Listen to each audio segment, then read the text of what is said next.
The Balfour Declaration. Empire, the Mandate, and Resistance in Palestine. Bernard Regan. 4. Carol Regan. Contents. Maps. Introduction. 1. War, Empire, and Palestine. 2. The Balfour Declaration, Self-Determination and Palestinian Opposition. 3. The Mandate and Palestinian Politics. 4. Social, economic, and political features of Palestinian resistance. 5. British responses to Palestinian challenges. 6. The Mandate in context. Acknowledgements. Bibliography. Notes. Index. Introduction. In late 1917, the Foreign Secretary, Lord Arthur James Balfour, on behalf of the British government, sent a letter via Lord Walter Rothschild to the Zionist Federation, declaring support for the establishment of a Jewish homeland in Palestine. The policy expressed in the letter dated November 2, 1917 became known as the Balfour Declaration. The adoption of this policy was to have far-reaching consequences for the future of the Palestinian people and the whole of the Near East. 1. The aim of this book is to trace the central role that imperialist interests played in shaping the development of British policy in Palestine, and which culminated in the establishment of the Israeli state in 1948. In particular, the book will cover the formative period of the British Mandate up until 1936. The British had, for several decades before 1917, been a preeminent colonial power in the Near East, demonstrated most vividly by their invasion and occupation of Egypt in 1882. From the 1890s onwards, dramatic changes began to take place in the nature of imperialism. 2. Whilst colonization and colonialism would continue to exist, imperialism metamorphosed as a consequence of the rapid growth of monopoly finance capital. This phase of imperialism, characterized by the expansion of finance capital, typically resulted in fierce competition for the monopolization of markets, control over valuable raw materials, and domination of the lines of communication. This did not always result in imperial conquest and occupation. Some countries, as J.A. Hobson and V.I. Lenin argued, although not imperial possessions, became in effect semi-colonial or neocolonial in nature, even though they were formally independent. 3.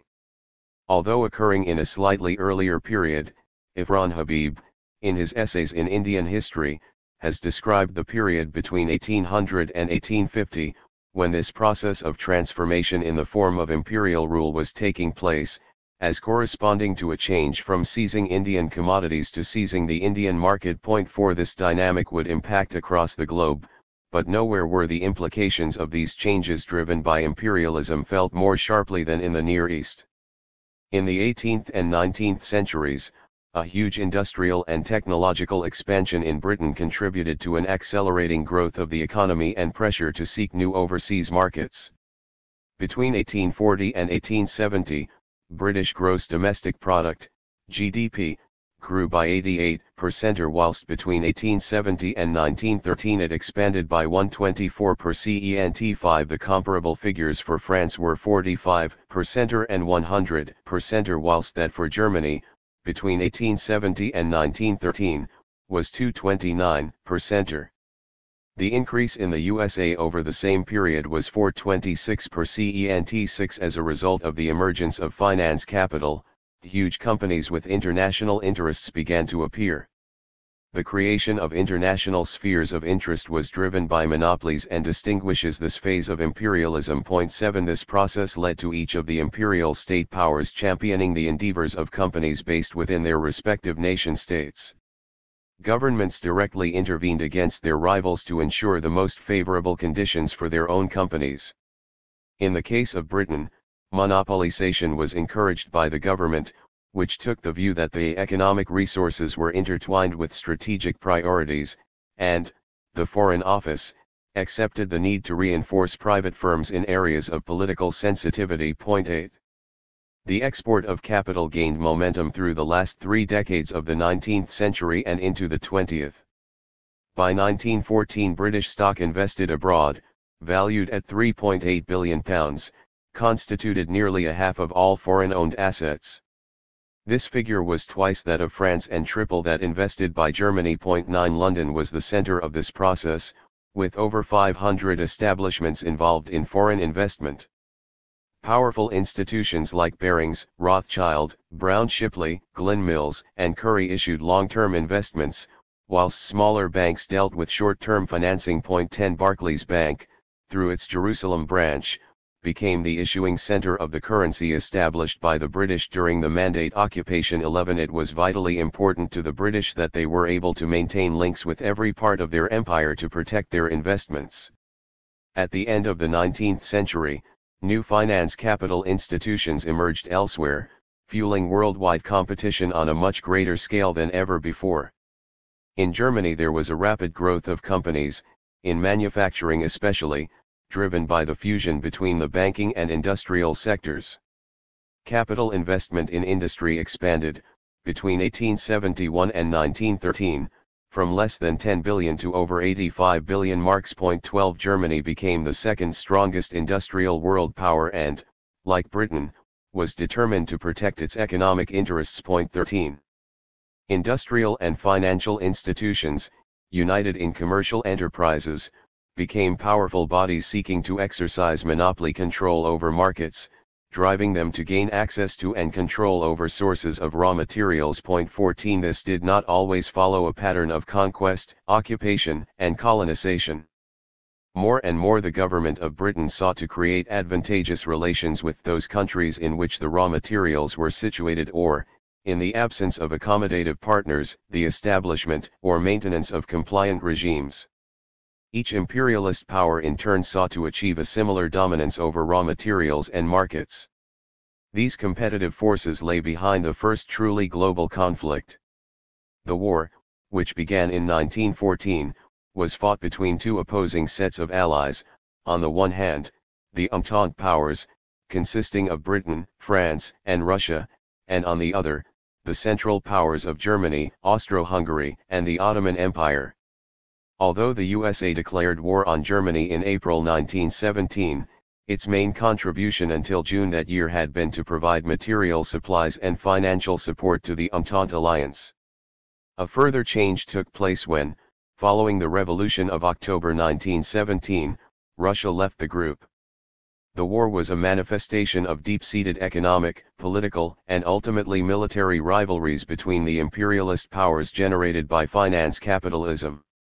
In Britain itself, as in the other imperialist countries, the war had tectonic economic, social, and political consequences for the country. 15 Critically, oil, increasingly vital for industrial and commercial development, became a central feature of that competition. The declared value of British imports of oil products, in part driven by the war, increased 11-fold between 1900 and 1920. 16 Having helped to set up the Anglo-Persian Oil Company in 1909, the British government took complete charge of it in 1914. 17 British companies sought to gain a monopoly of the control of oil in Persia, but their efforts went beyond that. To secure their dominance in regions where oil might be found, Britain rushed to obtain exclusive rights to prospect in Kuwait and Bahrain. In 1915 the British signed a preferential agreement with Abdul Aziz ibn Saud to explore in the Nejd. 18 The British focus on Palestine was a consequence of a variety of factors. Whilst it was not, at this stage, an important source of raw materials, like the gold of the Witwatersrand mines in the Cape Colony, nevertheless its strategic location was significant. 19 Maintaining lines of communication was an intrinsic necessity to imperialism. An imperial power capable of controlling trade routes could also control a rival's access to the sources of raw materials and potential markets. A strong British presence in the Near East would simultaneously restrict the ambitions of its foremost rival, German imperialism, and give it an advantage over the imperialisms of the French and other allies. More and more the production of oil in the north of Mesopotamia was important to the British, and securing a Mediterranean outlet for it essential. 20 Furthermore, although Palestine, throughout the first decade of the Mandate, was neither a significant source of valuable raw materials such as oil nor a major trading partner, the British took advantage of their monopoly of that country's imports and exports. 21 Building a British-controlled terminal at Haifa in Palestine cut the length of the supply line from Mosul in Mesopotamia and provided a place to refuel their Mediterranean fleet. Palestine would also provide a convenient refueling stop for the growing air traffic between India and other parts of the empire to the east. 22 When the Lloyd George cabinet was attempting to draft the map of Palestine, the expert invited to assist was the managing director of the Anglo-Persian Oil Company. 23 The negotiations, between the French, the British, and later the USA, over access to and control over the extraction, exploitation, and use of the oil in the area, were conducted between the representatives of major petroleum companies, governments, and banks. The approach adopted epitomized the functioning of finance capital and illustrates how wider imperialist ambitions drove British policy on Palestine. In December 1918, the Petroleum Executive, under the chairmanship of Sir John Cadman, was concerned that Britain should retain an independent oil supply and not become reliant on the United States. He was involved in extensive negotiations both with the USA and the French over the exploitation of potential resources in the north of Mesopotamia and the creation of a terminal point on the Mediterranean Sea. The executive body he chaired concluded that any territorial adjustments in Syria or elsewhere, wayleaves for pipelines etc. from Mesopotamia and from Persia to the Mediterranean should be secured for British interests. 24 The British wanted to secure control over both ends of the pipeline, at Mosul and Haifa. The negotiations ran on for at least 2 decades before they were completed and the pipeline built. Time magazine of April 21, 1941 emphasized the importance of the pipeline, describing it as the carotid artery of the British Empire. 25. Furthermore, the maintenance of secure links between London and the rest of the empire, and especially India, was essential to the British. The Suez Canal was vital to keeping the lines of communication to the empire open, and with it the capacity to deploy military forces to any part of it speedily. In order to ensure it remained open to British shipping, successive governments thought it necessary to have a land base in the vicinity from which to exercise control or intervene in the area of the canal. The land between the Mediterranean Sea and the Indian Ocean was becoming important for other reasons as well. Tsarist Russia had ambitions to gain influence or control over Persia or Afghanistan in order to gain access to a seaport on the Indian Ocean. A land bridge between the Mediterranean Sea and the Indian Ocean would offer an additional, or potentially an alternative, route by which the British could deploy reinforcements to India in the event it was threatened by Tsarist Russia. Throughout World War I, the British government faced a range of challenges to its power and influence on military, economic, and political fronts. The war exposed both the strengths and weaknesses of the British Empire. Alongside the potential to draw on the vast resources of the empire to conduct its war efforts, Britain was simultaneously obliged to maintain effective links with the furthest colonies. In addition, the British had to try to make sure that the rest of the empire responded in a similar manner. In this, Britain faced challenges from a number of directions. If it wanted to prosecute the war on the Western Front, it had to retain popular support at home. This meant, amongst other considerations, combining the supply of sufficient numbers of troops to fight battles and the equipment with which to fight, whilst sustaining a level of economic performance that would satisfy domestic demands. Increasingly dependent on its ability to take advantage of the human and material resources it could command from its dominions and colonies, Britain was obliged to seek financial support from the USA. This raised political as well as economic questions. The post-war decades would witness economic convulsions, mass unemployment and poverty, financial crashes and social turbulence across the world as a consequence of the inter-imperial war. The contest was both an expression of British power and the means that began to undo its supremacy in the world, heralding its ultimate replacement by the USA. Huge numbers of troops and vast amounts of equipment were absorbed in a confrontation that sapped all involved. The alliances that Britain developed throughout the course of the war were themselves fraught with difficulties.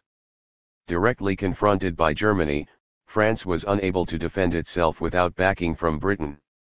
France, like Britain, had its own imperialist ambitions, including in the Near East, where its goals were potentially in conflict with those of its ally. Allies in the general scheme of the war, the British and the French were also rivals, but as the war continued the latter became increasingly dependent on the former. United on the battlefields of Europe, a covert struggle ensued in the Near East over the demarcation of their respective spheres of influence, especially those covered by the current states of Lebanon, Syria, Palestine, Israel, Jordan, and Iraq.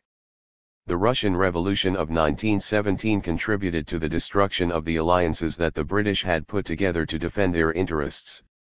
Refusing to prosecute the imperialist agenda, the Bolshevik government exposed the secret maneuvering of their erstwhile allies, Britain and France, and declared their unequivocal support for the right of nations to self-determination. They repudiated the post-war League of Nations imposition of mandates and the granting of suzerainty to the victors which had been endorsed by the ostensible champion of self-determination, President Woodrow Wilson. Their opposition to the imperialist war reverberated around Europe, stimulating and coinciding with mutinies by soldiers at the Western Front and uprisings by masses of people in country after country. The USA declared war on Germany on April 6, 1917, just a few months before the Russian disengagement, adding new but ill-prepared fighting resources to the indispensable financial backing they had already provided the British and their allies. Their direct entry into the combat, albeit towards the end of the conflict, was symptomatic of a transition from the dominance of the British to the emergence of the USA as a global force. Throughout the war the British, increasingly indebted to their ally, were sensitive to the opinions and reactions of the U.S. administration to their decisions. Although the USA did not have a veto on British policies, the character of exchanges between British Prime Ministers and President Woodrow Wilson illustrated the symbiotic nature of the relationship and the increasing weight of U.S. opinion on British decision-making. These considerations influenced actions the British were to take both in relation to Ireland and to Palestine. This outcome of the war revealed the changing nature of the inter-imperialist rivalry and the actual changes in the balance of power between the erstwhile allies and foes. Colonizing imperialism faced increasing challenges on three fronts. New anti-imperialist movements were being established and were beginning to gain ground. The first Pan-African Congress was held in Paris in 1919 and the British West Africa National Congress in 1920. Nationalist uprisings occurred in Egypt, 1919, and Iraq, 1920, and the Irish War of Independence took place from 1919 until 1921, whilst in China the May 4 movement grew. On a second front the Bolshevik Revolution challenged imperialist hegemony, rejecting the notion that self-determination was a license to be gifted by the imperialists. The third element of this challenge to the established imperial powers was the development of the USA as a world power. Although it had been a world economic power for some time, in the early 20th century the USA expanded as a political and military force. 26 Despite the fact that it was Britain which had financially and militarily supported the Arab Revolt, it was to the USA that many of those in the Near East began to look as a potential mandatory power. In the 19th century, further changes in the character of imperialism began to appear as it moved away from colonization and colonialism. 27 Colonization has been described as the achievement of hegemony by the physical settlement of conquered territories, invariably involving the brutal displacement of indigenous peoples. Countries such as Australia and New Zealand come into this category. Colonialism, on the other hand, has been characterized as a process of achieving dominance without the introduction of colonizing settlers but with the acquiescence of at least a layer of the indigenous population. India could be broadly described as coming into this grouping. Lenin drew attention to a further form of supremacy that existed in countries like Argentina and Portugal, which were neither colonist nor part of a colonial project but fell under the dominance of big powers. He saw this relationship between big and little states becoming a general system throughout the world. 28 In the 20th century, Kwame Nkrumah, the first president of Ghana, called this practice neocolonialism. The essence of neocolonialism is that the state which is subject to it is, in theory, independent and has all the outward trappings of international sovereignty. In reality its economic system and thus its political policy is directed from outside. 29. Zionism was a nationalist revivalist response to the pogroms which were carried out, especially in Eastern Europe. The Zionist project of creating a homeland for the Jewish people was a minority current within the Jewish community. Those who established the movement recognized from its inception that to achieve their goal would require a powerful patron. The movement's leaders approached every major imperial power seeking their backing. British, German, French, Russian and Ottoman potentates were all canvassed. The British government decision in late 1917 to support the project for the creation of a national home for the Jewish people in Palestine was motivated by a self-interest that coalesced with the ambitions of the Zionist movement. For the British, the task was to integrate this project into the goal of sustaining the empire without appearing to replicate imperialist expansionism and colonization. They hoped that Zionist settlement would provide a convenient surrogate, effectively implementing colonization under the guise of national reconstruction. Zionism, hitherto a peripheral political movement within the Jewish community, became an important adjunct of British imperialist strategy in the Near East. Palestine was to become a colony, but the settlers had no especial political, or indeed economic, allegiance to their patron. This book focuses on the development of policy as expressed in the decisions of British governments. A wide variety of sources have been drawn on in the course of writing it, but I have paid special attention to the cabinet papers held in the National Archives. The reason for this focus is a wish to examine the role that the British government played in determining what would happen following the occupation of Palestine in 1917. What these papers reveal is that the Balfour Declaration was not the product of an agreement between certain individuals or even certain groups of individuals, but, first and foremost, the conscious endeavor of an imperialist power pursuing its own objectives. Chapter 1 establishes the context within which the Balfour Declaration was written. Surveying the domestic and international challenges confronting the British in World War I, it explains why they chose to focus on Palestine and the Near East. The Suez Canal was crucially important to Britain for the preservation of the empire, and there was an increasing need to guarantee access to and control over oil as an essential raw material. Both the British and their competitor imperialists of Germany and France coveted the same territory, and for similar reasons. Whilst the British were in military conflict with Germany and its allies, they moved to build a countervailing system of alliances, embarking on two major initiatives. The first of these was to harness the ambitions of Arab rulers for independence from the Ottoman Empire through the McMahon-Hussein exchanges. The second was to seal their partnership with France through the Sykes-Picot Agreement. Closer to home, the British faced the dual challenges arising from the problems created by the war on the domestic front together with the accelerating demand for independence rising in Ireland. Both threatened to undermine their capacity to continue the war and achieve the goals they had set. Chapter 2 begins by examining the state of the Ottoman Empire and the expansion of colonization in its former territories. In anticipation of an Ottoman defeat, the British discussed a number of options, including the potential Muslim colonization of areas around Basra in the state of Iraq. This suggestion was ultimately rejected in favor of support for the Zionist project to establish a homeland for the Jews in Palestine. This course of action, initially contested within the Zionist movement itself, was strongly opposed from both within the British cabinet and by leading members of British Jewry. The Balfour Declaration expressed the British cabinet's promissory commitment to the creation of a homeland for the Jews in Palestine. Chapter 2 demonstrates how the Balfour Declaration itself was an inherently contradictory statement, making a commitment to the Zionist organization whilst notionally expressing a responsibility to the indigenous population. The chapter explores the relationship between the growing demands for self-determination and the responses of the Arab opposition to the League of Nations mandate, which, authored by the British government, replicated the ambiguity of the Balfour Declaration. Chapter 3 explains how the changes in the Ottoman Empire which took place from the last half of the 19th century onwards had a particular effect on the lives of the fellahin, peasants, laying the basis for the dislocation of the existing feudalistic land relations in Palestine. 30 Building upon this reshaping of society, the British introduced political and economic measures which laid the foundation for the creation of a homeland for the Jews.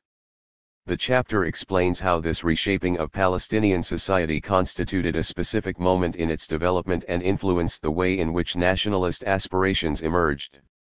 These political and economic changes, imposed from above, asymmetrically distorted the development of Palestinian society.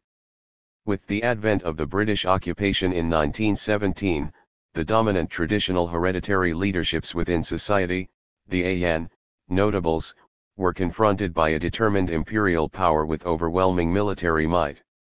From that date onwards, Palestinian society was confronted by a colonizing enterprise which was able to operate with a degree of autonomy.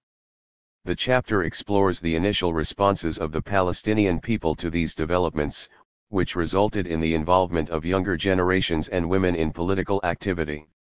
The British reaction, faced with this pressure, was invariably to establish some form of inquiry, which more often than not acknowledged the roots of the problem as being the process of colonization but which failed to implement any changes that addressed the nationalist wishes of the majority of the population. Chapter 4 considers how the Sykes-Picot Agreement, adopted before the Balfour Declaration, was implemented by the French and the British, thwarting the ambition for Bilad al-Sham, a greater Syria. The Arab forces, divided by their action, were obliged to adapt and abandon the program of the Damascus Protocol. Palestinian political aspirations, which were formulated in a series of congresses, sought to challenge the British and the colonization process. In every sphere of Palestinian social and cultural life there was a response to the situation articulated through action. Their aspiration for self-determination was expressed in the media and through political organization. Representations by the Palestinian leadership to the British government and the League of Nations were systematically blocked or ignored. At the same time, the economic terms, dictated by the British authority and exacerbated by the segregationist policies of the Zionist movement, fragmented Palestinian society. The consequential social phenomenon manifested itself through the emergence of new political party forms of organization testing the established hereditary alliances. Chapter 5 explores how these processes of social and economic change developed from the end of the 1920s through to the late 1930s, and onto the period immediately prior to the Palestinian armed uprising against British imperialism. The suppression of Palestinian ambitions took place alongside the growth of Zionist proto-state formations, which were always tolerated and at times encouraged by the British occupiers. The British intervened in the economy, awarding contracts for key economic sectors to pro-Zionist entrepreneurs, excluding any possibility that sections of the Palestinian bourgeoisie might play a comprador role. This partisanship on the part of the British led to a reshaping of Palestinian politics. Whilst initially Palestinian protests had tended to focus on Jewish settlers and Jewish immigration, the actions of the British authority came to be recognized as having prime responsibility for the denial of their right to self-determination. British responses continued to exhibit contradictory tendencies. This was a consequence of the pressure from contending Palestinian and Zionist political and social forces, responses to external events threatening the British Empire, and ultimately the result of attempts to implement the fundamentally contradictory Balfour Declaration. With the rise of Mussolini, Italian ambitions towards Ethiopia and events external to Palestine began to influence British actions once again. Continuously throughout the Mandate period, the British chose to exercise their powers to deny the rights of the majority of the population of Palestine to self-determination, subjugating their aspirations to the interests of British imperialism and the ambitions of their ambivalent allies, the Zionists. Chapter 6 concludes by drawing together the threads of these arguments, revealing how an understanding of the current plight of the land of historic Palestine, which is now composed of the State of Israel and the occupied territory of the West Bank, East Jerusalem, and the Gaza Strip, needs to begin with an examination of the role the British played in the Mandate years. British imperialism, as implemented in Palestine, was of a specific neocolonial character influenced by the outcome of World War I, the growth of the imperialism and the relationship with the Zionist movement.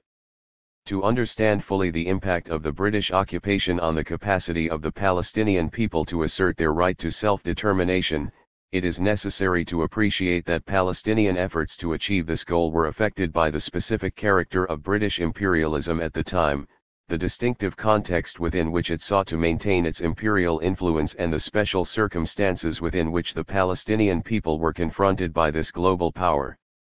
The imperialism confronting Palestinian society at the beginning of the 20th century was one that had changed significantly from that of the first half of the 19th century. The combined consequences of imperialist occupation coupled with Zionist settler colonization impacted on the economic and demographic development of Palestine in a unique manner, thus dislocating a pre-existing social entity and rupturing its development. It was in this context of ongoing contestation with both British imperialism and an increasingly confident Zionist settler colonization that the Palestinian people faced the challenge of establishing and achieving self-determination. The British facilitated colonization of Palestine by Zionist settlers, following the defeat of the Ottoman forces, did not constitute a complete departure from pre-existing imperial practices or indeed developments which had happened more locally. Debate took place surrounding the use of surrogates to undertake the role that settlers from Britain might have provided in the Near East. The Zionist settlers constituted a group that needed little or no incentivizing. Casting Jews as a returning people, the British could present themselves as contributing to the fulfillment of an historic homecoming to Palestine rather than as imperialist expansionists. A congruent biblical narrative linking a Jewish identity, as articulated by political Zionism, with an imperialist perspective imbued with a Christian millenarianism, was invoked to legitimize the denial of the rights of the Palestinian people. This narrative was intertwined with the ideas promoted by secular ideologues arguing that residential nullius applied, permitting the occupation of notion ally ownerless property by whoever asserted that claim. A land without people for a people without land has its roots in the philosophy of the classical liberalism of John Locke. 1. War, Empire, and Palestine. The British and World War I. Between 1914 and 1918, Britain, the most powerful nation in the world, with the largest empire, was in the midst of a war involving the established and emerging great powers of the day. This war engulfed the whole of Europe and shaped the politics of the 20th century. 1. As theaters of conflict developed in the Near East, parts of Africa and areas of the Far East, many British colonies and dominions were embroiled in the conflict.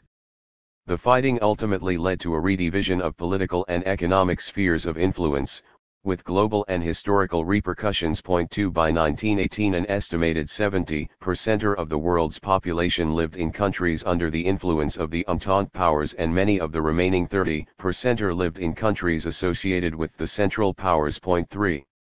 The war threatened Britain's economic and political preeminence in the world. Germany's rapid economic expansion and desire to gain markets for its products, expanding its maritime and territorial influence, inevitably led to confrontation with the most powerful obstacle to achieving those ends, the British Empire. The German alliance with the Ottoman Empire offered the prospect of disrupting, if not completely destabilizing, British links to its empire in Asia and access to the increasingly significant commodity of oil.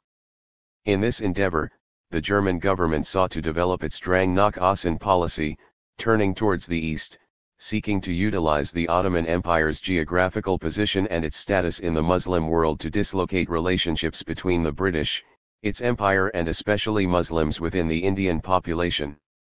From a British population of 46 million, around 5 million troops were sent abroad by the British government, approximately 705,000 of whom were killed and 1,700,000 wounded. 4. Across its empire, military personnel were mobilized from the British dominions and colonies, with nearly 1 million recruited from Canada, Australia, New Zealand, and South Africa.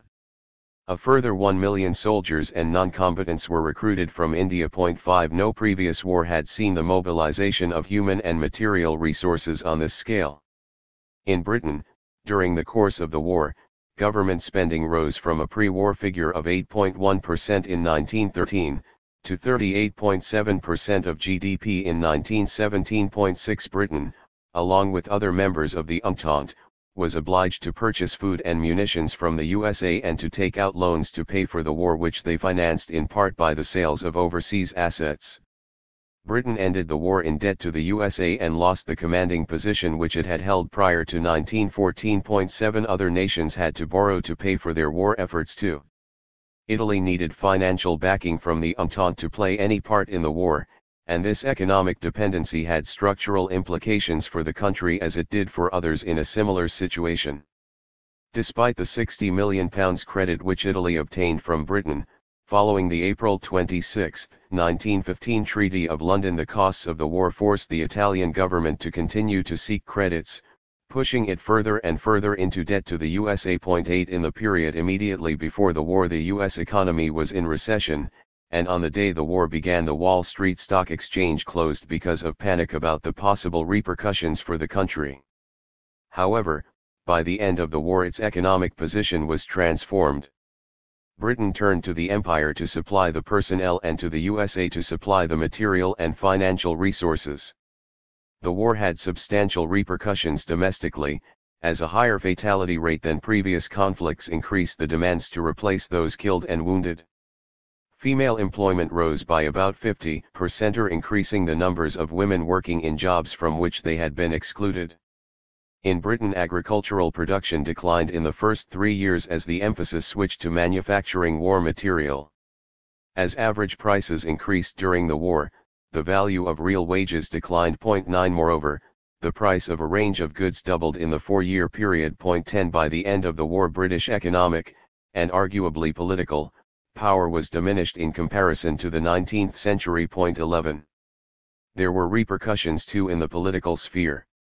A year after the declaration of war on August 4, 1914, the Liberal Prime Minister, Herbert Asquith, who had been Prime Minister for 8 years, was forced to restructure his government, creating a coalition with the Conservatives. In December 1916, following a cabinet split, he was replaced by his fellow Liberal, David Lloyd George, who established a war cabinet, which he chaired, to conduct the war. 12 The new Prime Minister convened an Imperial War Cabinet through which some of the countries of the Empire were consulted. 13 A typical meeting, such as that on July 31, 1918, was attended by the British Prime Minister and the Prime Ministers or representatives of Canada, Australia, New Zealand, South Africa, and Newfoundland. Alongside the Secretary of State for War, Viscount Milner, Chief of the Imperial General Staff, General Sir H.H. Wilson, and Secretary of the War Cabinet, Sir M.P.A. Hankey. Lloyd George and the coalition government intended to engage the Empire in backing their war drive. 14 In December 1916 the members of the new cabinet included Lord Curzon, President of the Council, Andrew Bonar Law, the Chancellor of the Exchequer, Viscount Milner, and the leader of the Labour Party, Arthur Henderson, MP. The majority of them had played leading roles in the Empire and shared a common view of Britain's role in the world. 15 Curzon was a former Viceroy of India from 1895 to 1906. Bonar Law was a staunch supporter of Sir Edward Carson, the opponent of Home Rule for Ireland. Alfred, Lord Milner, was an administrator with experience of conducting colonial wars, especially in South Africa. When the war was declared, the Parliamentary Labour Party, in opposition to the view of its then chairman, Ramsay MacDonald, voted for the £100 million war credits and elected the pro-war Arthur Henderson to replace him. In recognition of this pro-war stance, Lloyd George invited the Parliamentary Labour Party to nominate a member to the War Cabinet, who then acted as a conduit for government views and in turn kept the cabinet informed of changing popular opinions, especially in the trade union movement. The Home Front. The impact of the war was felt on the home front. In its day-to-day business, the War Cabinet dealt with a considerable number of domestic and international concerns, analyzing their significance, their implications for the conduct of the war and their consequences for British war aims. 16 Having sufficient troops to fight the war was essential, and the Cabinet frequently discussed recruitment and the number of men eligible by age and fitness for conscription as difficulties arose, for example, out of the necessity to exempt certain groups of workers such as those in armaments production. 17 A wide variety of domestic topics, such as the prices of staple commodities and levels of productivity, occupied the business of their meetings. 18 Industrial disputes which might directly impact on the supply of materials for the war received particular attention. Meeting after meeting recorded discussions about labor problems, including strikes by sheet metal workers and plane makers in Coventry, the rates of bonuses to be paid to specific groups of workers and the settlement of industrial disputes.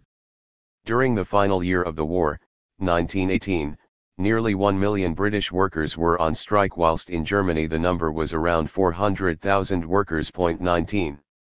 The War Cabinet paid close attention to the mood of workers, especially amongst those involved in industrial action, scrutinizing levels of productivity as a barometer of support for the war itself.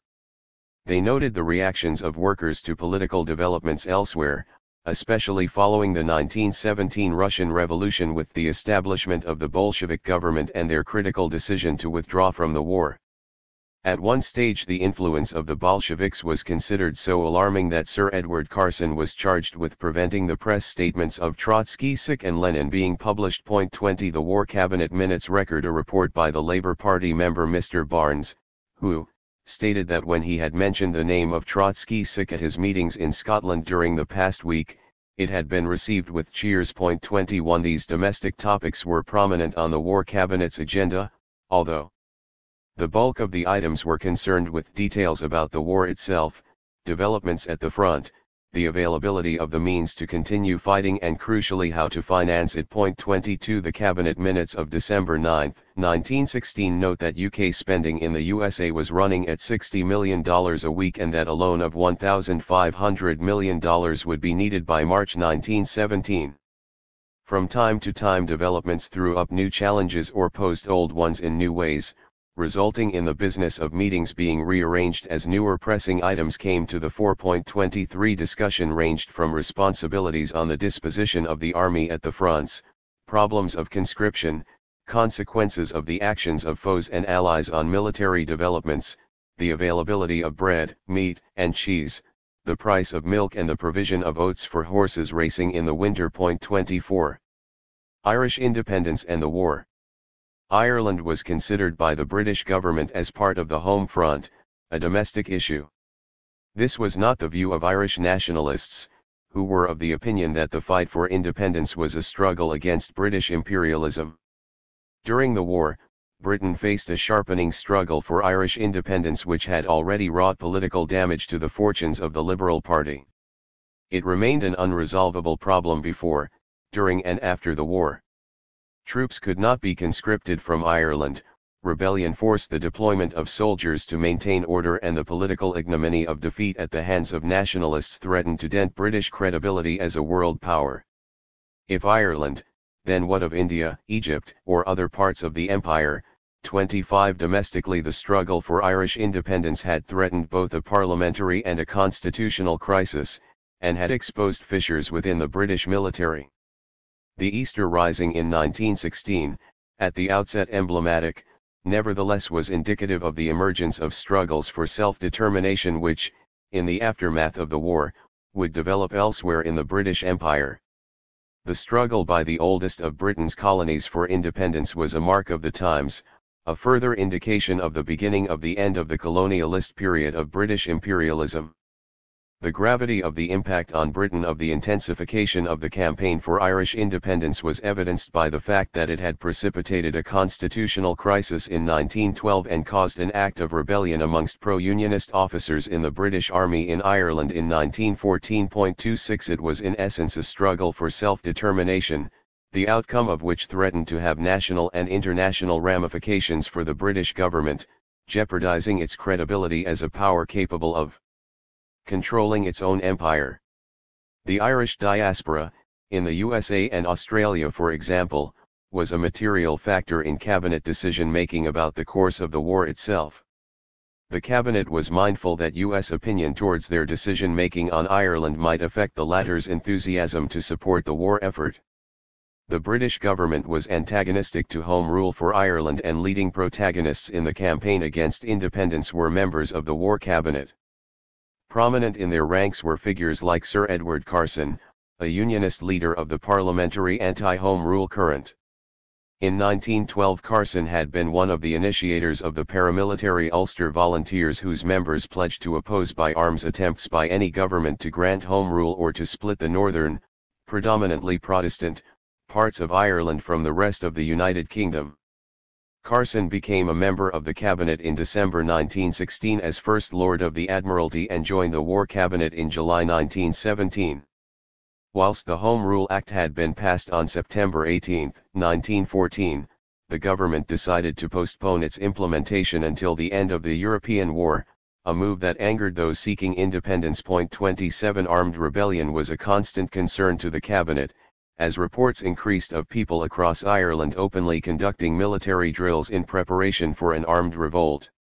According to some estimates, in August 1914, there were over 250,000 men enrolled in citizen militias in Ireland. 28 In Dublin, a banner proclaiming neither King nor Kaiser hung over Liberty Hall, the headquarters of the Irish Transport and General Workers Union and of the Irish Citizen Army, both led by James Connolly. Even after the Easter Rising, industrial disputes in Ireland, such as a railway workers' strike, were viewed as having the potential to become a focus for the struggle for independence.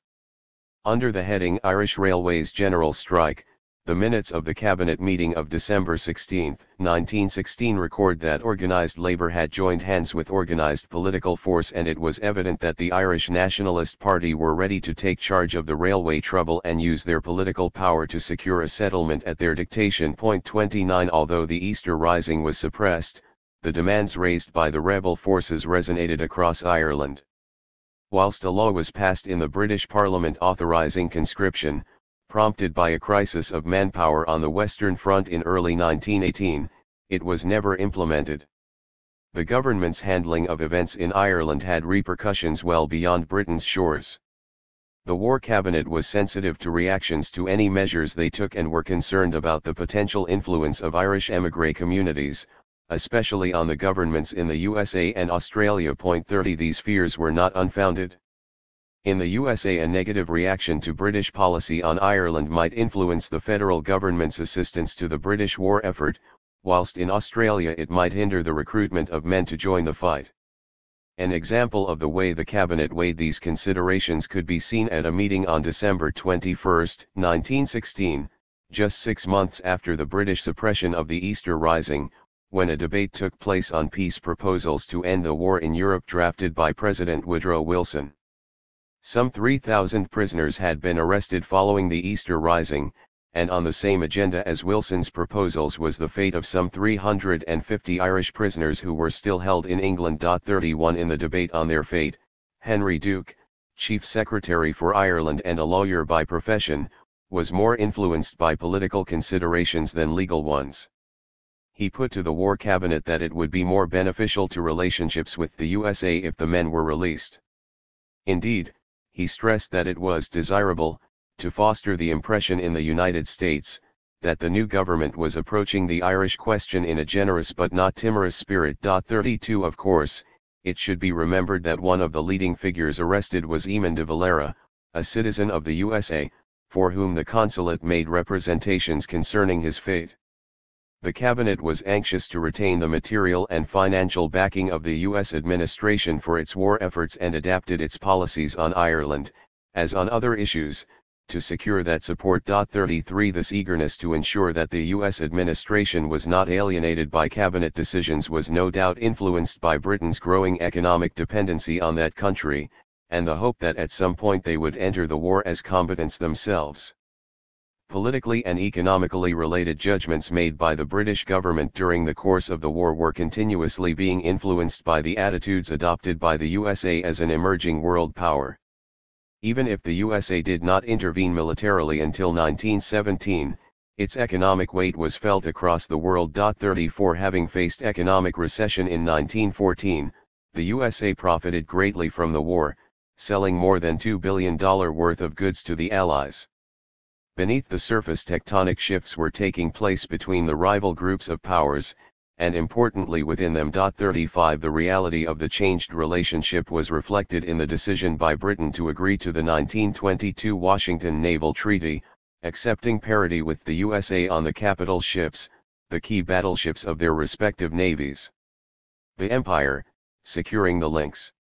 The War Cabinet and the whole government viewed the maintenance of links with the Empire as vital to ensuring the free flow of human and material resources necessary to fight the war. Preserving the link between Britain and India was their main preoccupation. They debated how best to do this given the variety of challenges that they faced. It was a matter they returned to more than once. Lord Kitchener, Secretary of State for War in Asquith's cabinet and a former vice-consul in Anatolia, had earlier in his career surveyed Palestine and adjacent areas. Kitchener was convinced that in the years ahead, Russia would continue to pursue its ambitions to gain access to the Mediterranean Sea and to the Persian Gulf.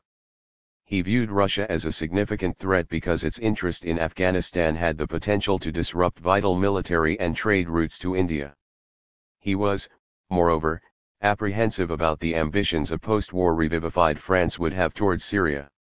He believed that if France took control of Syria it would place it close to the Nile Delta, meaning the Suez Canal, and therefore would become a threat to Egypt as well. 36 Premised on the defeat of the Ottoman Empire, his memorandum Alexandretta and Mesopotamia, submitted to the cabinet on March 16, 1915, proposed the development of a railway line connecting the Persian Gulf to the Mediterranean Sea as an additional alternative route to the colonies. 37 The building of the line would greatly speed up the deployment of army reserves to the area should they be needed.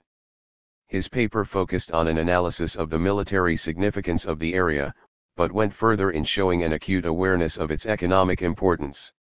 In countering the potential threat to the Suez Canal, he argued that the development of the Alexandretta, Mesopotamia link made good military and economic sense, because Alexandretta affords a natural Mediterranean terminus for the Baghdad Railway, an excellent anchorage for transports and for merchant shipping, and it lends itself readily to defense by shore batteries. 38 He suggested that these advantages provided, in Alexandretta, an excellent center from which to guard our interests in the Persian oil fields, and to control the land route from the Mediterranean to the Persian Gulf, which will eventually become our most direct and quickest line of communication with India. 39 The cabinet, however, following discussions, rejected Kitchener's proposal that Alexandretta become the terminus for British operations in the eastern Mediterranean in favor of the more southerly port of Haifa in Palestine.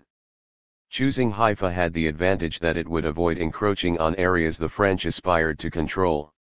Additionally, it would enable them to construct a railway from the Mediterranean to Mesopotamia, which was British-owned. They considered the railway a strategic necessity and a commercially viable proposition. 40 The line which the committee suggested would be to the south of what they assessed would and indeed did become the French sphere of interest after the war, through the granting to them of the mandate for Syria. A telegram, under the initials A.H and dated March 14, 1915, proposed to the cabinet that Mesopotamia come under the control of the government of India.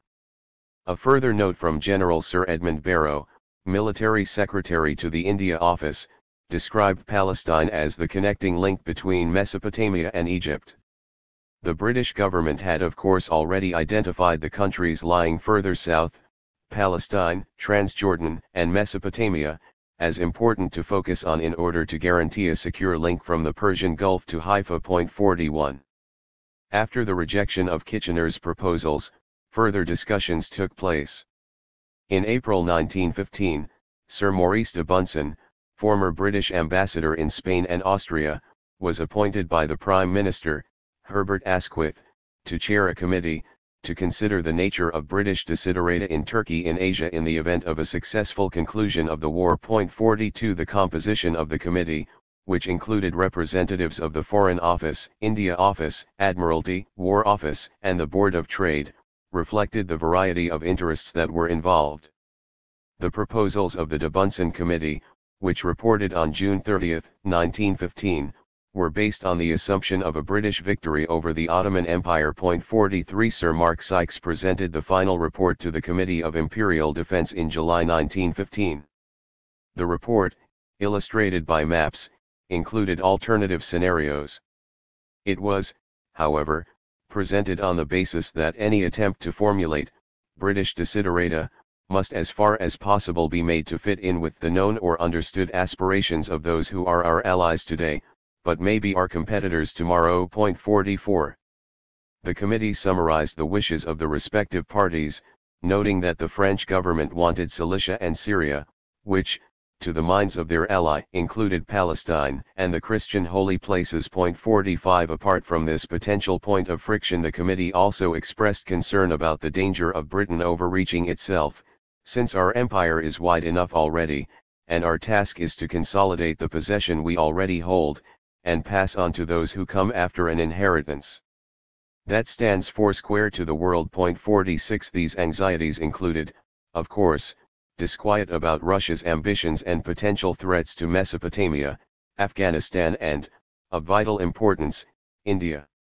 The clear focus in the report was the role of any agreement regarding Asiatic Turkey, as it linked to one of the cardinal principles of our policy in the East, our special and supreme position in the Persian Gulf. 47. Preeminent amongst the prerequisites that the committee identified were economic goals, which included the prevention of discrimination of all kinds against our trade throughout the territories now belonging to Turkey, and the maintenance of the existing important markets for British commerce, coupled with security for the development of undertakings in which we are interested, such as oil production, river navigation, and the construction of irrigation works. 48. The purpose of the work on the irrigation systems was to develop the productivity of Mesopotamia, which the committee estimated could bring back to cultivation 12 million acres of fertile soil, which would in time of emergency provide a British granary which should go far to relieve us of dependence on foreign harvests. 49. The document constituted a classic imperialist plan,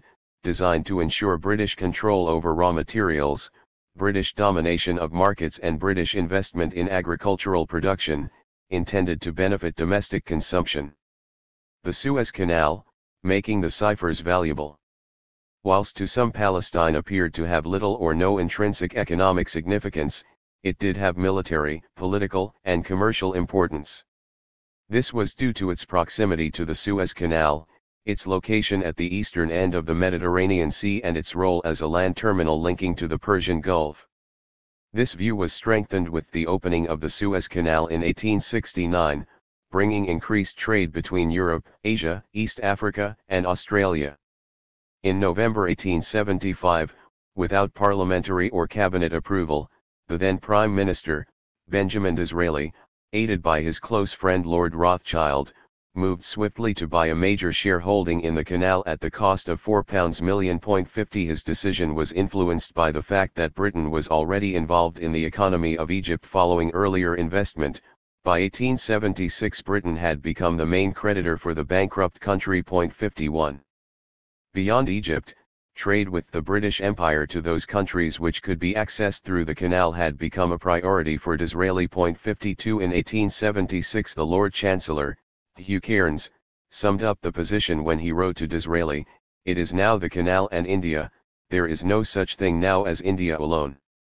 India is any number of ciphers, but the canal is the unit that makes these ciphers valuable." 53. The canal was critical to Britain securing a dominant trading role and thereby control over emerging markets. The canal was especially important to the British because control of Palestine, either by Germany or its Ottoman ally, would threaten both the canal and any land route across the Near East. 54. Germany, ambitious to develop its influence in the region and fully appreciating the importance of the canal to the British, planned to build a railway link between Berlin and Baghdad. 55. Like the Liberal Prime Minister, Lord Palmerston, in the 1830s, the coalition government of Lloyd George initially opposed a breakup of the Ottoman Empire, which they regarded as a block to Russian ambitions in the Near East, Afghanistan, and India. In the event that Constantinople might no longer be capable of thwarting Russian schemes, Lloyd George's government considered ways in which London might maintain a secure route to India and the colonies of the East. 56. A land connection between the Mediterranean Sea and the Persian Gulf would save considerable time and therefore be of benefit to trade and the deployment of troops to India if it were called for. 57. However, a land link alone would not cope with the scale of trade between Britain and India. Before 1914 Britain had complete naval superiority that encompassed the world. Additionally, it was the biggest shipbuilder and 52% of the world's trade was carried in British vessels. 58 The scale of the exports from India can be assessed from the War Cabinet report for 1918, which estimated that the annual value of Indian war exports had reached £110 million and 59 pence. In certain areas the imports were directly connected to the conflict. India contributed large quantities of sandbags and products made from jute for the war effort. The value of the jute goods alone stood at £38 million in 1918. India was the source of a variety of other raw materials essential to the war, including wheat and manganese, used in the production of steel. 60. Whilst the Suez Canal was a vital link to India for the war, it was also important because of trade generally. British shipping carried the overwhelming majority of goods between Britain and India, with Indian shipping, even by 1924, accounting for a mere 2%. 61 The trade was not only one way. India was in turn a major importer, purchasing more than 67% of its goods from Britain in 1909-10. This was a relationship favorable to the British and therefore one they were anxious to maintain. 62. India provided much more than raw materials to the British war effort. With a population in excess of 300 million, British imperial power looked on India as an almost limitless source of recruits for the military.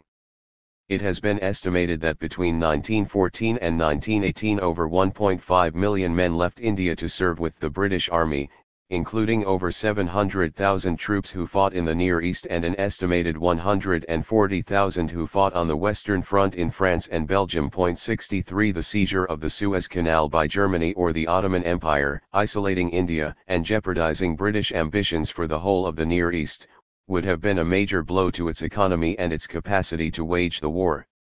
Oil and Palestine. Both the Kitchener and the de Bunsen reports paid close attention to the importance of economic issues in relation to the development of British strategy on the Near East, and especially access to and control over oil resources.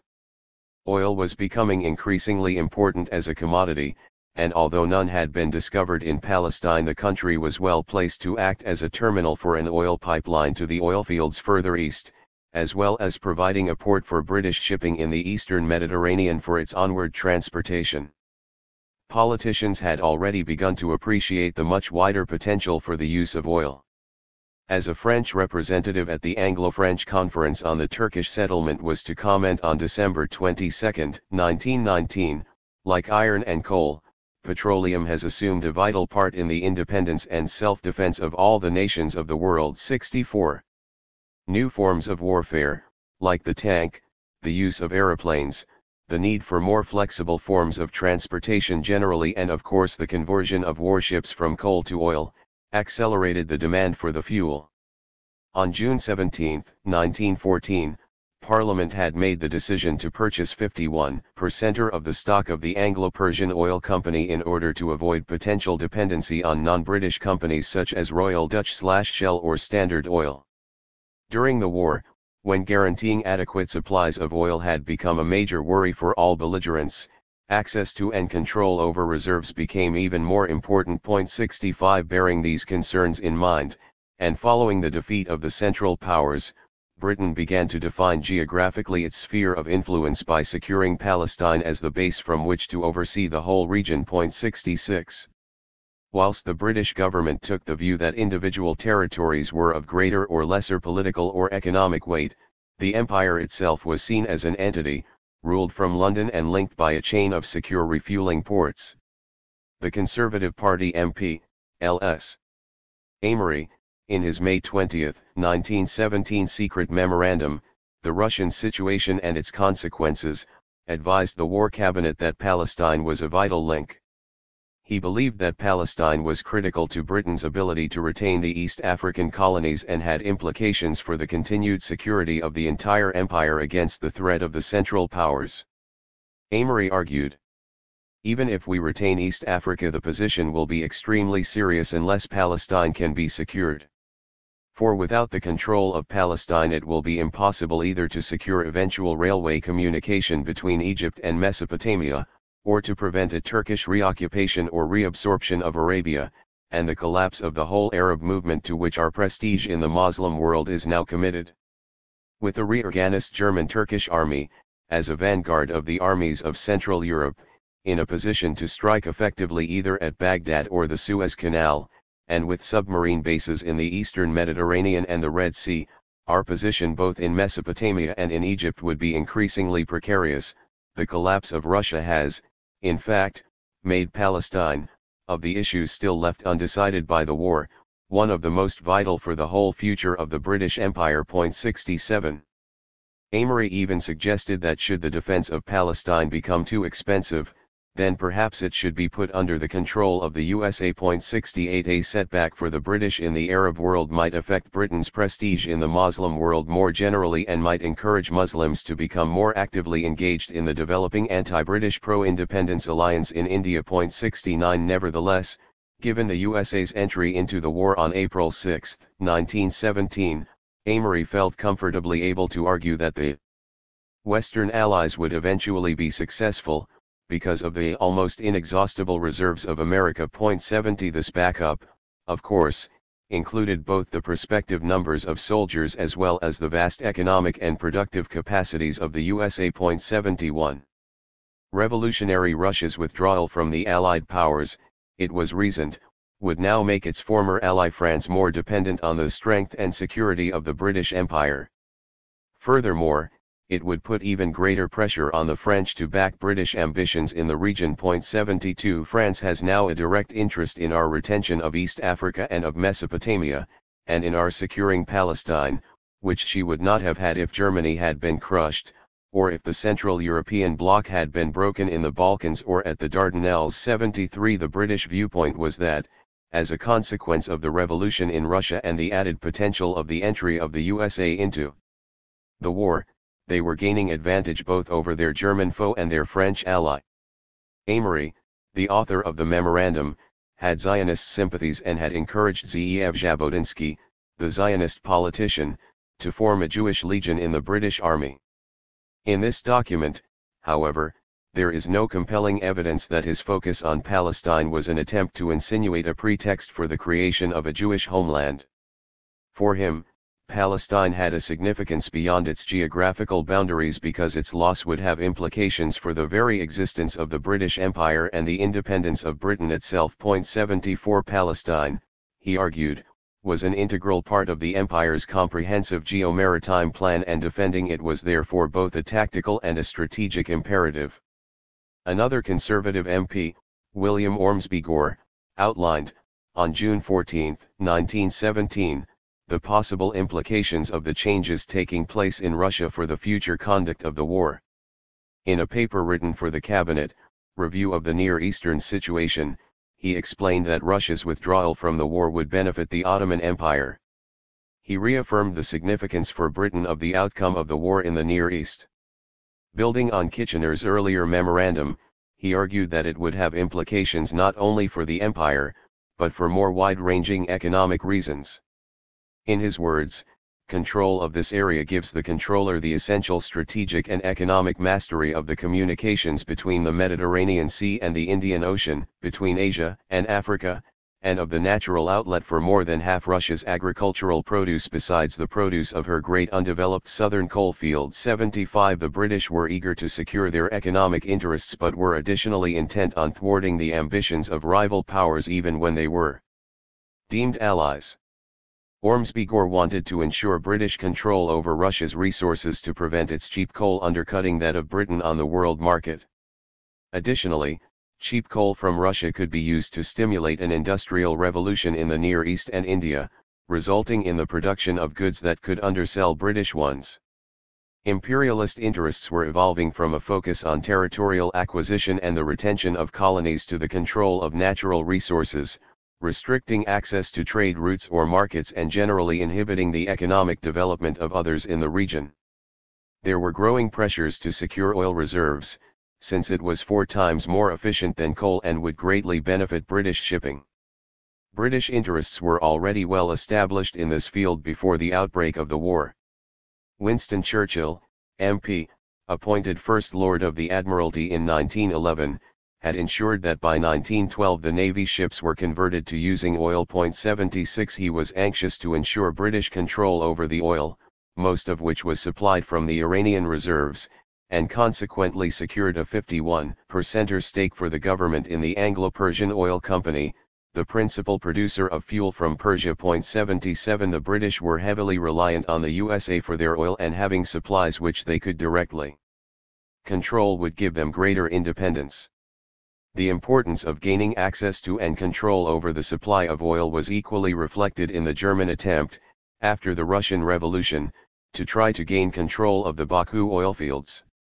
German geologists were well aware of the availability of oil around Mosul from before the war. 78 The future of Baku was a central question during the protracted Brest-Litovsk negotiations, at which Leon Trotsky, acting for the revolutionary government, delayed signing any sort of treaty in an attempt to hold on to the region and its oil. The onslaught faced by Germany on the Western Front in the last months of the war caused it to downplay the importance of the negotiations with the new leaders of Russia and eventually abandon its interests in the Caucasus.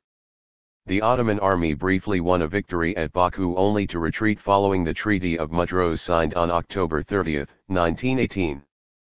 Nevertheless, the attention paid to the future of the Caucasus echoed British focus on the oil-rich lands of Mesopotamia and Persia. 79 Germany, like Britain, without any of its own sources of oil, had seen Baku as a potential solution.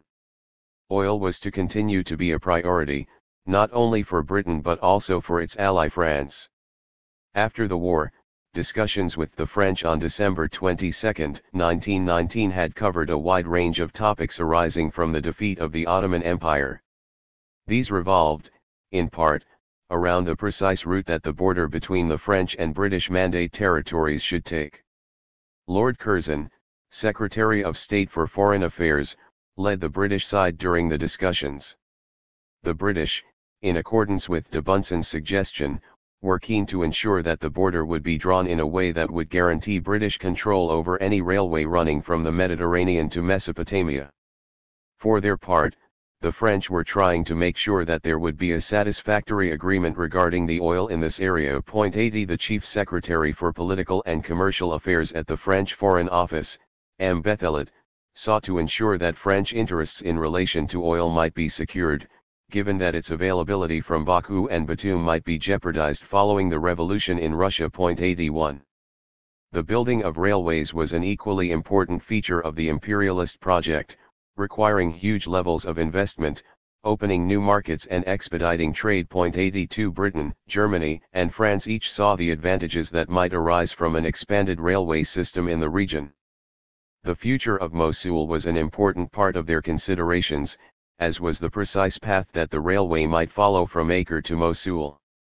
The French saw this as a major question, given that the railway might be extended to India, Tehran, and even China, thereby duplicating the Trans-Siberian Railway with a new line running from Constantinople to Peking. In addition to this, they foresaw the possibility of a Trans-Persian line from Moscow to Karachi running along the Indian Ocean through Vladikavkaz, Tiflis, Tabriz, Isfahan, and Kerman. 83 The railway project tied in with the perspectives of expanded trading opportunities and of controlling the oil in the region. Germany, the Russian Revolution and Palestine. In his May 1917 memorandum, Amory had presented an analysis of the developing situation in Russia. 84 He assessed the impact of Russian internal developments on the war and their ramifications for the balance of power between the Central Powers and the Allied Powers. He painted a more alarming scenario than that described by Kitchener in his March 1915 memorandum Alexandretta and Mesopotamia. Forecasting the expansion of German influence, Amory argued that the global threat arising from an expansion of German interests would impact directly on the British colonies, identifying Palestine specifically as their target. The outstanding result of the change in Russia's position, he explained, is that of Germany's two main projects, the creation of a Middle Europe extending from Hamburg to the Red Sea and Persian Gulf, and the displacement of the British Empire by German world domination. The former is practically made good, and, but for accidents, beyond our power to defeat. 85. Amory argued that, in the wake of any changed situation in Russia, it was crucial to build an effective alliance to respond to the changing circumstances and the coming to power of a government less interested in continuing the war. The reality was that the Bolsheviks, whose influence was growing, were totally opposed to continuing Russian participation in the war. He suggested that the territorial ambitions of France, Italy, and Greece had to be accommodated, and somewhat exaggeratedly compared the predicament of Britain with that of those smaller and less powerful countries of Europe that had been overpowered earlier in the war by Germany and its allies. He held the view that it is not only Belgian or Serbian liberty, but British liberty and the very existence of the British Empire which are directly threatened by the great military empire which Germany has built up for herself in the course of the war, a power whose hand will be simultaneously at our throat in the English Channel and the Suez Canal, unless we can still drive her out of Belgium and Palestine. 86 The future of Britain and the defense of the British Empire, he asserted, were indivisible, and Palestine was essential to maintaining their well-being.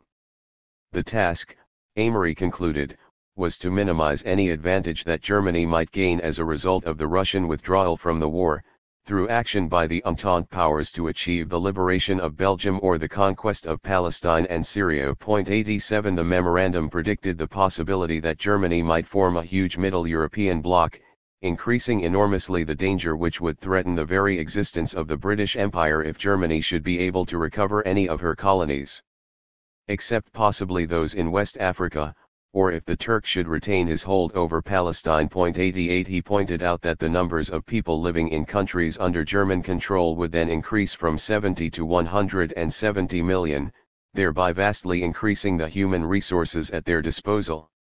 Furthermore, he argued that if East Africa should, by any chance, be restored to a Germany which, through Turkey, remains in control of Palestine, our position in Egypt and British East Africa would become one of the utmost difficulty and danger. 89.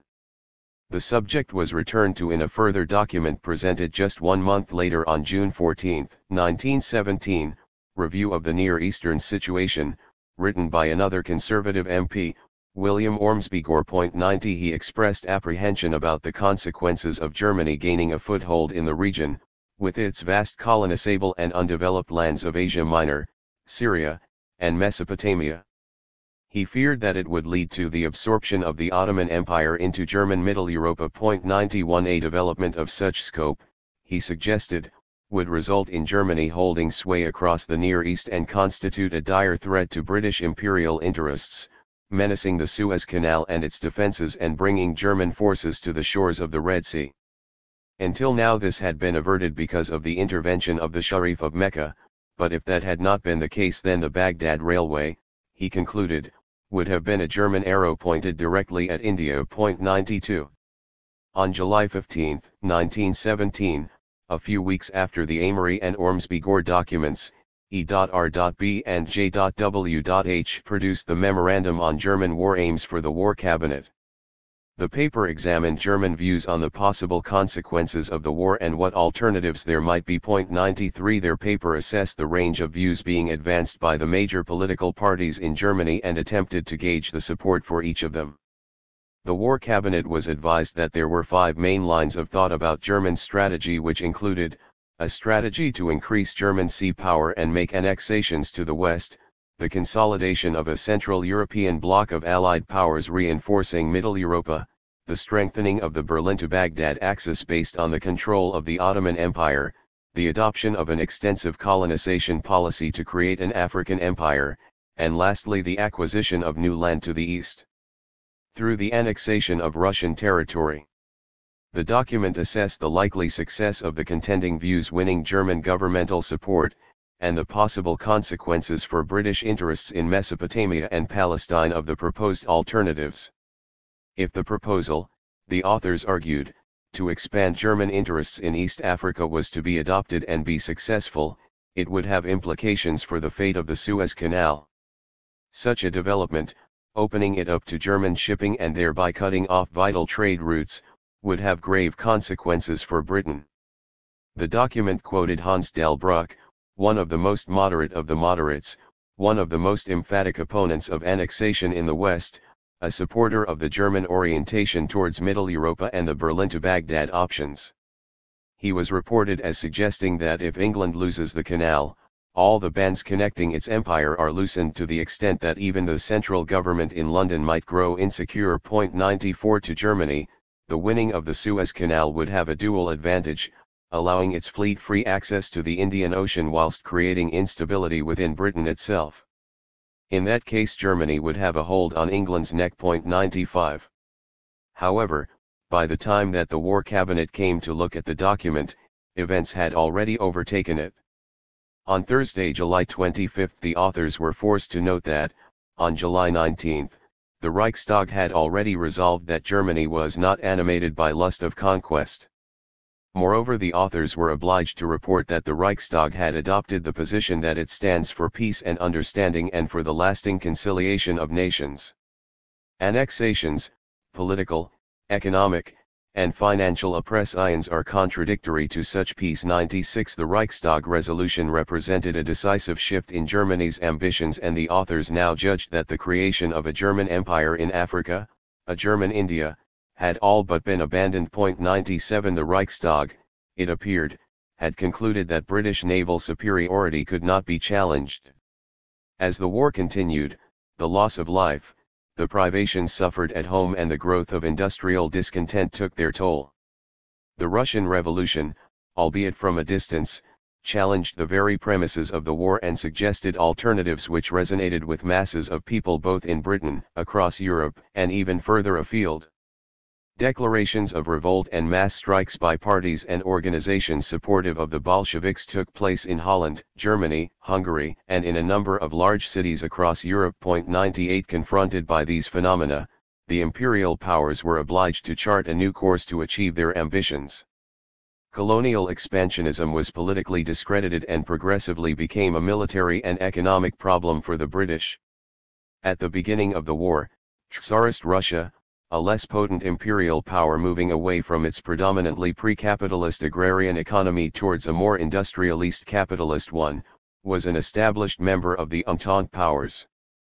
The Bolshevik Revolution of 1917 ended that union, changing the configuration of the war when it withdrew from the conflict and ending combat on the Eastern Front. However, its departure raised other political challenges in the international field. The Bolshevik government exposed the secret pre-war negotiations between the imperialists, especially relating to the lands of the former Ottoman Empire, laying bare their plans. At the same time they raised the standard of self-determination amongst the peoples of the nations which had hitherto been part of the Russian Empire. Trotsky published the Sykes-Picot Agreement in Izvestia in late November 1917, which was then republished by the Manchester Guardian on 26 and 28 November. 99 The Russian Revolution constituted a further threat to the imperialists' goal of monopolizing the world market. By championing the right of self-determination, the Bolsheviks presented a political challenge which disputed the right of Germany and Britain to seek to assert their complete dominance over raw materials and the world markets. Ultimately, the British considered the stance taken by the Bolshevik government as so threatening that by mid-1918, together with France, the USA, Italy, and a host of other nations, they sent troops to fight alongside anti-Bolshevik forces in an attempt to overthrow the new government. These forces were joined at Vladivostok by Japanese forces. 100 However, despite this decision, the growing economic challenges facing Britain forced the government to rethink the strategy. In a House of Commons statement on November 13, 1919, on the subject of internal Russian opposition to the Bolshevik government, Prime Minister David Lloyd George stated that, the government has repeatedly made it clear to the House of Commons that with the crushing financial burden already cast upon it by the Great War, it cannot contemplate the assumption of new obligations under this head. 101 Despite the importance that he had attached to Russia, because he considered that a settlement of the Russian problem was essential to the reconstruction of the world, the Prime Minister nevertheless felt unable to go beyond the very substantial commitment of around £100 million, in cash and kind, that had been sent as assistance to Russia. 102. The inter-imperialist rivalry of World War I had drained the economic capacities of the country, and the loss of life had induced a deep war weariness. Even though Russia's economy was less productive than that of Britain, the Prime Minister had to concede that there was nothing more that could be done to support their White Russian allies. Less than 12 months after the joint imperialist invasion of Bolshevik Russia, the troops had to be withdrawn. War, religion, and racism. Since a number of countries of the empire had majority Muslim populations, concerns had been expressed in numerous papers presented to the War Cabinet about the possible impact on the Muslim world of British war policies. The potential for alienating Indian Muslims had long weighed on the minds of the British. Numerous cabinet papers refer to political developments that might affect Muslim attitudes towards the empire. General Sir E.G. Barrow, Military Secretary of the India Office, submitting on November 24, 1915 a memorandum to the cabinet entitled The Military Situation in India and the Middle East, discussed concerns about the volatility of the political situation in India. 103 Barrow emphasized the need to send white soldiers to counter any thoughts that the British themselves were unable to supply sufficient military to handle any problems. The difficulties inside India could be managed, he argued, if the Indian troops remain loyal, and if the 17,000 Imperial and Nepalese troops also can be relied on, we shall be able to hold our own. But the if is fraught with such tremendous issues that I doubt if any government dare take the risk. 104. Ormsby Gore's War Cabinet paper in June 1917 raised a new question relating to what he perceived as the potential implications of German influence in the region on two great world forces, viz., Islam and Jewry. 105 His unqualified use of the term world forces suggests that he presumed that members of the cabinet held a shared evaluation of the two groups. There was no analysis as to why or in what sense they might be called world forces, nor in what way they might be equated.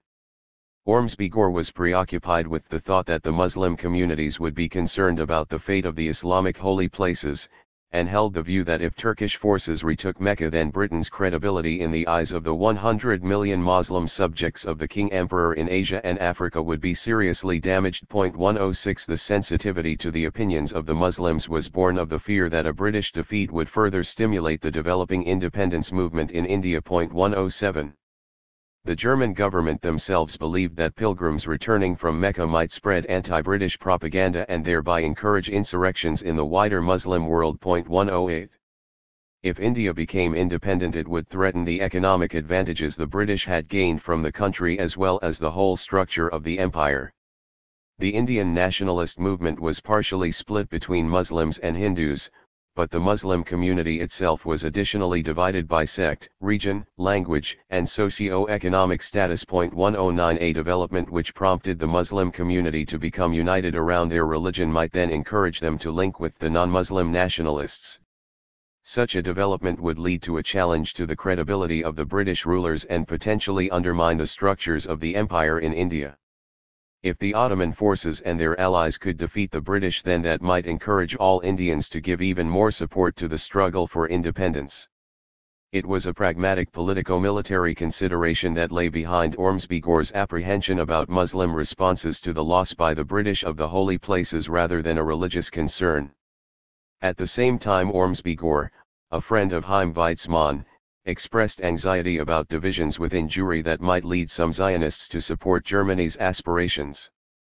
He identified the split between those he called the Ententephile Jew and those who are consciously or unconsciously pro-German, who were preoccupied, lest a Christian power rule in Palestine. 110 Ormsby Gore voiced concern about the ambivalence of these two strands within the Jewish community and the equally equivocal stance of non-Jews within Germany, who were quite capable of appropriating Zionist aspirations to their own imperialist agenda. 111 Despite describing Germany as the home of anti-Semitism, the chief center of assimilation, and the chief enemy of growing Jewish nationalism, he acknowledged that, out of self-interest, those opinions could easily be put to one side. 112 Germany's reaction towards Zionism and the fate of Palestine was as pragmatic as that of the British. Ormsby Gore addressed the question as to what military measures should be taken to secure the region.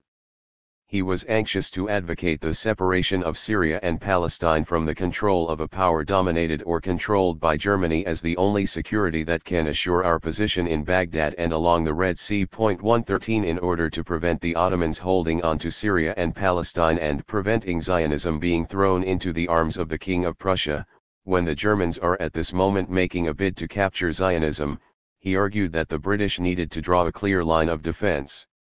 From Trebizond to the Gulf of Alexandretta, a line running from the Black Sea southwestwards to the Mediterranean Sea and roughly corresponding to the area of Anatolia. 114.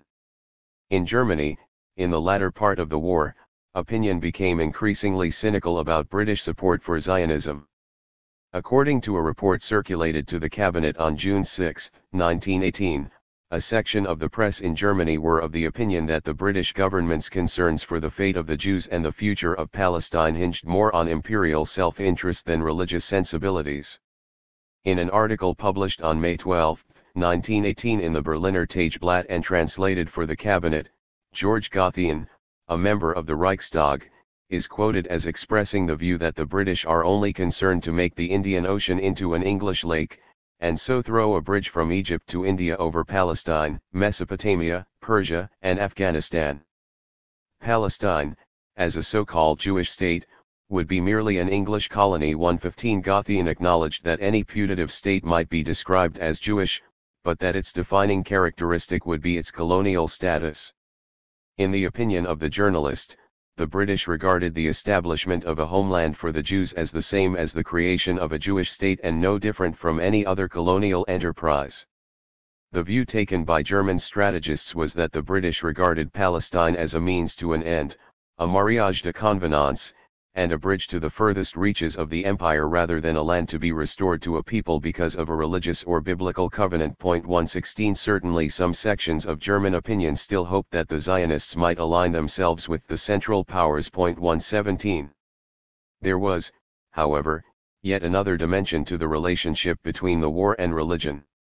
In contrast to the pro-Zionist sentiments of some sections of German society, there were from the earliest days of the war others in the German government who had been taking steps to enlist the support of the Ottoman Empire in a jihad, struggle against the enemies of Islam, in order to get the backing of the whole of the Muslim world for the fight against the Entente powers. 118 Helmuth von Moltke, chief of the General Staff, gave orders on August 5, 1914, one day after Britain declared war on Germany, that the German Foreign Office began recruiting spies and agents for the jihad. 119 Religious allegiance was clearly not something that concerned German imperialism as much as the capacity of Islamic communities to add to the potency of the war effort.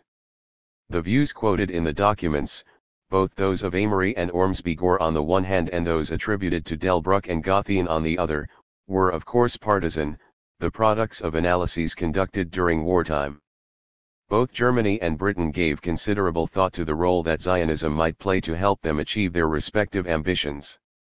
However, they did not address in any detail considerations about what post-conflict developments in Palestine might be. The focus of the authors was on the general strategies of their respective countries and how each could achieve and sustain their empires. Endorsement for Zionism was not the exclusive property of the British, and nor was Zionism itself committed to any particular imperial power. In 1889, for example, whilst visiting Constantinople, Theodor Herzl won the backing of Kaiser Wilhelm II for Zionism, who, in turn, afterwards sought to persuade Sultan Abdul Hamid II to support the movement. 120 The center of international Zionism was in Berlin, and the German Zionist movement was entirely patriotic at the outbreak of war, stimulated in part by justifiable concern at the anti-Semitism evident in Russia. 121 German Zionists worked with the Foreign Ministry to establish a committee for the liberation of Russian Jewry with the hope that Germany might occupy Western Russia where most of the Jews lived, and impose a less anti-Semitic form of government. 122. Even though in the eyes of some British commentators Zionism was allied with the German war effort, the notion of the creation of a Jewish homeland in Palestine had been a subject of discussion for some years if not decades in Britain. It gained considerable strength from the date of Allenby's entry into Jerusalem on December 11, 1917, when the aspirations of Zionism became a much more explicit part of the considerations of the British War Cabinet.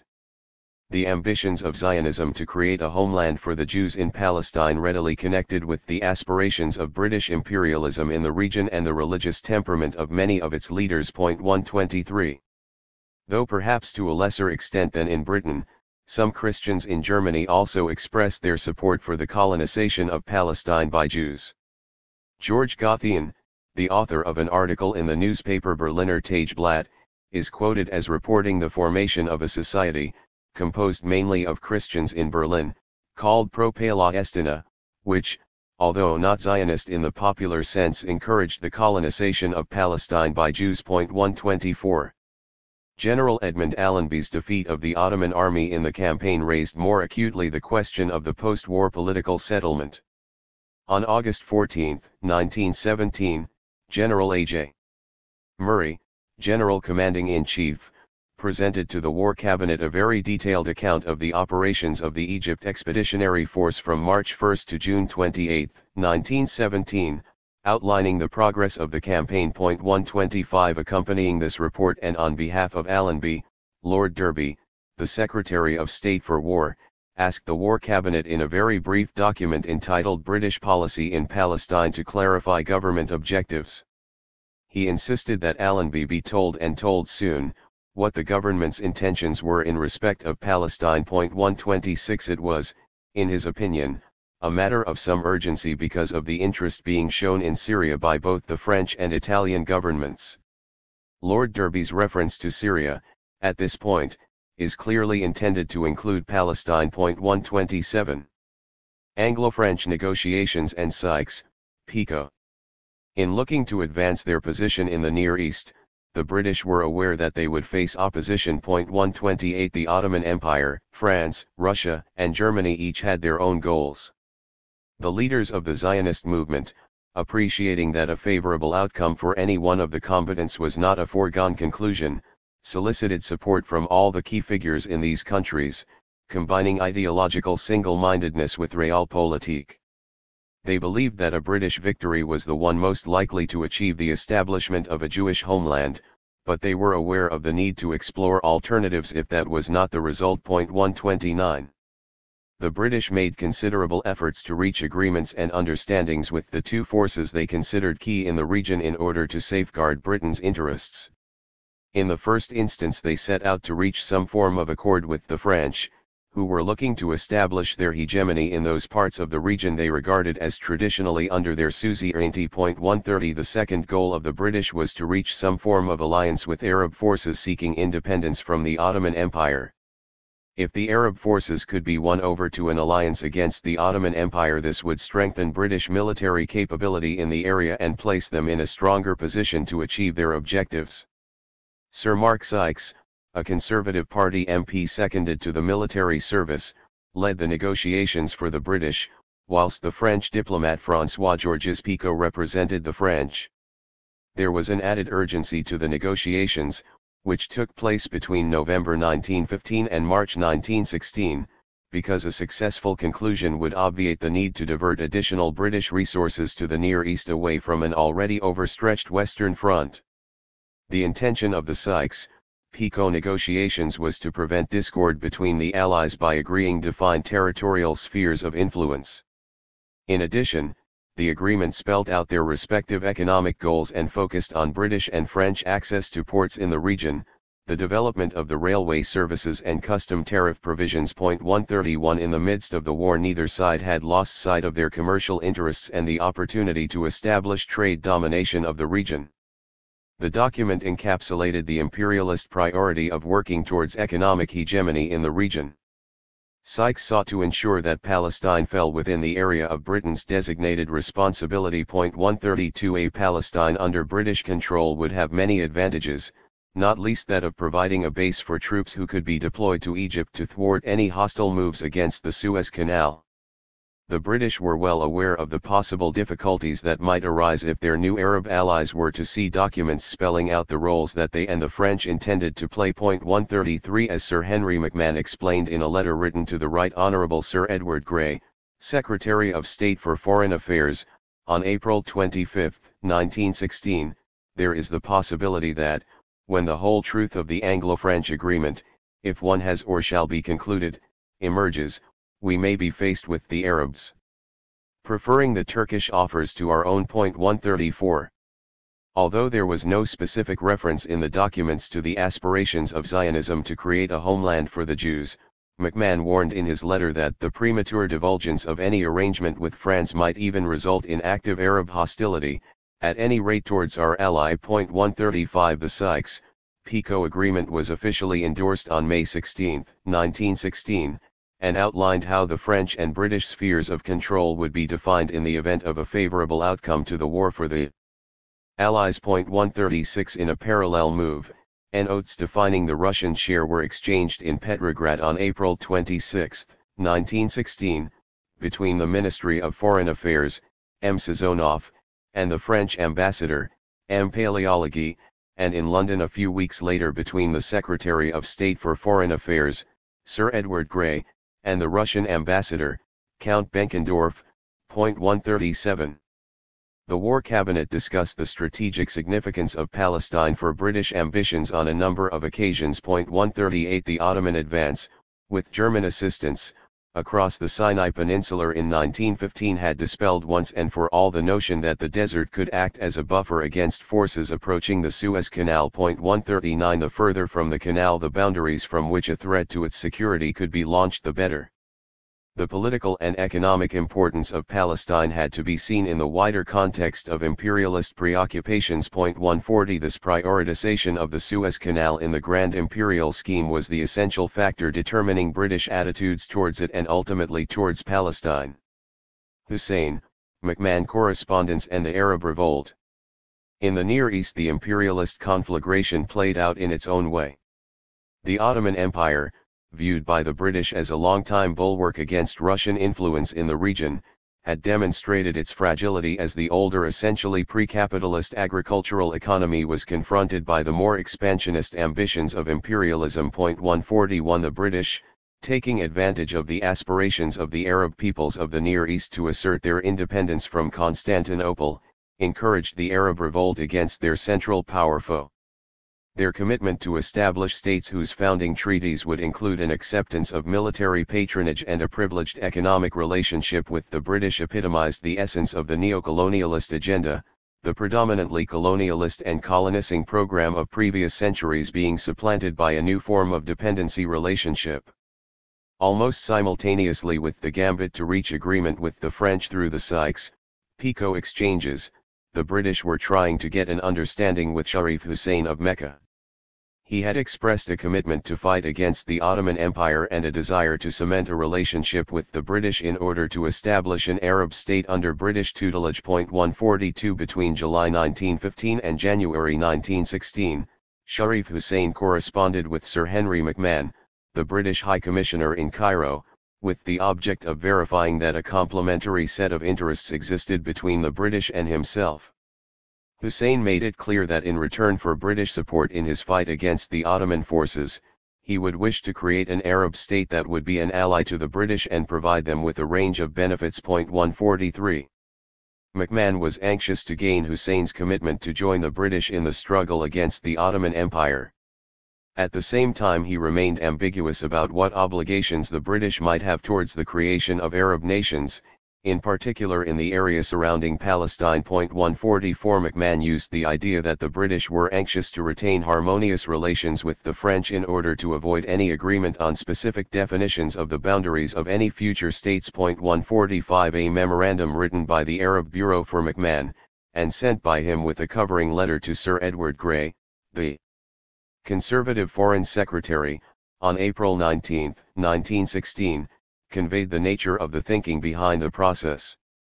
In the words of the memorandum, realizing that the present stage of operations in the Ottoman Empire is transitional, but daily declaring itself more and more in our favor, we have made every effort to avoid definite commitments for the future, and consequently the longer a final program is postponed the stronger becomes our position as negotiators, and the more reasonable will the other two parties, both Turk and Arab, be likely to show themselves towards our viewpoint. 146. He avoided any firm commitments whilst offering words of encouragement in areas which did not threaten British objectives. McMahon's correspondence concluded before the detail of the Sykes-Picot Agreement was finalized but, from the British point of view, was undoubtedly an important contribution to the whole process. Any developing Arab challenge to the Ottoman Empire would be annexed by the British into their regional scheme, thus ensuring that it could not be co-opted by the French. In addition, the Sykes-Picot Agreement ensured that if there were to be disputes between France and Britain they would be shelved until after the conclusion of the war with the Central Powers. 147. Throughout 1916 the War Cabinet received reports on the Arab Revolt and held discussions attended by senior military staff responsible for the conduct of the war such as Admiral Jellicoe, the First Sea Lord, and Sir William Robertson, Chief of the Imperial General Staff. Minutes of the meetings record that discussions took place throughout 1916 on the progress of the revolt and that there were concerns about its fortunes. There was particular anxiety about the potential negative consequences should the revolt suffer a setback. Austen Chamberlain, Secretary of State for India, and Lord Curzon, leader of the House of Lords, on December 9, 1916 both voiced a concern that the War Cabinet cannot allow the Sharif to be overwhelmed. One small state after another that has willingly or unwillingly espoused the cause of the Allies has been shattered. It is particularly important not to allow the downfall of the Sharif, as the effect on our prestige throughout the East would be disastrous. 148. Having secured the acquiescence of the French and created an alliance with Arab forces, the task for the British was to turn their attention to defeating the Ottoman Empire.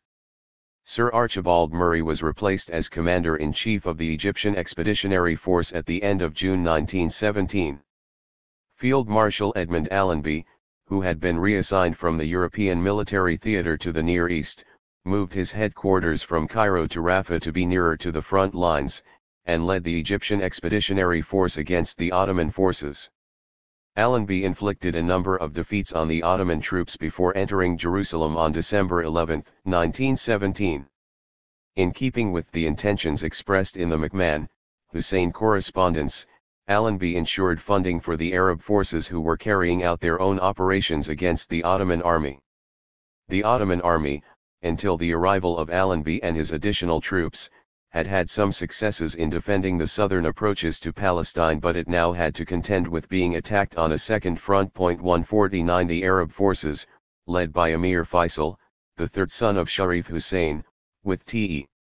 Lawrence acting as the British military liaison officer, engaged in a series of actions capturing Aqaba and attacking the vulnerable Hijaz rail services. 151 10 months later the Ottoman Empire had been defeated and the British military goals achieved. The next phase, the implementation of the Balfour Declaration, was to begin. 2. The Balfour Declaration, self-determination, and Palestinian opposition. The Ottoman Empire in decline. The government decision in late 1917 to support the creation of a national home for the Jewish people in Palestine was motivated by a self-interest which coalesced with the ambitions of the Zionist movement itself. The task was to integrate this project into the goal of sustaining the British Empire without appearing to replicate imperialist expansionism and colonization. The British government was conscious of French hopes to bring parts of the Ottoman Empire under its hegemony, and consequently sought to avoid provoking a rupture with either its French allies or the anti-Ottoman Arab forces. It was in the context of stimulated anti-imperialist movements and accelerated demands for self-determination in countries under imperial rule that the British government sought to advance their interests. In the midst of this maelstrom the interests of the British found congruence with the aspirations of Zionism. Zionist settlement provided a convenient surrogate, effectively implementing colonization under the guise of national reconstruction. Zionism, hitherto a peripheral political movement within the Jewish community, became an important adjunct of British imperialist strategy in the Near East. Whilst earlier governments had considered the preservation of the Ottoman Empire as key to protecting British strategic interests, its accelerating vulnerability raised serious doubts about its capacity to serve that purpose. 1 A number of existing and nascent nation-states wanted to assert their independence from the empire, and in some instances go further and annex parts of its territory. 2 These included countries like Italy and Greece alongside peoples such as the Bulgarians, Armenians, Kurds and Egyptians, some of whom, at varying times, tried to enlist the support of France and Russia. 3 For some the task would necessitate the military defeat and removal of Ottoman forces from their lands, whilst for others their ambitions would take the form of the occupying and colonizing conquered territory. The colonization of former parts of the Ottoman Empire had been taking place for some years. Following the French occupation of Algeria in 1830, some 50,000 people from France settled there over the next 17 years. Between 1870 and 1911 the colonial population of Algeria rose further, from 272,000 to 681,000. The Italians followed a similar path in Tunisia, and by 1911 there were 143,000 European colonists in the country. Following the Italian conquest of Ottoman-held Libya in 1912, there was an influx of 150,000 immigrants which, coupled with the genocidal policies inflicted on the indigenous peoples, culminated in the colonists constituting roughly one-fifth of the total population. Egypt had around 250,000 foreign settlers who became an increasingly significant proportion of the population, especially in the cities. In Cairo the number of non-indigenous residents was 16%, whilst in Port Said it reached as high as 28%. These developments in the former Ottoman territories had established a pattern of conquest and colonization across the area which set a precedent for the British. The Ottoman Empire was under threat from both internal and external challenges. Given the fragility of the Ottoman Empire, the British feared that it might fall completely under the sway of Germany. 6 The British, recognizing a potential Arab opposition to Ottoman rule, believed an alliance with such forces would strengthen their hand against Germany and might obviate the need to make compromises with the French over the subsequent division of conquered territories. 7 One further factor influenced them to turn their attentions to the Ottoman Empire, and that was the military. Setbacks on the Western Front, especially at the Somme in 1916, which resulted in the British considering it expedient to switch focus to the Near East. 8. In India the British defeated some hereditary leaders whilst forming alliances with others who were to act as a comprador social layer in compliance with the imperial rulers. In the case of the Near East, whilst the British opted for alliances with some Arab rulers in parts of the region, they chose a different path in Palestine, viewing the Zionists' ambitions as an alternative option to the challenge of creating a base from which to oversee the Suez Canal. Throughout the debates of the Zionist congresses there had been a clear understanding that, to be successful, the creation of a Jewish state would require an act of colonization under imperial patronage. This was understood equally by Balfour and by the Zionists.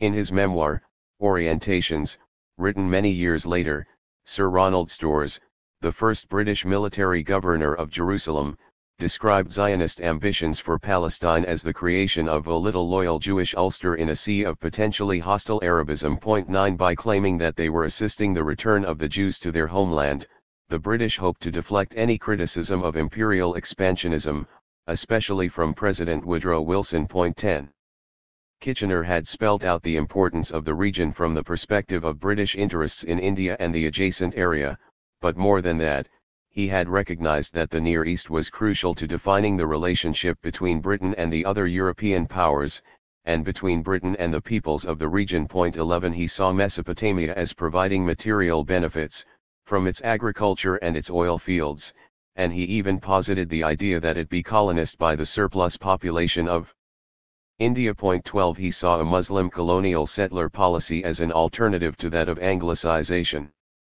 He proposed that Muslims from India would be used to establish a colony around Basra which would then form one end of the vital rail link to the Mediterranean, thereby ensuring a base from which to supervise access to the Arabian or Persian Gulf.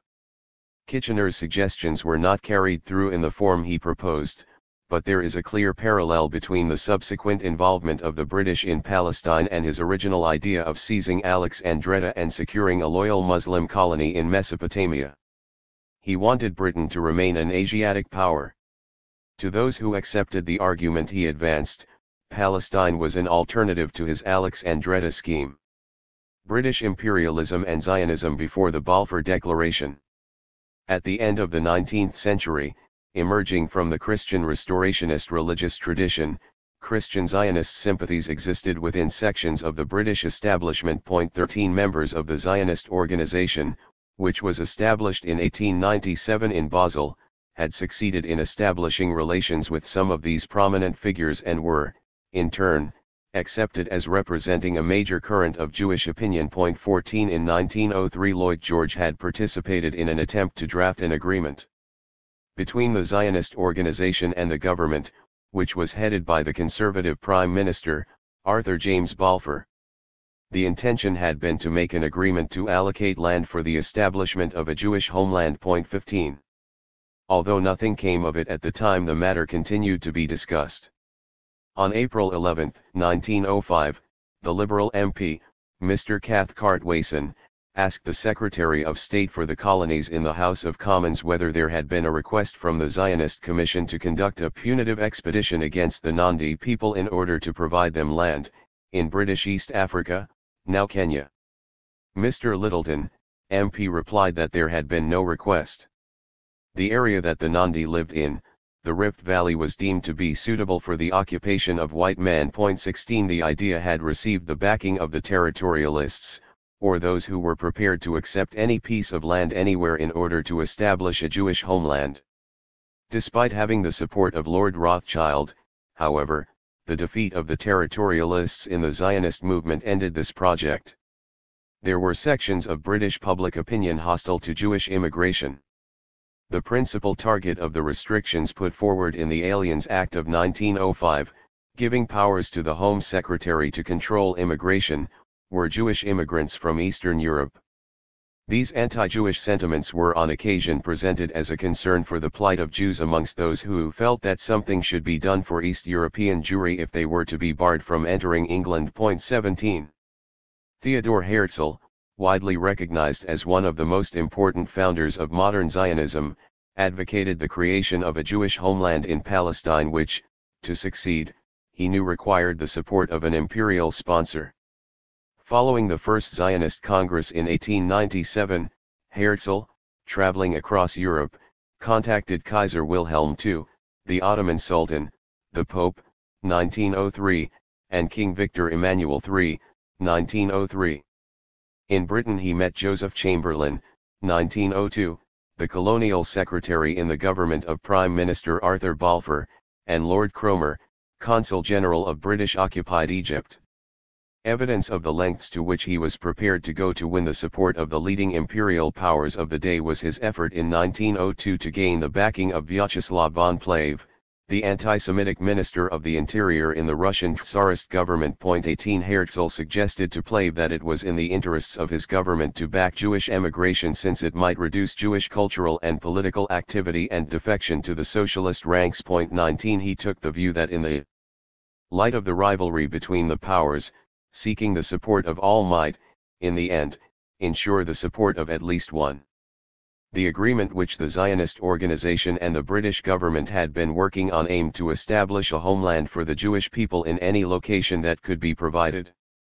Cyprus and Uganda were actively discussed. 20 Those prepared to accept any land to create a homeland for the Jews were called territorialists, and as such were not unlike other persecuted religious groups who sought refuge abroad. Even though, at this time, they did not have support from the government for the creation of a Jewish homeland in Palestine, they had won a hearing from some of its leading members and they continued to gather support in the following years. Amongst those who participated in the 1903 debate at the Zionist Congress in Basel were some like Chaim Weizmann, who supported the case for Palestine as the only place in which the Jewish homeland might be established. In 1904 Weizmann moved to Manchester, where he took a post at the university and began promoting the call for a Jewish homeland. The discussion of this aspiration and support for it was not restricted to Jewish members of the local community, as non-Jewish figures such as Winston Churchill, then a local MP, expressed his backing for the Zionist cause. 21 Theodor Herzl died in 1904. Support for the scheme to create a Jewish homeland outside of Palestine was defeated at the 7th Congress of the Zionist Organization in Basel in July 1905. 22 Whilst Weizmann lobbied key political figures in the British establishment, his success was in large part a consequence of their political and religious predisposition. In 1906 Weizmann met Arthur Balfour, then the leader of the opposition following his defeat as Prime Minister.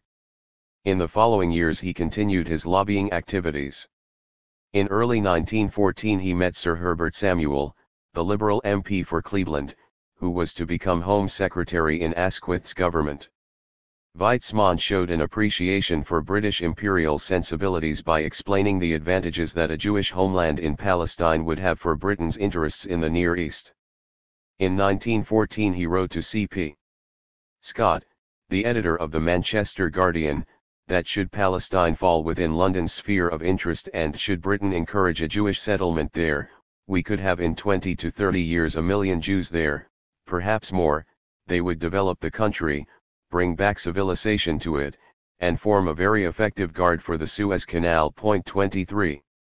In November the same year, through his connections with Scott, he met the then Chancellor of the Exchequer, David Lloyd George, together with Sir Herbert Samuel. 24 Samuel's commitment to the Zionist cause was demonstrated by his submission to the Cabinet in January 1915 of a memorandum on the future of Palestine, outlining a proposal for a Jewish homeland in Palestine. 25 I am assured, he wrote, that the solution of the problem of Palestine which would be much the most welcome to the leaders and supporters of the Zionist movement throughout the world would be the annexation of the country to the British Empire. 26 Samuel considered Weizmann's demands too modest. 27 Weizmann's task was not so much persuading these figures to support the Zionists' objectives but rather encouraging them to consider how those goals might be achieved.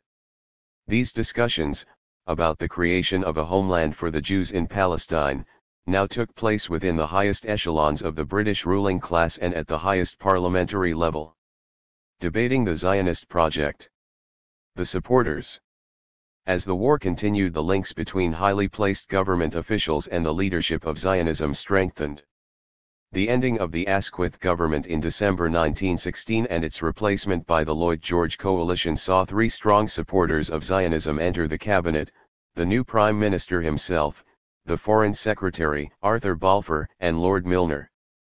Discussions took place on February 7, 1917 between Sir Mark Sykes, advisor to the Foreign Office on Middle Eastern affairs, Lord Rothschild, Chaim Weizmann, president of the English Zionist Federation, and other Zionist leaders, in order to arrive at some understanding on the future of Palestine. 28 The cabinet had further discussions in April on a report by Ormsby Gore on Zionism and the suggested Jewish battalions for Egyptian Expeditionary Force. This reflected the growing support amongst Zionists for a British Palestine or a Palestine under the United States. 29 Between July 1917 and October 1917, Balfour and Lord Rothschild exchanged correspondence about the construction of a statement expressing the British government's stance on the creation of a homeland for the Jews in Palestine.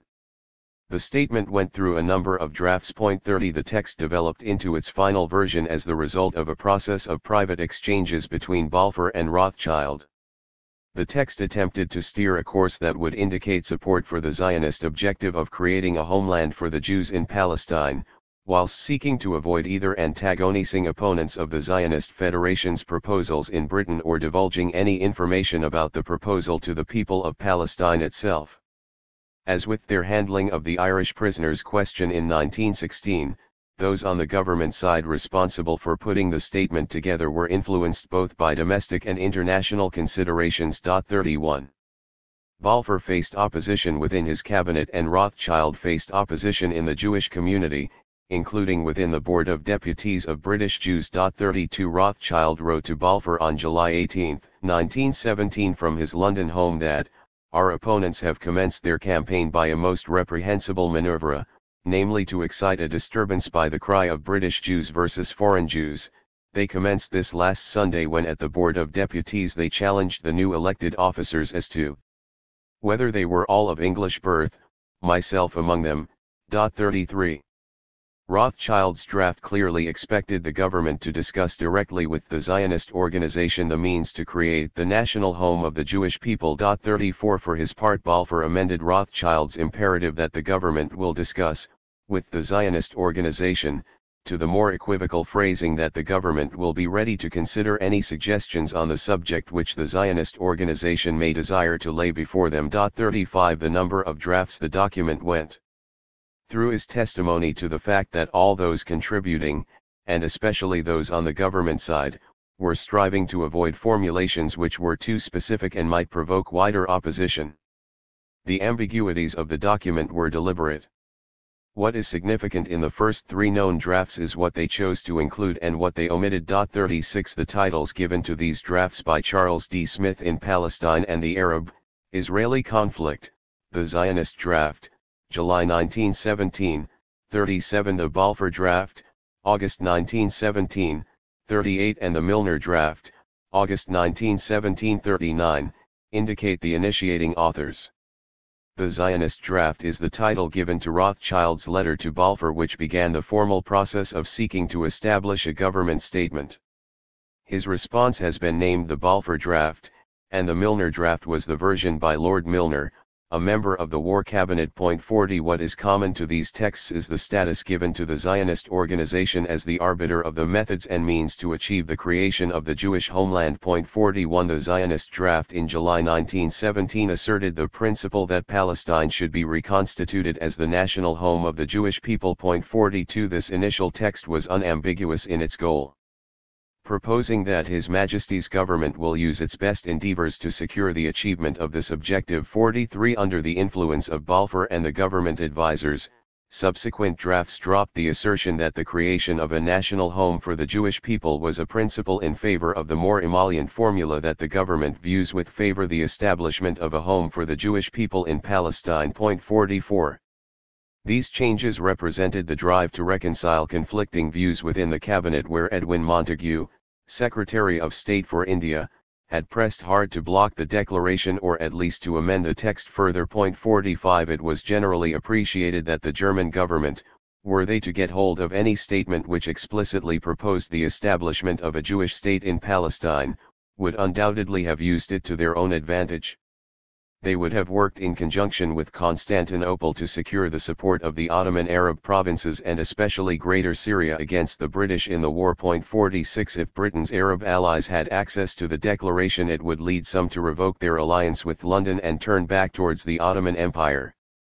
It was little wonder that the British delayed the release of the text in Palestine. The draft declaration on Zionism, as it was described by M.P.A. Hankey, Secretary to the Cabinet, was submitted to 9, or, including Mr. E.S.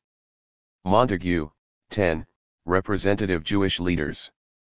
In his response to the draft, Herbert Samuel, MP, drew attention to the dangers of not proceeding with the conquest of Palestine. If the Turks are left ostensibly in control of Palestine, the country is likely to fall, in course of time, under German influence. If Germany, or any other continental power, is dominant there, Egypt would be exposed to constant menace.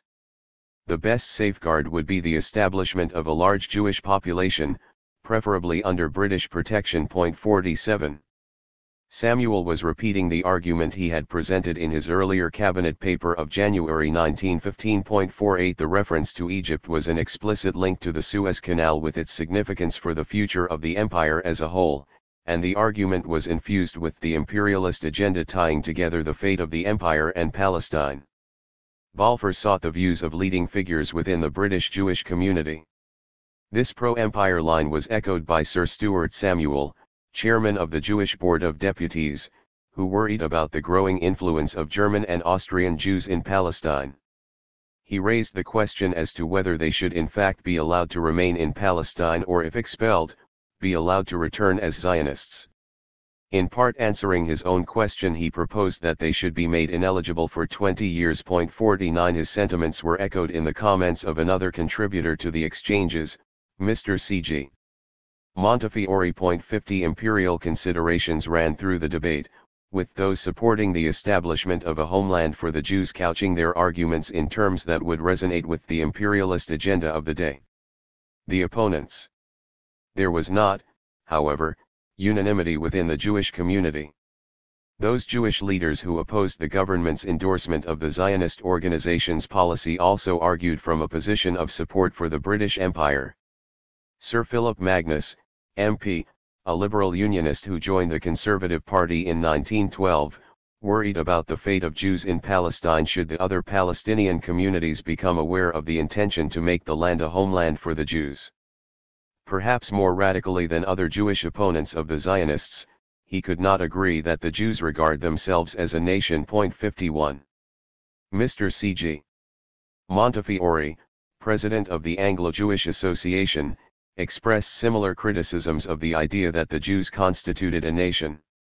He rejected Herzl's assertions that antisemitism was eternal, and that it was hopeless to expect its removal, viewing such remarks as a libel upon both Jews and human nature.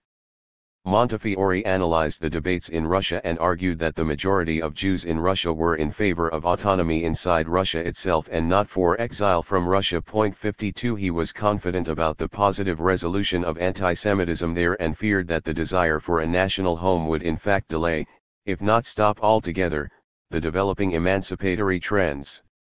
These views were shared by Mr. L.L. Cohen, chairman of the Jewish Board of Guardians, who thought that the Jews were not a nation and support for such ideas would strengthen the hands of those who were anti-Semitic. 53. Cohen pointed out that, given the number of Jews in Europe, a Jewish homeland in Palestine would only be able to take a small fraction of that number and therefore would not resolve the problem of anti-Semitism. The most formidable Jewish opponent of the declaration was the newly appointed Secretary of State for India, Edwin Samuel Montagu, who fought an ongoing battle against the Zionist proposals. He placed the primacy of the empire above all else and viewed India as a vital part of it.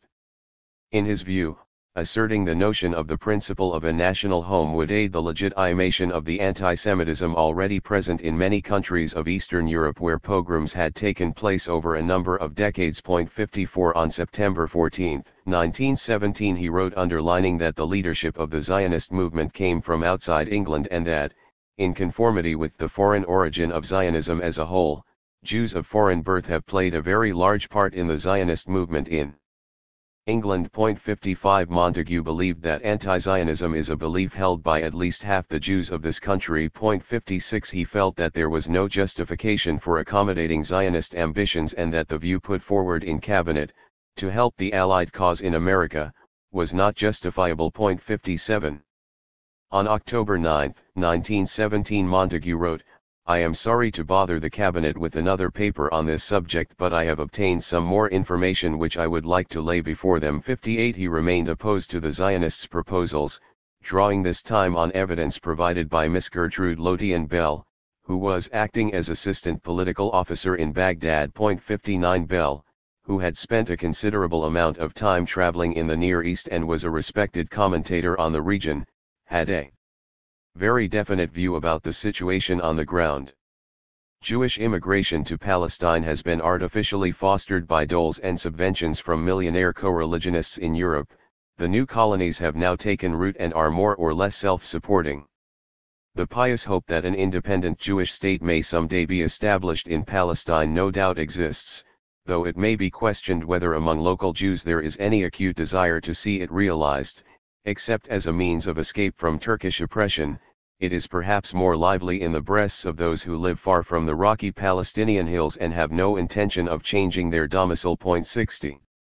Montagu, like Bell, considered the call for a Jewish state as the demand of an unrepresentative minority, and not something coming from those prominent Jews he felt the government should listen to.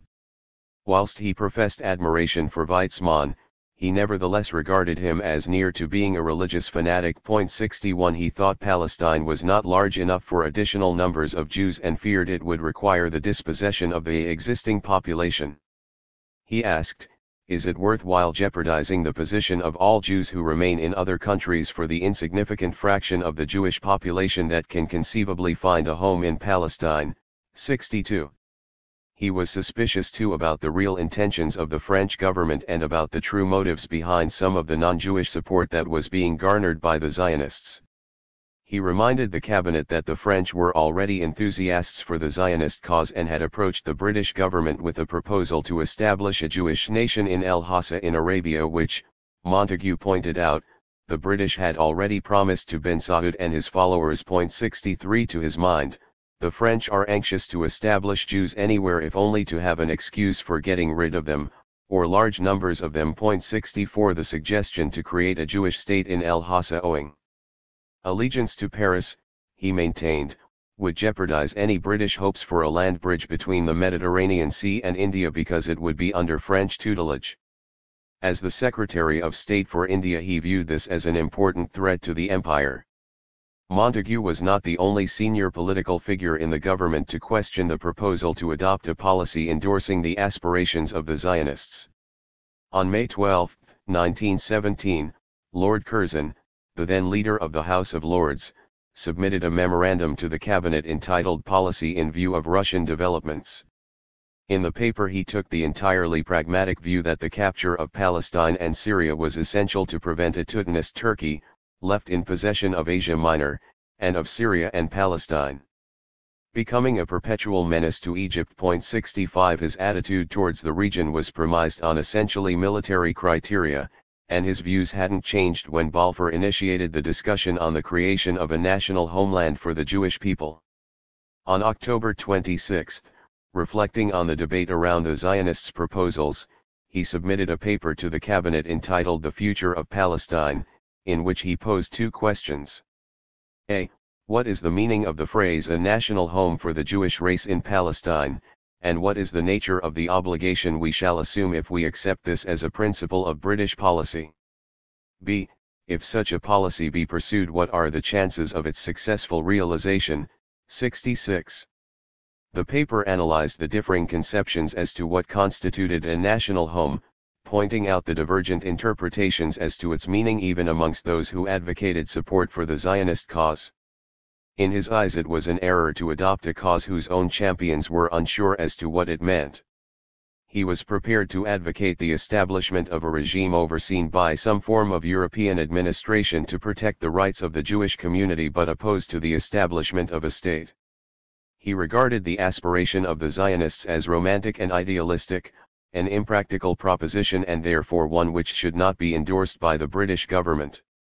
The cabinet, however, was not swayed by his well-reasoned critique.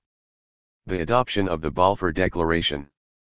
The final draft of the declaration agreed by the cabinet on October 31, perhaps modified as a consequence of Montagu's intervention, affirmed that nothing shall be done which may prejudice the rights and political status enjoyed by Jews in any other country as a result of the creation of a Jewish homeland. The clause was a clear attempt to counter the argument that a homeland for the Jews would encourage anti-Semitic sentiments or might legitimize pressure being put on Jewish citizens across Europe to emigrate. 67 The inclusion of the reference to the civil and religious rights of existing non-Jewish communities in Palestine was a clear attempt to assuage Curzon. Balfour's letter to Rothschild navigated between the Scylla and Charybdis of the two sides. Its ambiguity was a deliberate attempt to satisfy the Zionist lobby whilst avoiding a formulation which would alienate Jewish anti-Zionists in Britain and anti-Ottoman Arab allies. To the authors and those to whom it was addressed, the Balfour Declaration dated November 2, 1917 had the status of a formal treaty with all that implied. His Majesty's government view with favour the establishment in Palestine of a national home for the Jewish people and will use their best endeavours to facilitate the achievement of this object, it being clearly understood that nothing shall be done which may prejudice the civil and religious rights of existing non-Jewish communities in Palestine or the rights and political status enjoyed by Jews in any other country. 68. Whilst the inhabitants of Palestine were ignored, the War Cabinet did consult others on the text of the Balfour Declaration. Confidentially, and before publication, they sent copies to President Wilson, the leaders of the Zionist movement and persons in Anglo-Jewry opposed to Zionism to solicit their views. 69 As on the issue of Irish prisoners, and for similar reasons, the British were sensitive to the reaction of the United States administration to any steps towards the establishment of a national home for the Jewish people. The cabinet were anxious not to alienate the influential pro-Zionist opinion in the USA lest it adversely affect the financial and material support provided by Wilson for the war effort. 70. In the years that followed, British politicians continuously used the document as the reference point in determining policies for Palestine and considered its interpretation their exclusive prerogative. Zionism, colonization, and colonialism. Having inflicted a major defeat on the Ottoman forces in the southern part of Palestine in October and early November, General Allenby officially entered Jerusalem on December 11, 1917. The British established the Occupied Enemy Territories Administration, South, which governed the conquered parts of Palestine until October 1918, when its responsibilities were extended to the whole of the country. Allenby ran Palestine through military rule, issuing statements that the places holy to Islam, Judaism, and Christianity would be protected, and instructed everyone to go about their lawful business. The administration had two major objectives: the preservation of the status quo, and the prohibition of any agreement for transfer of immovable property until the land registers were established. 71. Shortly afterwards, on February 18, 1918, Balfour announced to the House of Commons that the government had agreed to the request of the London Zionist Central Organization to permit a Zionist commission to proceed to Palestine at an early date. 72. A telegram was sent from London to the military in Palestine informing the local administration that the Zionist commission was about to arrive to act as liaison between the Jews and the military administration, and to control the Jewish population. Ronald Storrs was shocked and subsequently commented, "We could hardly believe our eyes, and even wondered whether it might not be possible for the mission to be postponed until the status of the administration should be more clearly defined." 73. Weizmann left for Palestine in April 1918 to establish the commission with full British government approval. 74. Discussion hardly arose in the cabinet in 1917 about what a homeland for the Jews might look like or how it might be created. Despite their commitment to the idea, Lloyd George and other leading political figures had no blueprint for its creation. 75. The wording of the Balfour Declaration was deliberately ambiguous to obscure its true intent or mislead those on whose lands the homeland was to be established, but it also revealed that the protagonists themselves were uncertain about how it might be achieved and what it might mean. The symbiotic relationship between Zionism and British imperial interests was a central theme for many of the politicians who espoused the Zionist cause. Churchill expressed the view in early 1920 that, if, as it may well happen, there should be created in our lifetime by the banks of the Jordan a Jewish state under the protection of the British Crown, which might comprise 3 or 4 million of Jews, an event would have occurred in the history of the world which would, from every point of view, be beneficial, and would be especially in harmony with the truest interests of the British Empire. 76. Like many more of his fellow War Cabinet members, including the Unionist Edward Carson and the South African Jan Smuts, Churchill appreciated the role colonists might play. Churchill's consistent espousal of the Zionist cause was the obverse of his promotion of the truest interests of the British Empire. Non-religious hierarchist notions of civilization and secularist interpretations of religious beliefs were shaped into an imperialist discourse to validate political practice. The Balfour Declaration constituted a unique manifestation of this fusion. The Zionist project for the creation of a homeland for the Jews fused with the British government's desire to have a land base near the Suez Canal in order to protect the route through which it communicated with much of its empire. Zionism was a useful and timely adjunct to British imperialism's functioning. Palestine and self-determination. The Palestinian aspiration for self-determination reflected developments which had taken place in the Ottoman Empire and in the emergence of anti-imperialist struggles elsewhere in the world. The 1857 uprising in India constituted one example of the anti-colonialist and anti-imperialist nationalist movements that were emerging. This process accelerated in the early part of the 20th century with intensifying opposition to imperialist conquest, occupation, and colonization. Hitherto subaltern peoples sought to repudiate the inferior status imposed on them. The debate around self-determination developed as a counterpoint to that of the imperialist hegemony of Western European countries in particular.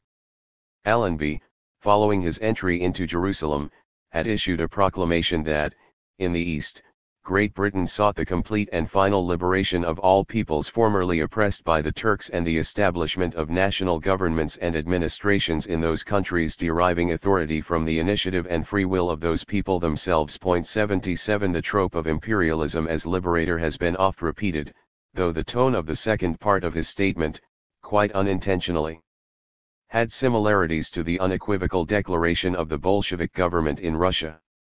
On January 3, 1918, prompted by the negotiations taking place between the Central Powers and the new Soviet Republic, the War Cabinet discussed its war aims. Soviet Russia's unilateral withdrawal from the war reverberated throughout Europe. 78 The British government were keen to keep Russia engaged, if only to occupy one or more of the Central Powers in continued fighting and to prevent Russian arms falling into enemy hands. A telegram from the British military attaché in Petrograd, however, made the assessment that Trotsky-Sik and his friends had so ruined the Russian army that if he does break off negotiations, the enemy will advance a few kilometers and capture his guns. 79 Although the USA had formally declared war against Germany, they could not compensate for the withdrawal of Russian troops because their soldiers were not prepared, were not yet available in comparable numbers, and could not be deployed to the same battlefronts. Even after more than 12 months following the USA's entry into the war, considerable doubts were expressed at the battle readiness of their forces. In a discussion that took place on October 19, 1918, on the conditions of an armistice with Germany, Field Marshal Haig described the American army as disorganized, ill-equipped and ill-trained, and that it would be at least a year before it becomes a serious fighting force. 80. The War Aims statement was designed to make clear that the British objective was to conquer and appropriate all lands belonging to the Central Powers and no more. The Cabinet's endorsement of the principle of self-determination was an attempt to convey this and defuse the growing war weariness within Britain. In Europe, the essence of Cabinet terms for ending the war amounted to a return to the status quo ante whilst demanding compensation for those countries invaded by the Central Powers. Lloyd George, keen to lessen any opposition to the continuation of hostilities, presented the War Aims statement to the Trades Union Conference. This initiative met with the approval of the Labour member of the Cabinet, Mr. Barnes, who attached great importance to the psychological effect which would be produced at home by the issue of a full reasoned statement of our war aims. 81 Lloyd George duly delivered his speech to the meeting in Caxton Hall, London, on January 5, 1918. 82. The Prime Minister's position on the fate of the colonial possessions of Germany and the Ottoman Empire, which he presented to the meeting of trade union representatives, was summed up in the War Cabinet minutes of January 3, 1918 in the following way. He thought that the War Cabinet were in general agreement that our proper course would be to express our willingness to accept the application of the principle of self-determination to the captured German colonies. Precisely how the principle was to be applied need not now be discussed, but there were chiefs and heads of tribes who could be consulted. The same principle was to be applied in the case of Mesopotamia, which was occupied by Arabs and not by Turks, and in the case of Palestine, which had a very mixed population. 83. The acceptance of the application of a principle did not constitute a commitment to put it into practice.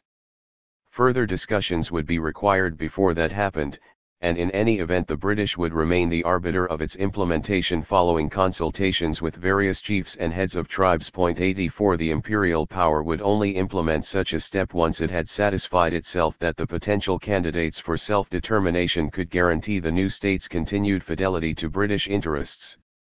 The War Cabinet minutes offer no explanation or elaboration of the term mixed population in respect of Palestine, nor why it was necessary to distinguish it from other countries of the Ottoman Empire.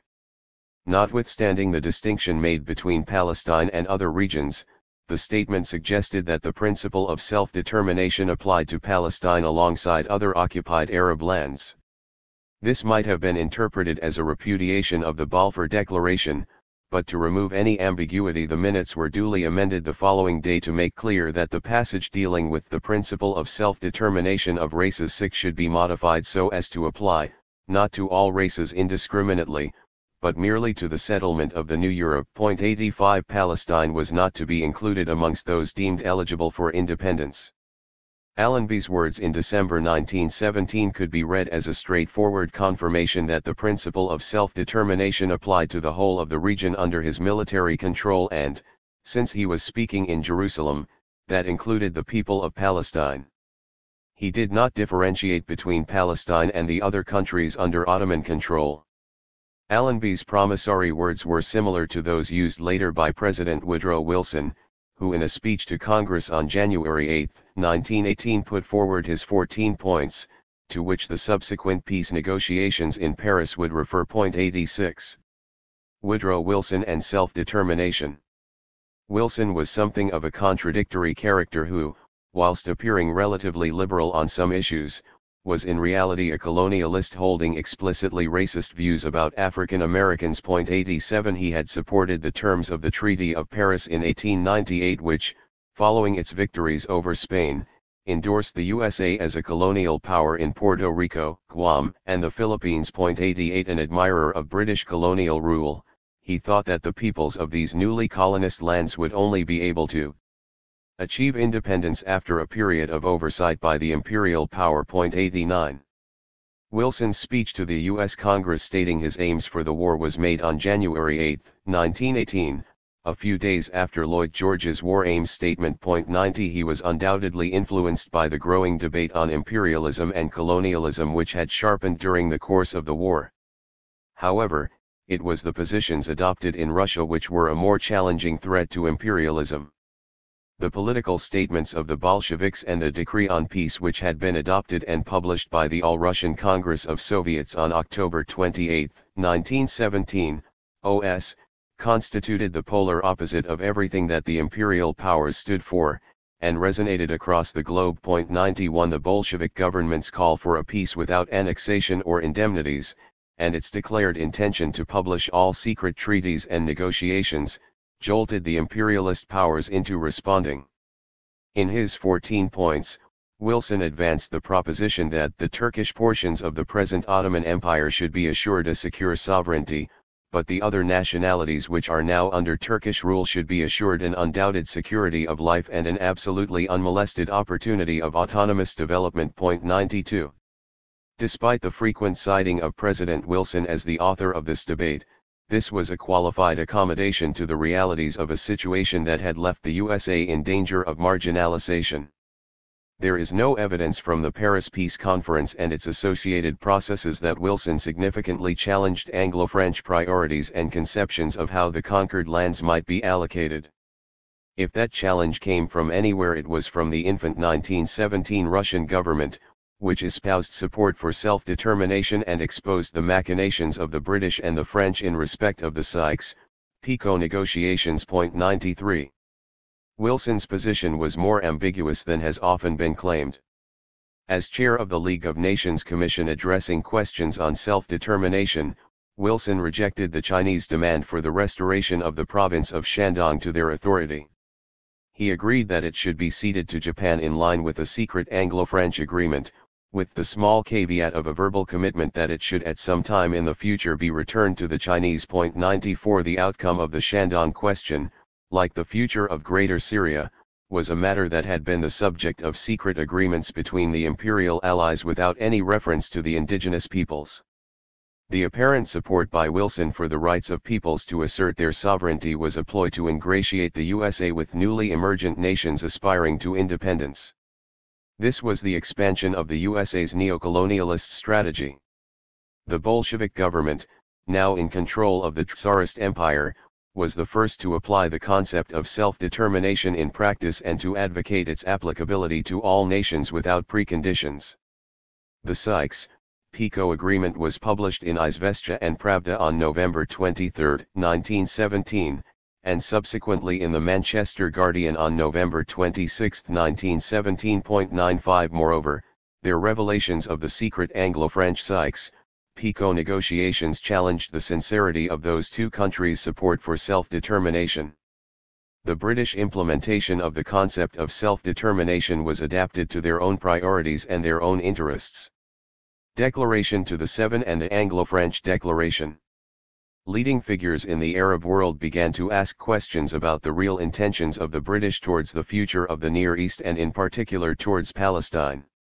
In Cairo, on June 16, 1918, under growing pressure from a variety of sources, the British issued a statement at a meeting with 7 influential Arabs which became known as the Declaration to the Seven. It was drafted to reassure those concerned about the ambiguity of Britain's intentions. The declaration specifically drew attention to Allenby's Jerusalem statement and to one made by General Sir Stanley Maude on the occasion of the fall of Baghdad on March 19, 1917. 96. The declaration to the seven discussed four categories of territory, the fourth of which were those territories liberated from Turkish rule by the action of the Allied armies. Palestine and Mesopotamia came within this category, and the document spelled out the British government's position on the future of these two regions. The declaration affirmed that, the policy of His Majesty's government towards the inhabitants of those regions, is that the future government of those territories should be based upon the principle of the consent of the governed. 97 The declaration echoed the formula used in Lloyd George's War Aims speech and was designed to reassure its recipients that the British endorsed the concept of self-determination. 98 From an Arab perspective, the gaining of the right to self-determination in the manner implied by Allenby appeared to be a clear pledge that they would receive their liberty as a quid pro quo for their alliance with the British against Germany's partner, the Ottoman Empire. A few months later, the British military commands in Palestine, Syria, and Mesopotamia, in conjunction with the French, felt compelled to issue a further statement seeking to clarify their political position. Though brief, the Anglo-French declaration published on November 7, 1918 reiterated that the establishment of national governments and administrations shall derive their authority from the free exercise of the initiative and choice of the indigenous populations. 99 The document, an official communiqué, was distributed to the press in Palestine, Syria, and Mesopotamia and posted in towns and villages, stating that France and Great Britain agree to further and assist in the setting up of indigenous governments and administrations in Syria and Mesopotamia which have already been liberated by the Allies, as well as in those territories which they are endeavoring to liberate, and to recognize them as soon as they are actually set up. 100. The declaration asserted that the role of the French and the British was to offer support and help for the peoples of those countries in a process which would culminate in self-determination. In the minds of those receiving both statements, it would appear that the imperial powers were giving an undertaking that the future of the countries of the region would be a matter for their determination and not that of the Allies. It might reasonably be thought that whatever had been said in London at the end of 1917, in the form of the Balfour Declaration, was now superseded by statements issued 7 months later in Cairo and nearly a year later in Palestine, Syria, and Mesopotamia. In London, the cabinet was already discussing the establishment of colonial rule in Mesopotamia. 101 Whatever the intentions of the British and the French, there could be no doubt of the effect that their public statements would have on the Arab leadership and amongst the wider population. It must have appeared as though a consensus was emerging amongst the great powers that self-determination was going to be respected as a universal principle. However, this did not mean that the peoples of the region were to attain sovereignty. Nor did it mean that the imperialist rivalry which had provoked the war would conclude it to the benefit of those whose lands were coveted for their raw materials and potential markets. Paris Peace Conference and the League of Nations. The Mandate System. From October 1918, the British extended the rule of the Occupied Enemy Territory administration to the whole of Palestine. Initially, the French saw the advance on Syria and the taking of Damascus by their erstwhile partner as a repudiation of the Sykes-Picot Agreement. The British and French Prime Ministers, David Lloyd George and Georges Clemenceau, met in December 1918 to resolve these issues before the peace negotiations began. On the eve of the Paris Peace Conference, Lloyd George agreed a compromise, for essentially domestic reasons, to give the French a free hand in Syria and Lebanon once they had the necessary forces and materiel to achieve their goals successfully, thereby removing one major problem hanging over Anglo-French relations. 102 For their part, the British were acting out of self-interest, placating the French in order to win the latter's acquiescence to the takeover of Palestine. 103 The Paris Conference, which began on January 18, 1919, contained echoes of the 1884 Berlin Conference convened to reach an agreement to avoid competition and conflict between the imperialist powers over the division of Africa. The British and the French viewed the Paris Conference as an opportunity to give international legitimacy to their ambitions for hegemony in the Near East, and the importance of the conference was underlined by the presence of major political figures of the Entente powers, including the British Prime Minister David Lloyd George, the French Prime Minister Georges Clemenceau, the U.S. President Woodrow Wilson and Italian Prime Minister Vittorio Emanuele Orlando. The main business of the conference resulted in a series of treaties, the first of which, the Treaty of Versailles, was concerned with Germany. Lloyd George and Clemenceau had agreed their approach to the conference based on the Sykes-Picot Agreement and specifically the allocation of control over Mesopotamia, Syria, and Palestine. 1045 months later, on June 28, 1919, the mandate system was established by the adoption of the Covenant of the League of Nations. This created three sets of mandate listed as Class A, B and C. These corresponded to categories which the conquered countries were assigned to, based on the decisions by the imperial powers. Category A was composed of those countries deemed most ready to become independent sovereign states. Article 22 of the Covenant stated that the mandates were held on behalf of the League of Nations by advanced nations as a sacred trust of civilization in order to give practical effect to the development of such peoples who are not yet able to stand by themselves under the strenuous conditions of the modern world. This formula was meant to differentiate between the mandate system and traditional colonial rule, though subsequent practices were hardly distinguishable from colonialism.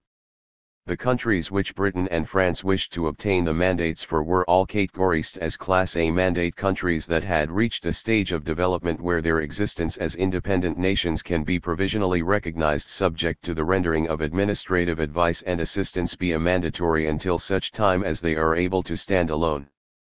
Critically, the article added the qualification that the wishes of these communities must be a principal consideration in the selection of the mandatory. 105. King, Crane Commission. Following Balfour's visit to the USA in May 1917, President Woodrow Wilson was well aware of his intentions and commitment to formulating a declaration on Palestine favoring the creation of a Jewish homeland. 106 However, at the conference and before allocating which powers should be assigned which mandate countries, he wanted two issues to be considered: the 14 points relating to self-determination he had presented to Congress and the opinions of the peoples in the respective territories. 107. He proposed the setting up of a commission to hear the evidence of the people in Greater Syria, in which he included Lebanon and Palestine. Wilson's view was in line with the proposed Article 22, as well as the apparent intentions of the Cairo Statement and the even more widely publicized Anglo-French Declaration. However, neither the British nor the French supported Wilson and they, along with the Italian government, withdrew from the commission. 108 As a result, it was composed exclusively of nominees of the USA, the academic Dr. Henry C. King, president of Oberlin College, and the wealthy businessman Charles Richard Crane. Unlike any British or French politician before them, they sought the views of the people in the region, including the Syrian Congress, who made a submission to the King, Crane Commission. 109. The King, Crane Commission received submissions and gathered testimonies in Palestine, Syria, Transjordan, Lebanon, and at Adana from June 16 to early August 1919. They drew a distinction between the concept of a Jewish homeland and the aspirations of the Zionists for a Jewish state. For a national home for the Jewish people is not equivalent to making Palestine into a Jewish state, nor can the erection of such a Jewish state be accomplished without the gravest trespass upon the civil and religious rights of existing non-Jewish communities in Palestine. 110 Having started from a position of sympathy for the Zionist project, the evidence that they gathered led them to revise their views, and they concluded by recommending serious modification of the extreme Zionist position. 111 In general, therefore, the conclusions of the King, Crane Commission were similar to the positions adopted in July 1919 by the Greater Syrian Congress. 112 Having taken the evidence, they concluded that there should be one state of Greater Syria, to include Lebanon and Palestine, with Faisal as its king under a United States mandate. Great Britain was the second choice for the mandate. 113. The report of the King, Crane Commission was handed to the Paris Peace Conference in August 1919. The British and the French governments opposed its findings. No doubt in part aided by the absence of Wilson from the conference through ill health, the report was marginalist and not published until 1922. Unsurprisingly, the two European powers had no enthusiasm for publishing the report when the evidence from the petitions to the Commission showed a clear repudiation of the Balfour Declaration and a preference for the USA as the mandatory power. 114 These findings constituted a rejection of the aspirations of the British, the French, and the Zionist movement and were largely in keeping with the aims of the Greater Syrian Congress and the representatives of the Arab peoples of the region. League of Nations, Balfour, and the Mandate. The Zionist organization made a submission to the Peace Conference on February 3, 1919, but this was not the sole route it followed to gain its objective. Whilst deliberations were taking place in Paris, the Zionist Commission was in the process of establishing itself in Palestine and cementing its privileged relationship with the British government. Chaim Weizmann was in regular contact with Winston Churchill, the Secretary of State. 115 On January 3, 1919 in London, Weizmann and Emir Faisal, who was under pressure from the British, signed an agreement which proposed the adoption of such measures, as will afford the fullest guarantees for carrying into effect the British government's declaration of 2 November 1917. Furthermore, the document included a recognition by each party of the other as being the custodians of the national aspirations of the Palestinians and Jews respectively. 116. The Faisal-Weizmann agreement, written, like the Balfour Declaration itself, in the form of a treaty between states, contained no recognition of the Palestinians as having any role to play in determining the future of the area. 117 Article 9 of the agreement specified that any matters which may arise between contracting parties shall be referred to the British government for arbitration. 118 The document was an endorsement of Britain's hegemonic position and the neocolonial status of whatever entities were established in due course. Faisal subsequently added a codicil, which Weizmann co-signed, stating that provided the Arabs shall obtain their independence as demanded, I shall concur in the above articles. But if the slightest modification or departure were to be made, I shall not be bound by a single word of the present agreement. 119 Faisal had in fact made a crucial concession to the British and the Zionists, indicating that Palestine was not his priority and that there was not necessarily any unanimity between him and other Arab leaders. In October 1918 Faisal had established an Arab government in Damascus with himself as monarch, but his credibility was subsequently damaged by the January 1919 agreement with Weizmann. In March 1920 the Syrian National Congress declared independence for Syria, including Palestine. On April 25, 1920 the Supreme Council of the Allies at San Remo confirmed the assignment of the mandate for Palestine and Mesopotamia to the British, and that for Syria and Lebanon to the French. French troops were already in Greater Syria, having disembarked at Beirut on October 8, 1918, and set up their base in the west of the region. On July 14, the French gave Faisal an ultimatum to submit, which he conceded to. However, supporters of the Syrian Congress who resisted the French were defeated, thus enabling the occupiers to enter Damascus on 24 July 1920. 120. The terms of all the mandates, including the mandate allotted to France, were contained in the Treaty of Sèvres finalized on August 10, 1920. Nevertheless, it was not until July 24, 1922 that the League of Nations finally ratified the document. The Balfour Declaration was the political basis of the British mandate for Palestine and was approved even though within the cabinet there had been dissident voices that argued against the formulations contained in it. 121 The qualification expressed in Article 22, that those to be governed under the mandate system must have their wishes recognized as a principal consideration in the selection of the mandatory, was completely ignored. Preempting both the treaties adopted following the Paris Peace Conference and the decisions of the League of Nations, the British began to take steps to implement the mandate. In April 1920, Sir Herbert Samuel was appointed High Commissioner for Palestine, replacing the military authority that had been in charge since Allenby's entry to Jerusalem. His support for the Zionist cause was well known as a result of the January 1915 paper, The Future of Palestine. he had submitted to the cabinet proposing that Palestine be made into a homeland for the Jewish people. 122 He firmly believed that in supporting such a move the British Empire would be enhancing its prestige and fulfilling her historic part as civilizer of the backward countries. 123 Lord Curzon, the Foreign Secretary, suggested to Samuel that he reconsider his acceptance of the post. In addition, Allenby and General Bowles, the chief administrator of the Occupied Enemy Territory Administration, expressed deep concerns about Samuel because they regarded him as an inappropriate candidate. 124 Arab political figures shared Curzon's opinion that Samuel's association with Zionism made him unsuitable. Notwithstanding this opposition, he took up the post on 1 July 1920. 125 Both the timing and the candidate selected were an indication of the resolve of the British government to proceed with the implementation of the Balfour Declaration. Whatever the intentions of the Covenant of the League of Nations in describing the mandate as a sacred trust of civilization, the British were determined to be in sole control of the destiny of Palestine and take little heed of the views of the indigenous peoples. Arab and Palestinian opposition to the mandate. In Palestine, events did not stand still.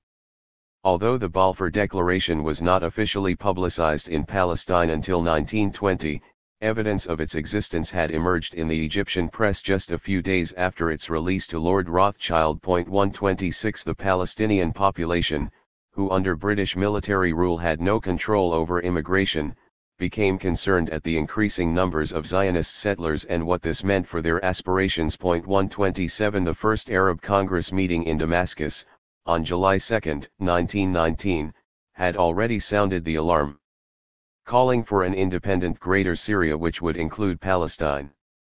A special Congress was convened in Haifa later the same year to coordinate local committees of resistance to forward this campaign. A second Arab Congress, meeting in Damascus on March 8, 1920, repudiated the mandate proposals for the country and proclaimed Syrian independence. The Damascus Congress gave a clear indication that the intentions of the Zionist Commission were well known, well understood, and completely opposed. Colonial settlement projects such as the Palestine Jewish Colonization Association had been inaugurated in the 1880s by Baron Edmund de Rothschild. 128 Between 1897 and 1914 the Jewish population in Palestine doubled. 129 The number of immigrants increased rapidly from an estimated 35,000 in the 21 years from 1882 to 1903, to 40,000 in the 10 years from 1904 to 1914.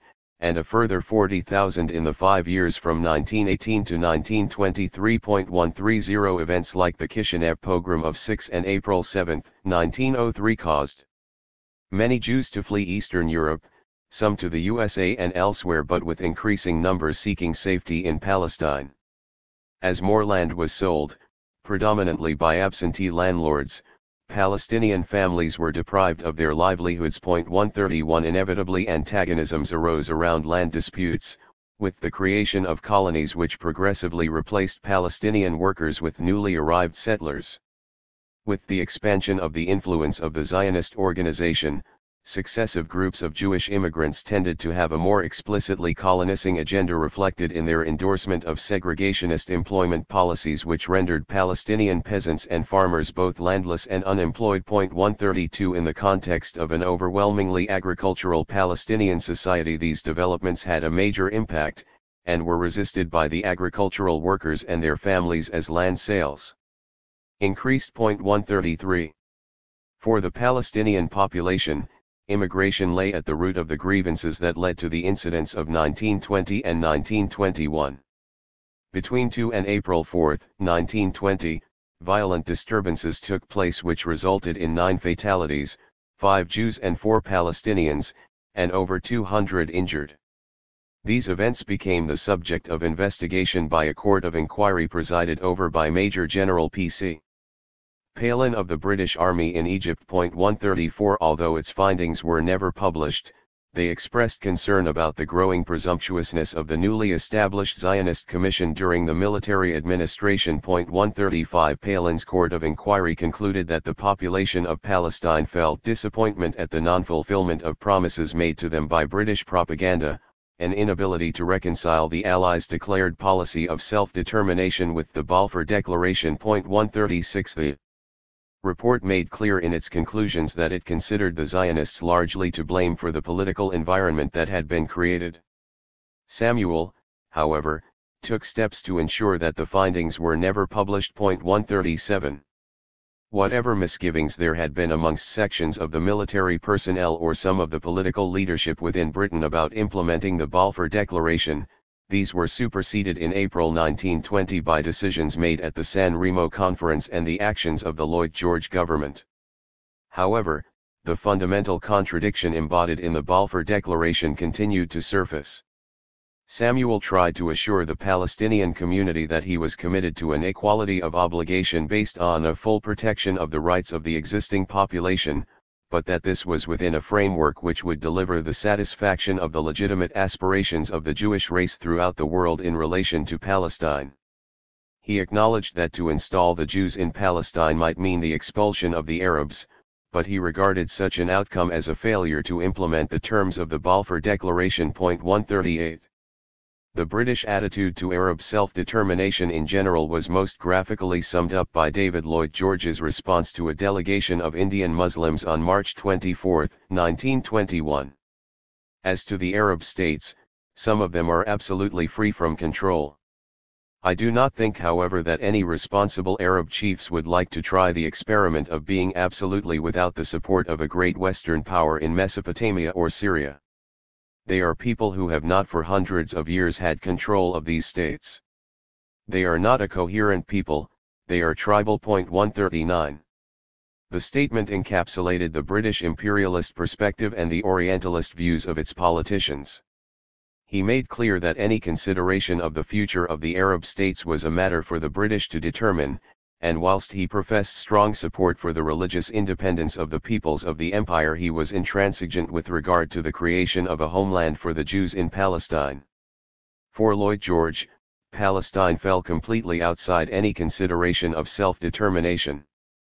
The mandate, finally adopted by the Council of the League of Nations on July 24, 1922, incorporated the exact wording of the Balfour Declaration, asserting that the mandatory, Britain, should be responsible for putting into effect the declaration originally made on November 2, 1917, by the government of His Britannic Majesty, and adopted by the said powers, in favor of the establishment in Palestine of a national home for the Jewish people, it being clearly understood that nothing should be done which might prejudice the civil and religious rights of existing non-Jewish communities in Palestine, or the rights and political status enjoyed by Jews in any other country. 140. At the same time as reaffirming the terms of the Balfour Declaration, the mandate left the British to decide how to implement the policy and what Zionist organization to collaborate with. Of course, this had already been decided by the British in 1917. 3. The mandate and Palestinian politics. Ottoman rule and the challenge of imperialism. The process of change in the nature of imperialism led to the growth of a highly competitive internationalist economic and political environment which contributed significantly to causing World War I.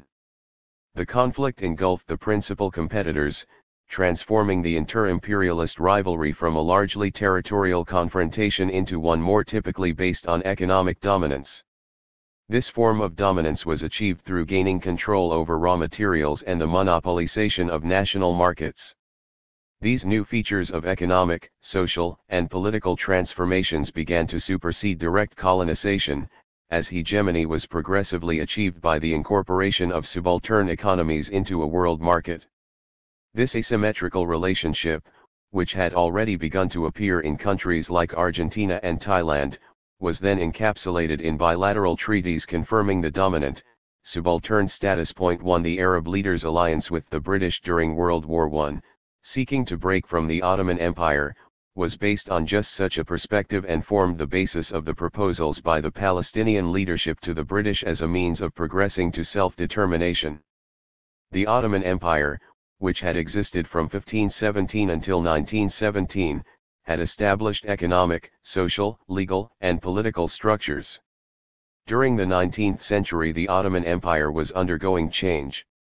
British trade with the region grew considerably, influencing the crops grown, the forms of land ownership, the emergence of new social layers, the increased secularization of society and the development of new political forces. Sections of the empire were already being separated off and colonized. In Palestine, Western European capitalism, and the British specifically, encountered a society with established and highly complex political, economic, and social relations.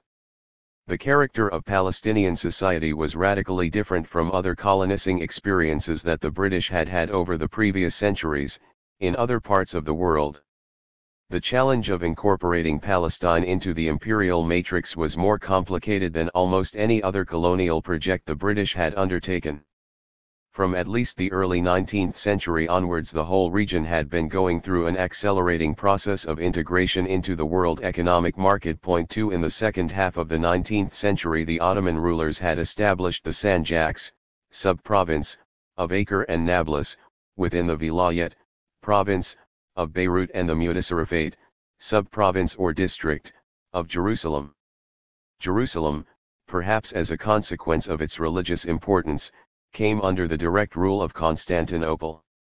The political administrative districts also had a degree of symmetry, with the economic structure of the area linking commercial centers to surrounding rural areas. Point 3 Coastal towns developed, with the economic expansion resulting from increased trade and as a consequence of the Ottoman state enlarging the infrastructure of the area. Point 4 The restructuring of the Ottoman Empire, in the Tanzimat period from 1838 until 1876, brought major changes to many areas, including those of finance, economics, education, and communications. The Land Law of 1858 and the Law of 1867 began to transform long-standing forms of ownership, turning land into a commodity to be bought and sold. Increased international trading encouraged the move from the production of crops for consumption to their production as commodities for market. The alienation of the land encouraged purchases by the wealthy, expanding their ownership and opening it to acquisition by colonizers, enthusiastic to establish export-oriented farms. British investors, for example, sought to purchase large amounts of land around Izmir. One estimate suggests they bought around one-third of cultivable land in the region, importing large quantities of agricultural tools and machinery for their farms. Point 5 This type of expansion had a greater effect on areas within reach of the coast, which could be drawn into trading, but did not extend uniformly across all of the Ottoman Empire.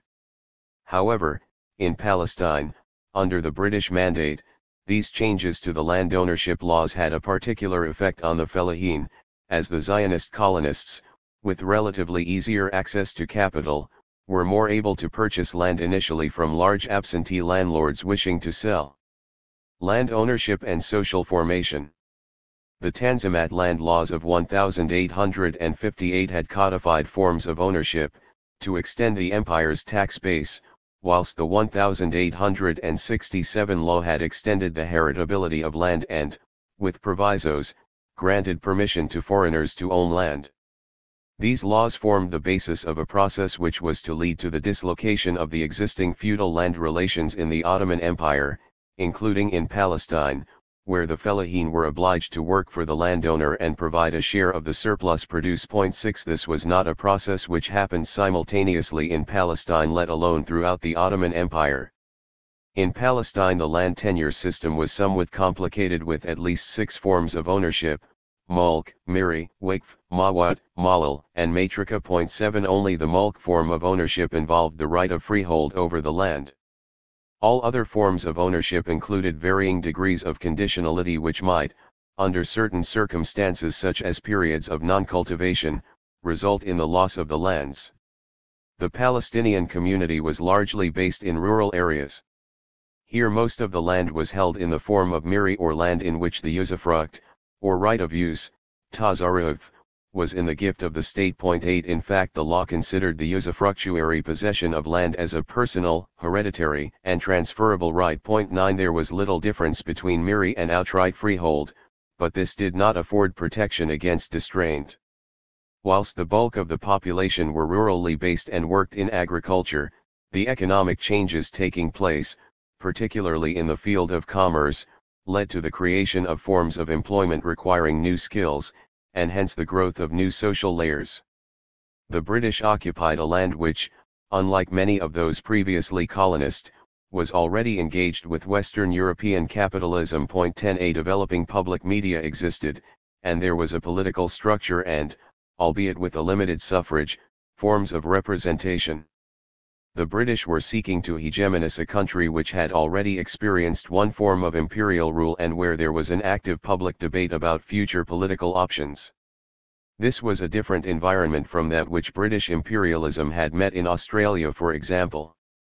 The population of Palestine in the early 1880s was an estimated 457,592, living in 672 villages.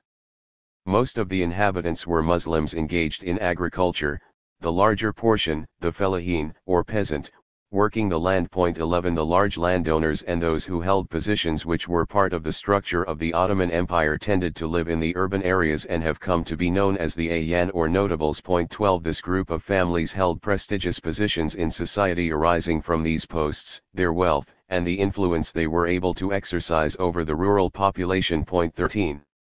Albert Hourani has described the symbiotic relationship between the Ayan and the fellahin as a consequence of mutually sympathetic and antagonistic dependencies.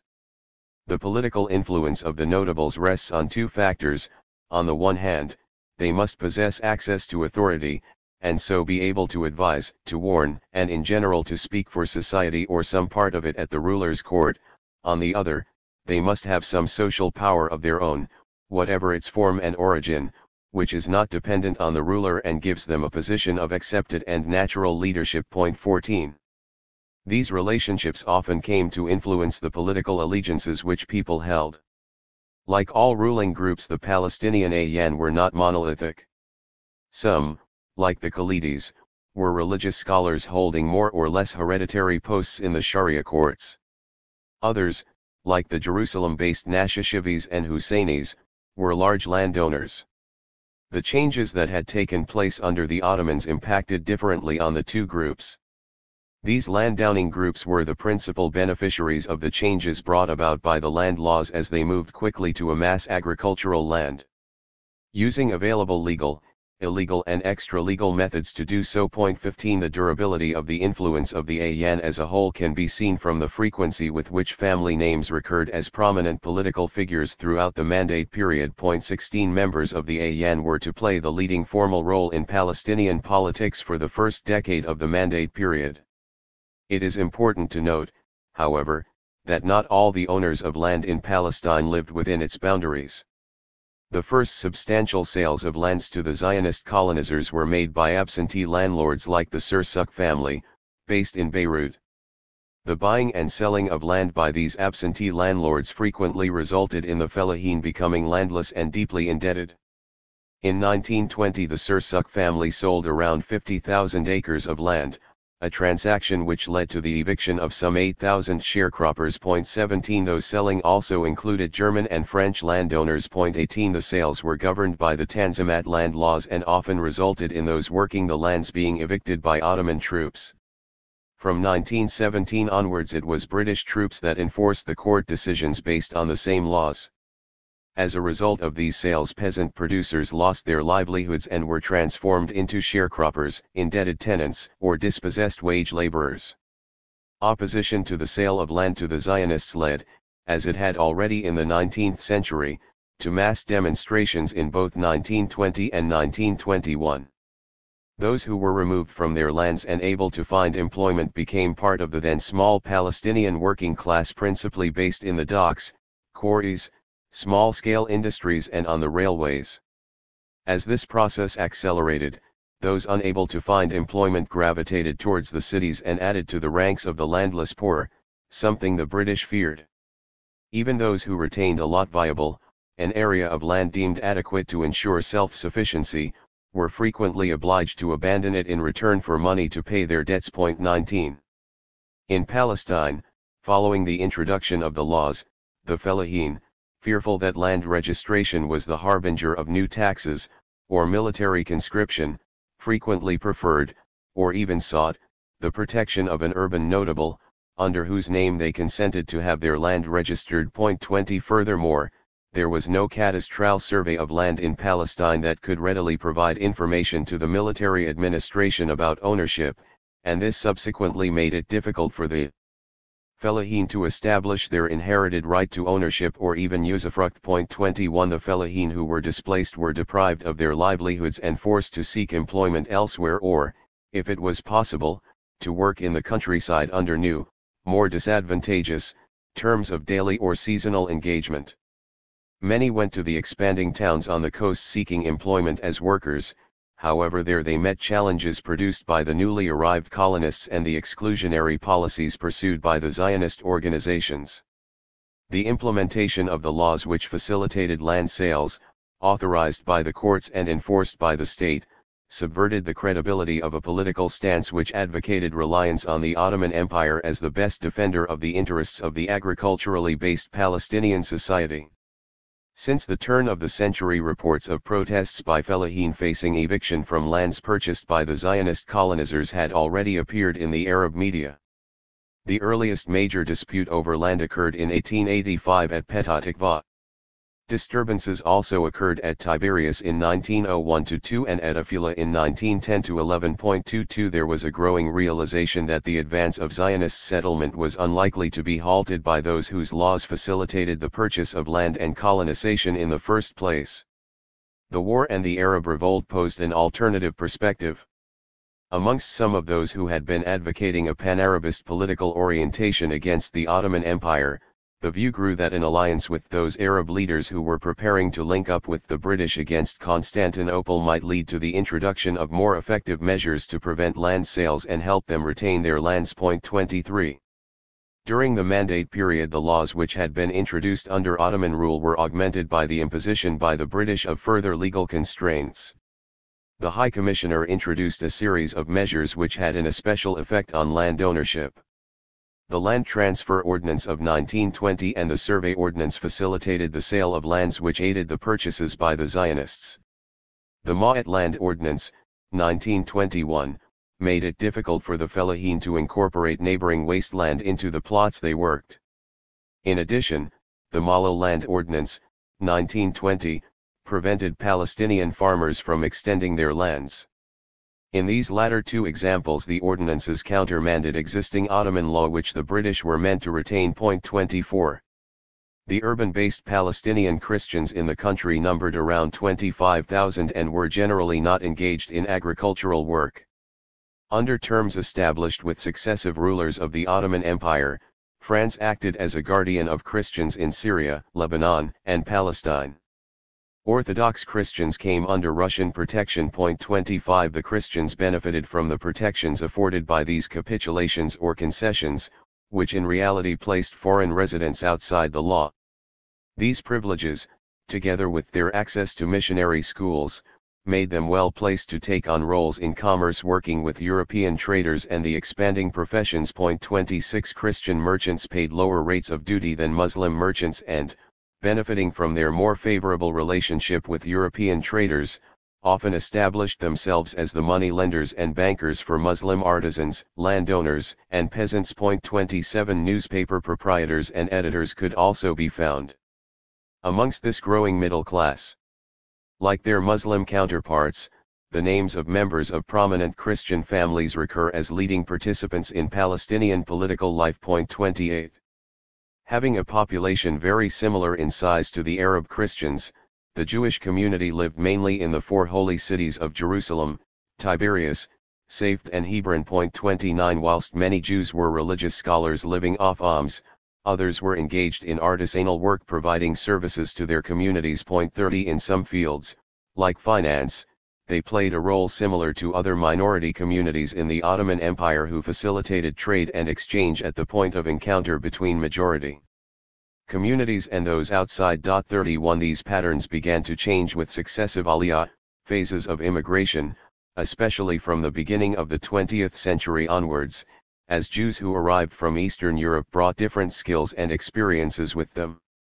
In an agricultural society like Palestine, the nature of the ownership of the land was a central factor influencing not only the economic development of the country but also its social and political formation. Palestinian pre-war politics. As already noted, those Ayyan who were large landowners tended, before the war, to adopt a pro-Ottoman perspective, accepting the rule of Constantinople, believing that political changes should take place within the parameters of the empire. The Ottoman Porte provided the framework for their world, and their principal ambition was to enjoy greater autonomy within the empire. Although they wished to retain the status quo, this viewpoint came under greater challenge as Arab resentment grew towards the Turkification and centralization promoted by the Committee of Union and Progress, CUP, which came to power in 1908. The CUP, which had been organizing clandestinely amongst both civilians and within the military, eventually won a majority of the seats in the lower parliament in the election towards the end of 1908. The following year they faced the challenge by a section of the army which sought to displace them. 32 However, this attempt to overthrow them was itself defeated within a week. George Antonius, in The Arab Awakening, expresses the view that there was a contradiction at the heart of CUP politics with its pan-Turanian emphasis. The promotion of a Turkish focus to their program was in conflict with an Ottomanist orientation based on the interests of the whole empire. This inherent mismatch was exacerbated by the adoption of a strong centralising tendency, the result of influences originating from the French Revolution. 33 These contradictions were to have a bearing on the evolution of Palestinian politics too. Through the second half of the 19th century, coastal towns and cities had expanded and became more influential. The landowning families who had played a leading role within society began to be challenged by a nascent merchant bourgeoisie, who benefited from the increased integration of the economy into trade primarily with Britain but also with other countries in Western Europe. 34 Additionally, the activities generated by these developments gave rise to a middle class of technicians and professionals not formed by or obligated to the traditional relationships and patronage that had shaped rural society. 35 Property developers like Uthman al-Nashashivi and Raghib al-Nashashivi, who became the Jerusalem district engineer in 1914, were representative of these emerging groups. 36 Izzat Darwaza, who came from a family of merchants in Nablus and had worked as an administrator in the Department of Postal and Telegraphic Services, was to become the secretary of the First Palestinian Congress in 1919.37. The CUP reinstated the constitution in 1908 and adopted the electoral law, which had 83 clauses detailing the nature of the suffrage, the conduct of elections, eligibility to stand for positions and the designation of electoral districts. Under this law, which in many respects resembled the French electoral law of 1789, only males over the age of 25 who paid some taxes were eligible to vote as primary voters. On the basis of one man for every 500 voters, these primary voters elected secondary voters, who in turn would elect the deputies on the basis of one for every 50,000 male residents of a constituency. 38 Only males above the age of 30 with ability in Turkish and enjoying civil rights could be elected deputy, unless he had accepted citizenship or employment in the service of a foreign government, was bankrupt or a domestic servant, or was stigmatized by notoriety for ill deeds. 39 Women and less well-off members of society were excluded from any electoral involvement. Unsurprisingly, political representation to the Ottoman political bodies, as it had been in the 19th century, was exclusively in the hands of the Ayyan. Nevertheless, by the standards of the day, the concept of elected representatives was present within Palestinian society. This process not only favored the election of members of the Ayyan but excluded the fellahin, the newer middle class, and women. Those who came to prominence were often from Ayyan families already playing leading roles in the military, legal, or administrative fields within the empire. 40 Ru'ai al-Khalidi, for example, who was elected to the Ottoman parliament in 1908, was the nephew of Yusuf Dia al-Khalidi, who had been a member during a previous period of parliamentary rule. In 1911, Ru'ai al-Khalidi and Said al-Husseini, both representatives from Jerusalem, spoke in the Ottoman parliament about Zionism and the threat it posed. 41 They were joined in this intervention by Shukri al-Asali from Damascus who, as a local official, had tried to block land sales in Nazareth. Despite their critiques of Zionism, these parliamentarians were loyal supporters of the Ottoman Empire, and the Arabism that they expressed was a form of cultural nationalism rather than a separatist aspiration. 42. Expressions of anti-Zionist opinions were not restricted to the parliamentary arena. Whilst publishing Al-Karmil in 1910, Najib Nasser simultaneously worked to establish an organization in Haifa to encourage a boycott of the buying and selling of land to the Zionist colonizers.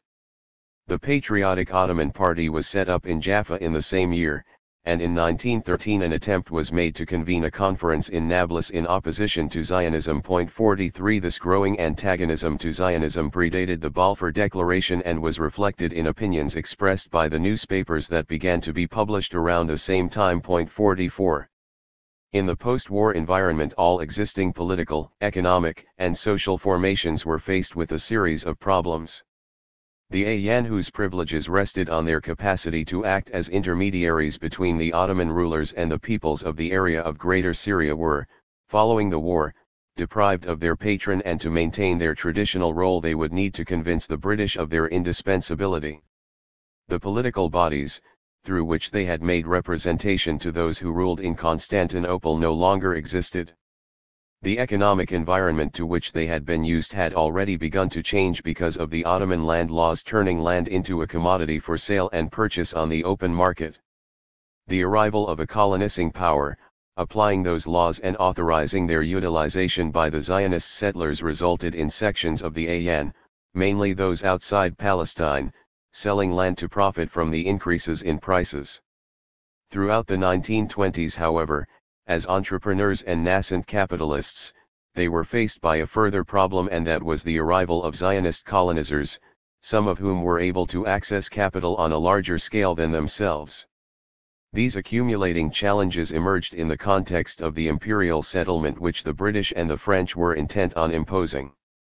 The implementation of the Sykes-Picot Agreement imposed on the Palestinian society choices about the direction of political travel they should pursue. Following their own agenda, the British were to ignore the promises contained in the McMahon-Hussein correspondence, which Arab leaders believed expressed an undertaking to support the right of self-determination for Arab lands. The war, the Arab revolt, and Palestinian nationalism. Even though Palestinian and other Arab voices were heard in the Ottoman parliament, discontent amongst the Arab provinces of the empire at the path followed by the coup between 1908 and 1912 began to spread amongst numerous groups in Greater Syria.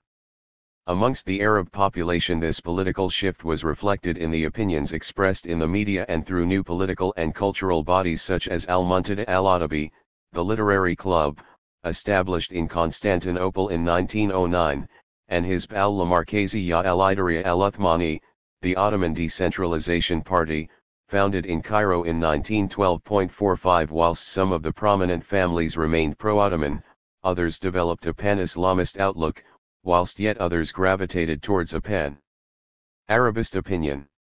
However, the Anglo-French imposition of the terms of the Sykes-Picot Agreement, splitting Greater Syria into two distinct French and British zones, forced a further shift towards Arab nationalism. 46 Amongst sections of the Palestinian Ayyan, who held positions under Sultan Abdul Hamid II, the tendency had been to emphasize the unity of the Ottoman Empire and its status as the Caliphate. This pan-Islamist position was expressed by people like Azad Shukayri, the Acre representative who served in the Ottoman parliament from 1912 to 1914, and Shukri al-Husseini, a Jerusalem high-ranking Ottoman administrator. 47 Azad Shukayri demonstrated his commitment to the Porte when he reported to the Ottoman authorities that a nationalist revolt was being planned. 48 The loyalty to the Porte, of this grouping, was not broken even by the decisions of the Ottoman regime to hang or imprison and torture Palestinian nationalists in Syria in 1915 and 1916. 49 This pan-Islamist perspective generally sought decentralization and greater autonomy within the administrative structures. Its influence was to some extent reflected during the war by the absence of any open revolt against the Ottoman authorities.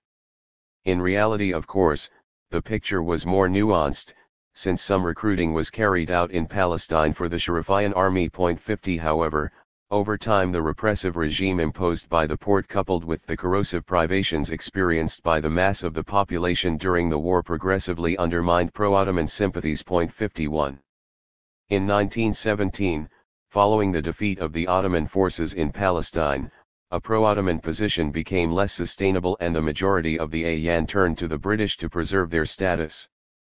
The Ayyan political leaders at first looked relatively benevolently on the occupiers, seeking as little disruption to their way of life as possible. Gradually, however, under growing pressure from sizable sections of the population, they were forced to call on the Mandate Authority to halt the sale of land and limit Jewish immigration. In the coming years, the role that they had played as supposed intermediaries came under constant pressure. The cabinet in Britain was made aware of the complexities of the situation in Palestine. In a report to the War Cabinet in January 1918, Sir Mark Sykes complained that, despite the credibility the British had earned in Palestine for their defeat of the Ottoman forces, a whole crowd of weeds are growing around us.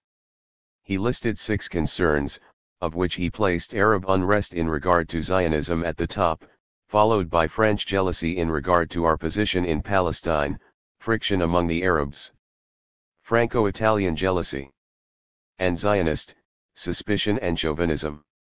He argued that there was an urgent need for the centralization of British administration in the area to ensure a coherent response to all of these challenges. 52 The evidence given to the King, Crane Commission in 1919 by a variety of Arab sources in Greater Syria reflected an awareness that the old Ottoman dispensations were no longer operative. The Commission's findings echoed the predominant Arab hope that a mandatory power be installed which was favorable towards self-determination. Although the USA was named as the preferred option, there remained the view that the British, having endorsed the Arab revolt, would look favorably on their hopes. 53 Generational shifts and Palestinian politics. After World War I, new Palestinian political organizations appeared, shaped by a younger generation whose experiences differed from their predecessors. This younger group was composed of people born at the end of the 19th century or in the early years of the 20th.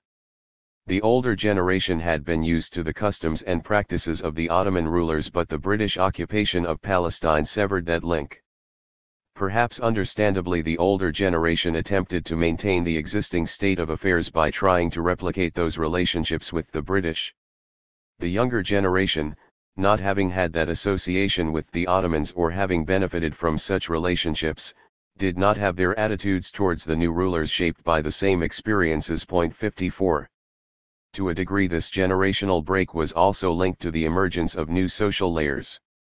Typical of those who were, in the coming years, to play a prominent part in the initiation of a Palestinian response to the British was Yusuf al-Isa, the editor of the newspaper Philastin, who, like the aforementioned Izzat Darwaza, typified the newly emergent urban middle class. 55 Darwaza was amongst a group who met and discussed politics in Damascus alongside another young Jerusalemite, Haj Amin al-Husseini, and Aref al-Aref, the young editor of Suriyya al-Janubiyya, southern Syria.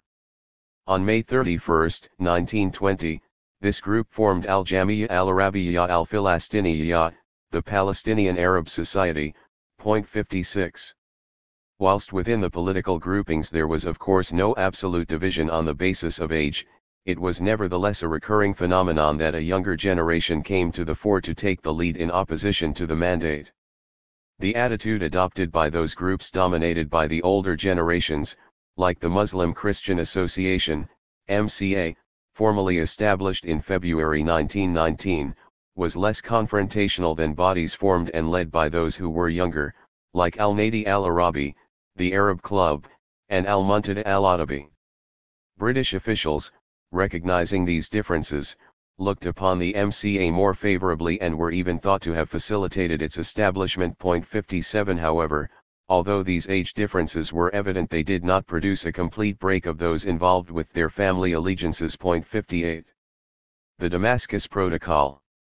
The emergence of these younger generations was foreshadowed by earlier events.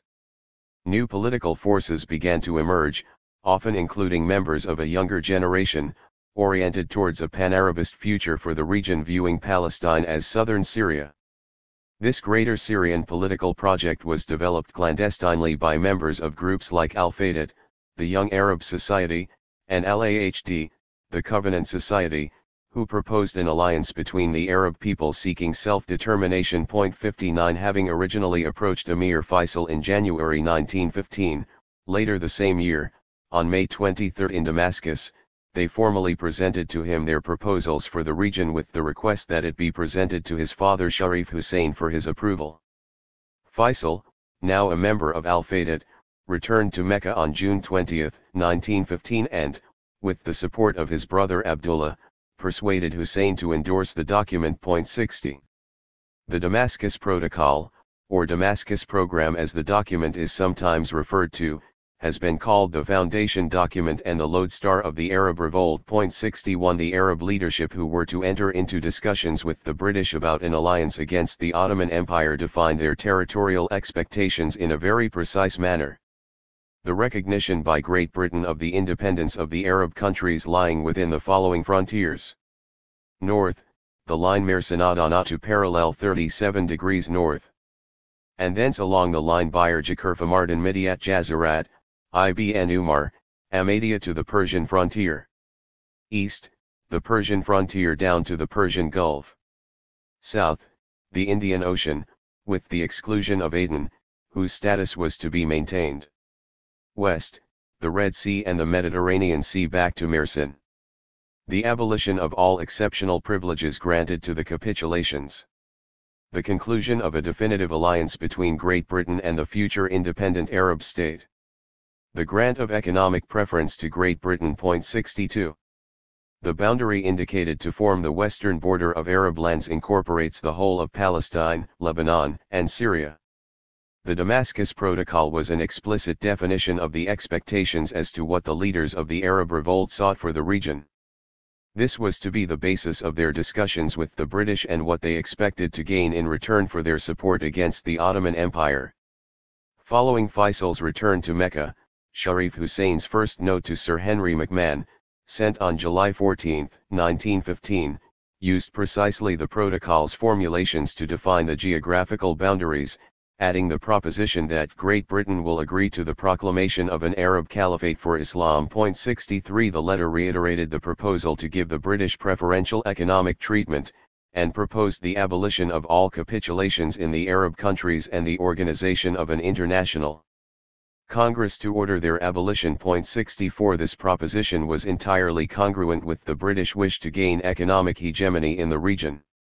The significance of the discussions which had taken place in Syria and Palestine was reflected in the War Cabinet exchanges of December 16, 1915, when Sir Mark Sykes expressed the view that, with regard to the Arab question, the fire, the spiritual fire, lies in Arabia proper, the intellectual and the organizing power lie in Syria and Palestine, centered particularly at Beirut. 65. The First Palestinian Congress, January 1919.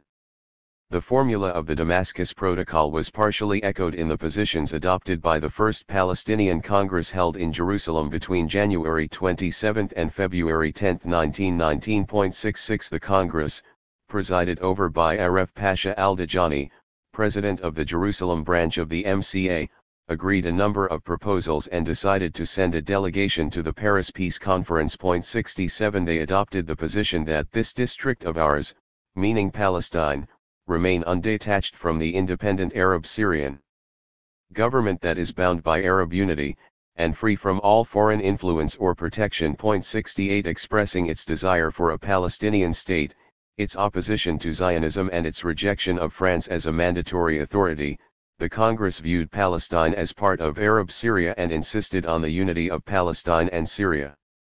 It called upon its friend Great Britain in case of need for improvement and development of the country, provided that this will not affect its independence and Arab unity in any way, and will keep good relations with the Allied powers. 69 This positive attitude towards the British was a product of the belief that what they were seeking was the application of the terms contained in the McMahon, Hussein correspondence.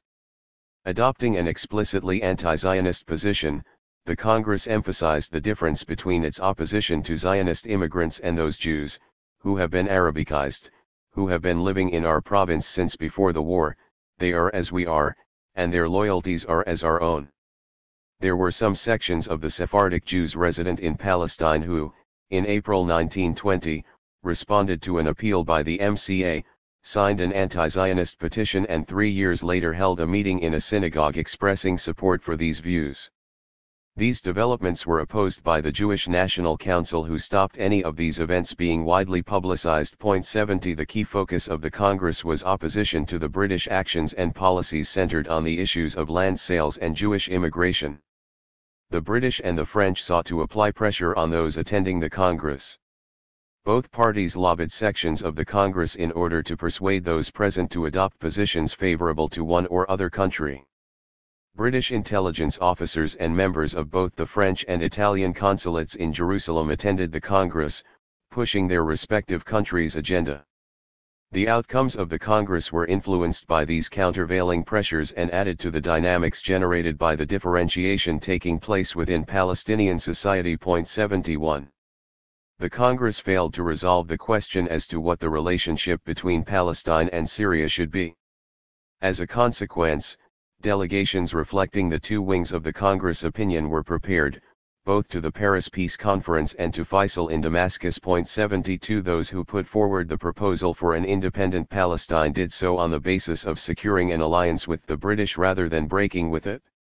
However, it was the call for a united Greater Syria that prompted the British to block the publication of the Congress decisions and ban the delegation leaving for the Paris Peace Conference. 73 A similar fate befell the attempts by Egyptian nationalists seeking representation at the peace talks. 74 In Egypt, faced with growing pro-independence protests, the British had been forced to stop the demobilization of the army, as they were concerned that there might be further demonstrations against them. 75. Although some small nations from Europe, alongside a number of representatives from Latin America, were present at the Paris Peace Conference, the Palestinians were not given a seat. 76 They were denied a right to present their case for self-determination.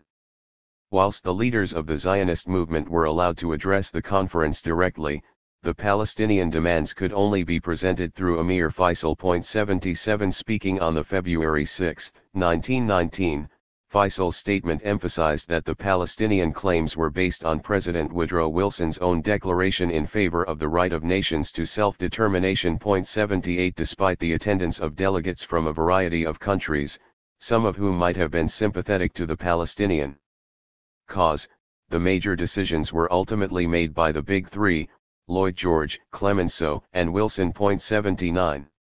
Imperialism challenged.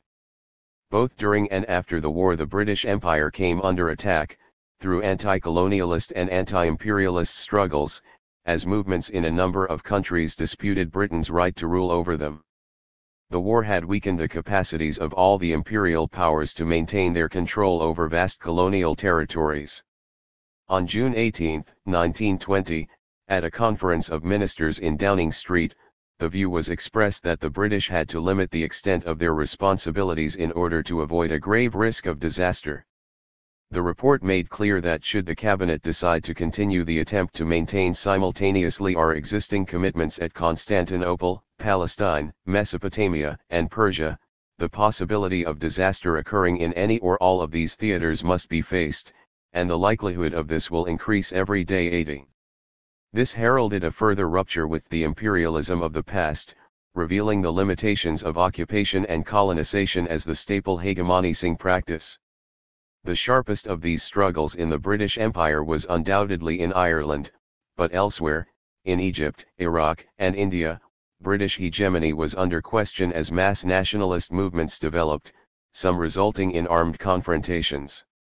In other areas of the world, change was also being signaled by the growth of anti-colonialist and anti-imperialist movements.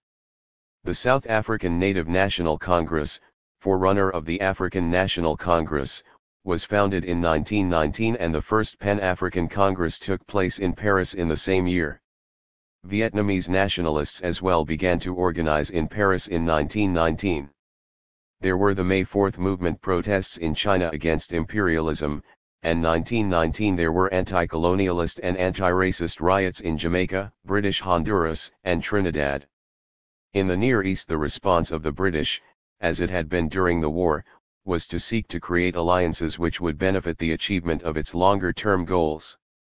At the beginning of January 1919, the British persuaded Emir Faisal to enter into an agreement with Cham Weizmann, in the hope that the Emir would then, in turn, encourage the Palestinians to endorse the Balfour Declaration. 81 The accord, dated January 3, 1919, expressed support for the proposal that Faisal and Weizmann would draw up boundaries between the Arab state and Palestine and that all necessary measures shall be taken to encourage and stimulate immigration of Jews into Palestine on a large scale. 82 Britain was endorsed as the sole arbiter should any disagreements arise regarding the implementation of the agreement. 83 Although little or nothing came of this, it did of course reveal to the British the extent to which Faisal was committed to pursuing the objectives of the Damascus Protocol and what his personal priorities were. 84 According to a report to the British Cabinet dated June 12, 1919.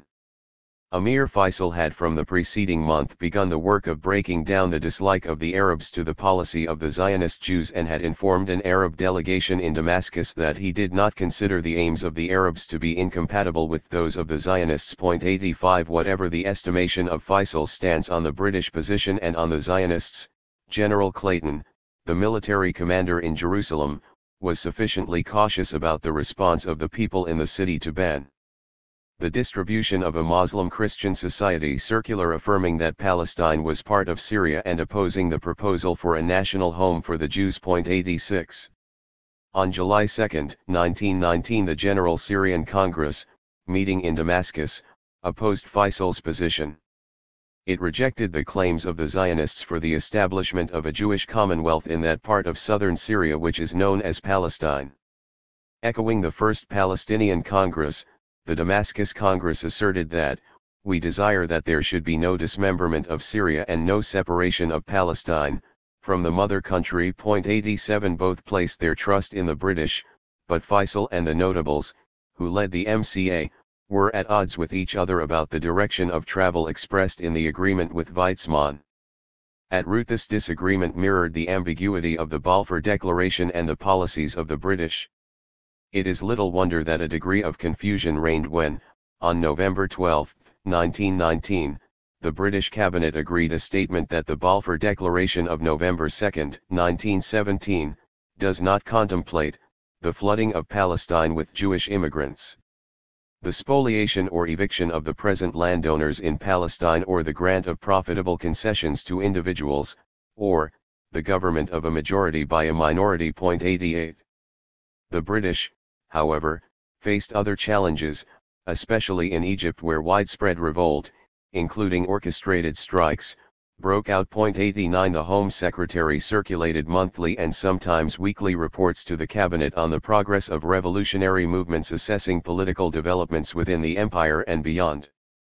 Cabinet papers reveal that, since the 1917 Russian Revolution, the British were even more worried about the trajectory of any anti-colonialist movements. 90 Although there was no substantial evidence of widespread Bolshevik influence, their support for the right to self-determination and disclosure of secret pacts, including the Sykes-Picot Agreement, caused anxiety in the Cabinet. 91 These concerns no doubt contributed to the decision by the British to invade Russia in a bid to overthrow the Bolshevik government. Additionally, of course, the British had still not resolved, to their satisfaction, the issue of the future of Ireland and, as the secret report of revolutionary organizations in the United Kingdom revealed, there was considerable discontent inside Britain itself. 92. The British, having excluded any direct representation to the negotiations by the delegation the First Palestinian Congress had nominated, insisted on the incorporation of the terms of the Balfour Declaration in the peace conference conclusions. Furthermore, the declaration's terms were incorporated in the mandate system, which was confirmed at the San Remo Conference in April 1920, and Article 95 of the Treaty of Sèvres in August that year determined its legal framework. 93 As a result of these processes, the Balfour Declaration had been endorsed by the major international powers, legitimating the Anglo-French moves to separate Palestine from the rest of the areas of the Arab revolt as defined by Emir Faisal and clearly stated in the Damascus Protocol. The refusal by the British or the French to consider the General Syrian Congress formulation, let alone accept the recommendations of the King-Crane Commission of 1919, was the prelude to the French invasion and overthrow of the newly established Kingdom of Syria in July 1920.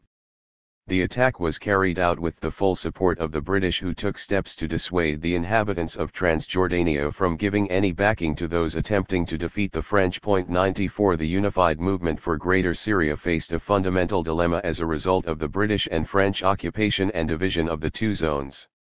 The choice lay between continuing to struggle against the British and the French for a united Greater Syria, or accepting the division of Syria and Palestine and thereafter fighting for self-determination in each area separately. Two of the most powerful nations in the world, with the acquiescence of a third, had resolved on a course of action, and even though the U.S. administration, through its support for the King-Crane Commission, held a different view, it was either in no position to assert that alternative or chose not to. 95. The White House position on negotiations at the peace conference was set out in the November 26, 1919 confidential memorandum on the policy of the United States relative to the treaty with Turkey. The memorandum had much in common with the findings of the King-Crane Commission recommendations, although the latter were not made public until 1922.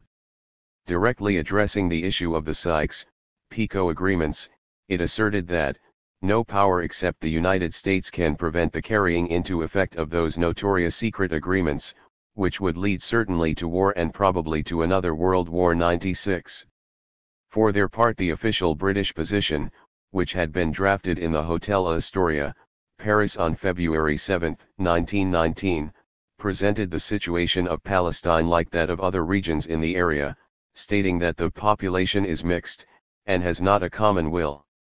The British therefore put forward the proposal that these problems would be dealt with best by issuing the mandate to a single power. In their official statement, they made clear that their intention was to set up the framework of a Palestinian state, of which all the inhabitants of the country would be citizens, with equal rights, irrespective of nationality or creed. 97 They further asserted that there would be proportional representation of the Zionist Jews and the Arabs who, following training, should be able, at the earliest possible moment, to govern themselves. 98 Following the war, the British, in concert with their allies, received U.S. backing to assert their political and military control over Palestine. The position taken by the British and the actions of the French left the Palestinian people with no other choice than to seek to establish the right of the Palestinian people to self-determination within the boundaries established under the Mandate. The Year of Catastrophe, Am al-Nakba 1920. The proposed separation of Palestine and Syria led to widespread protests and to several major clashes between Arab tribes and the British garrisons along the Bison, Samak frontier with Syria, which resulted in heavy casualties on both sides. 99 There had already been mass demonstrations.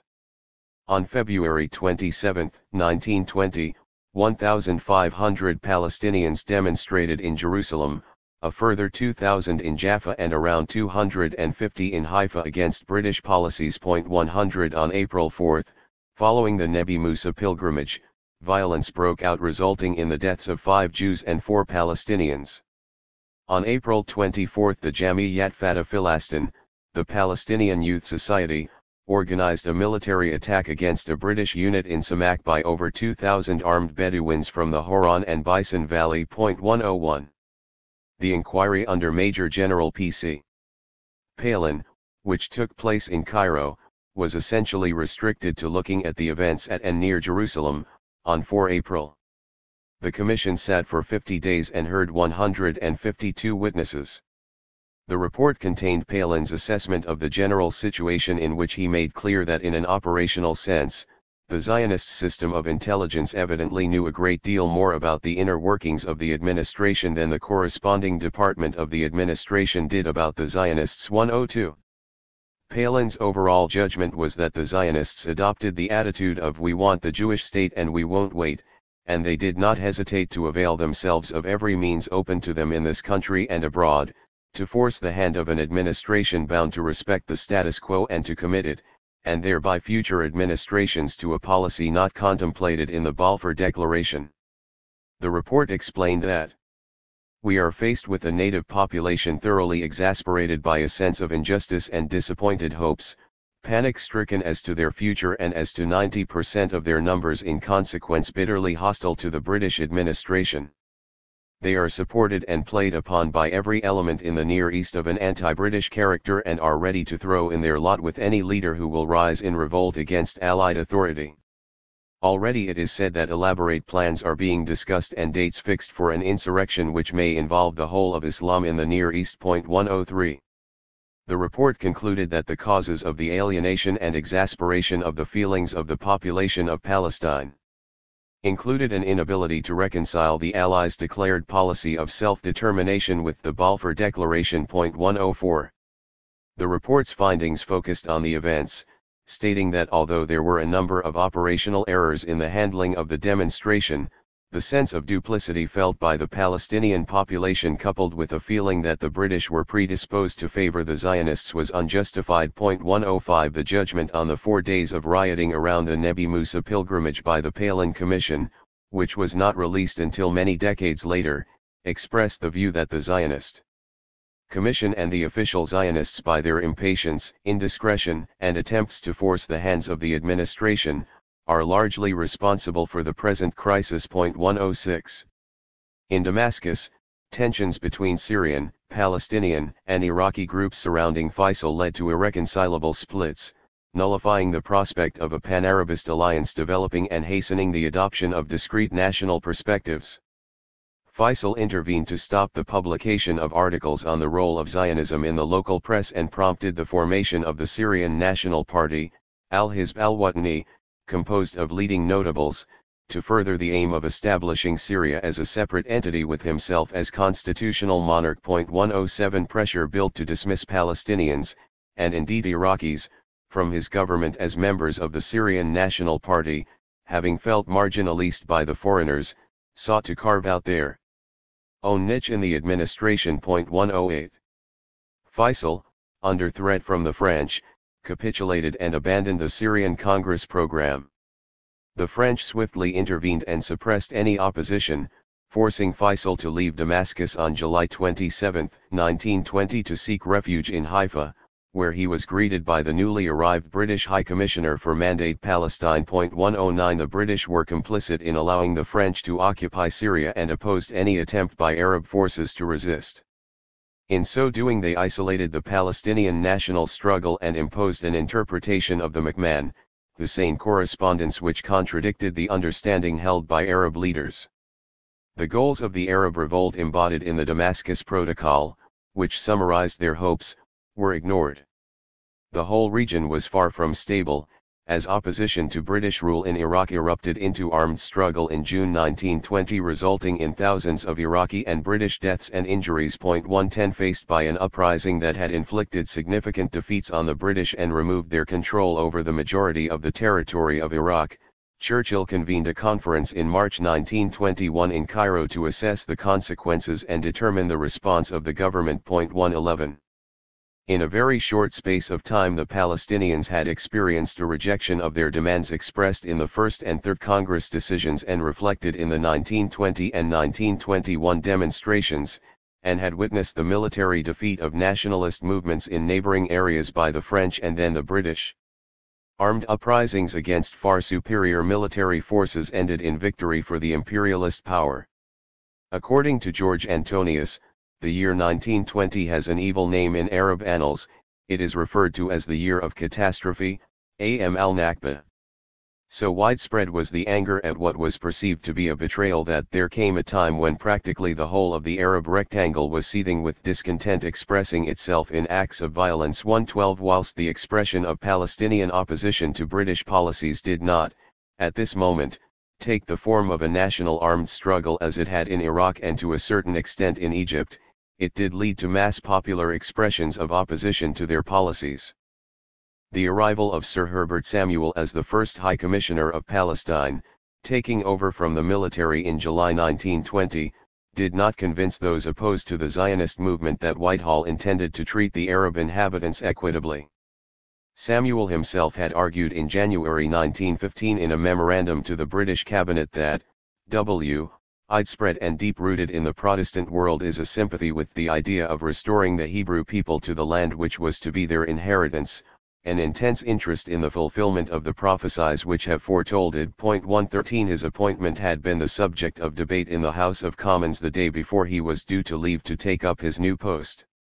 In Palestine itself, according to one account, his appointment was greeted with enthusiasm and unrealistic, almost messianic expectations by the Jews and corresponding dismay by the Arabs of Palestine. 114. It was perhaps in response to these demonstrations that Samuel moved to set up an advisory council. 115 The British hoped to demonstrate impartiality by the establishment of an institution composed of Palestinian and Jewish members. The Advisory Council, proposed by Sir Herbert Samuel in July 1920, was to be composed of the High Commissioner together with 11 official members drawn from the Mandate Authority's administrative departments. In addition, there would be 10 unofficial members consisting of 4 Muslims, 3 Christians, and 3 Jews, all appointed by the High Commissioner. It was severely criticized even by British political figures like Edwin Montagu, the Secretary of State for India, on the basis of its unrepresentative character. 116 The British continued to propose the creation of administrative structures which, whilst containing Muslims, Christians, and Jews, were constructed in such a way that complete unanimity was required in order to effect any proposal. The Palestinians or the Jewish representatives or the High Commissioner could veto any proposal.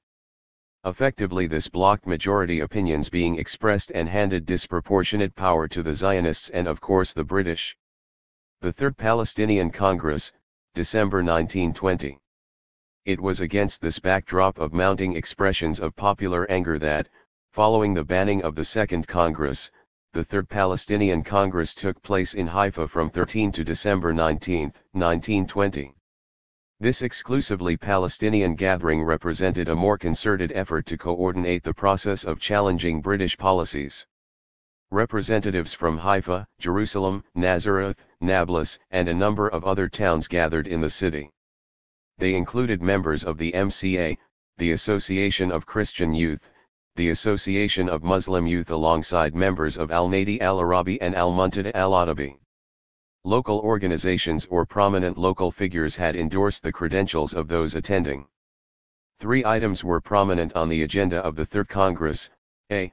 The establishment of a national government, Hukuma Wataniyya; b. The rejection of the idea of a Jewish national home; c. The organization of the Palestinian Arab nationalist movement. The Congress called for the creation of an elected body whose members would be chosen from the Arabic-speaking people who have been inhabiting Palestine until the outbreak of the war. 117 This model echoed the sentiments of the First Congress and was based on the form of mandate operating in Transjordan and Mesopotamia, accepting overall British control. The idea of a Greater Syria was removed from their platform, although unification of Palestine and Syria at a later date was not ruled out. The document has been called by some the National Charter of the Arabs. 118. The Congress marked a decisive shift towards the establishment of a distinctly Palestinian national perspective. In composition, the Congress continued to reflect the dominance of the Ayyan families. The principal officers elected to the Executive Committee, and the Secretary Jamal al-Husseini, all came from Ayyan families. Even so, the authority of the Congress and its decisions were endorsed by a wide variety of leading Palestinians, including the representatives of MCAS, village leaders, Muslim scholars, and leaders of a number of professions. 119 The Congress established the Palestinian Arab Executive Committee as the leadership of the movement and elected Musa Kazim al-Husseini as president with Aref Pasha al-Dajani as his deputy. 120 This represented an attempt to create an effective unified national leadership. Herbert Samuel, the High Commissioner, who had been in the country less than 6 months, however dismissed its significance on the grounds that it was not a truly representative gathering. Following the Third Congress, the Arab executive agreed to send a deputation to meet with Winston Churchill, the Secretary of State for the Colonies, in Cairo, where a conference on the Middle East was to be held early in the new year. 121 The British government was fully aware of the decisions of the Third Congress. Churchill refused to have any formal discussions with the deputation in Cairo.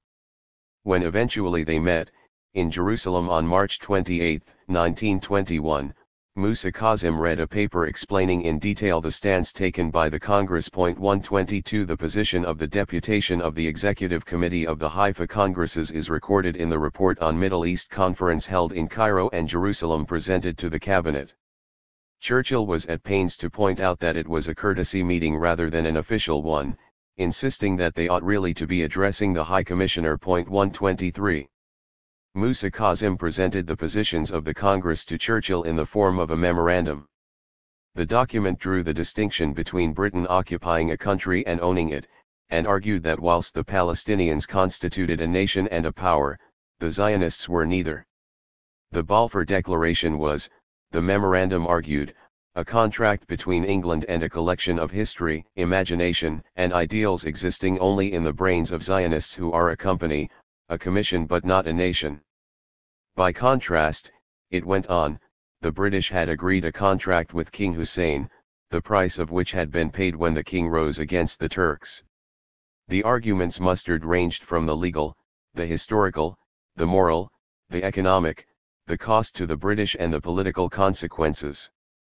Musa Kazim warned that Palestine might, as a result of Jewish immigration, become the springboard from which Bolshevism will quickly extend to other Arab peoples. 124 The memorandum summarized the positions of the Third Congress. For all the above reasons, we ask in the name of justice and right that: first, the principle of a national home for the Jews be abolished. Second, a national government be created, which shall be responsible to a parliament elected by the Palestinian people who existed in Palestine before the war. Third, a stop be put to Jewish immigration until such a time as a national government is formed. Fourth, laws and regulations before the war be still carried out and all others framed after the British occupation be annulled, and no new laws be created until a national government comes into being. Fifth, Palestine should not be separated from her sister states. 125 Churchill began his reply in a conciliatory tone. I do not think you have any need to feel alarmed or troubled in your minds about the future, he said. He then proceeded to reaffirm that the Balfour Declaration embodied both British policy and his personal position. The British government, he said, was committed to the establishment of a national home for Jews in Palestine, and that inevitably involves the immigration of Jews into the country. 126 Furthermore, he asserted the British had a right to determine the future of the country because of the numbers of British troops killed fighting the Turkish army, but that the completion of the task of establishing the national home for the Jews would take some time. The present form of government will continue for many years, and step by step we shall develop representative institutions leading up to full self-government. All of us here today will have passed away from the earth, and also our children and our children's children before it is fully achieved. 127 He painted a picture of increased prosperity which would benefit all, leaving people to live the way they had been living, and asked the Palestinians to help the British discharge the responsibility of the mandate. Churchill's stance was to be the default position of the British government which, whenever the Balfour Declaration was challenged by Palestinians, and courtesies notwithstanding, offered nothing to Musa Kazim and the delegation. It is questionable whether Churchill ever had any intention of taking their concerns seriously. According to the cabinet papers, they were not the only group he met that day. Churchill was engaged in a series of meetings on March 28 which, in addition to meeting Musa Kazim's party, involved 3 separate conversations with Abdullah discussing Transjordan, and later the same day a meeting with a deputation from the Jewish community. The scale of the mobilizations in 1920 and 1921 demonstrated the depth of the opposition to the mandate and the proposal for the creation of a Jewish national home in Palestine. The Third Congress stance was a reflection of and a stimulant to the development of widespread popular opposition against the growing process of colonization. Dispossessed fellahin and those fearing the loss of their livelihoods in the countryside and in the towns expressed their opposition to the policies they felt threatened by.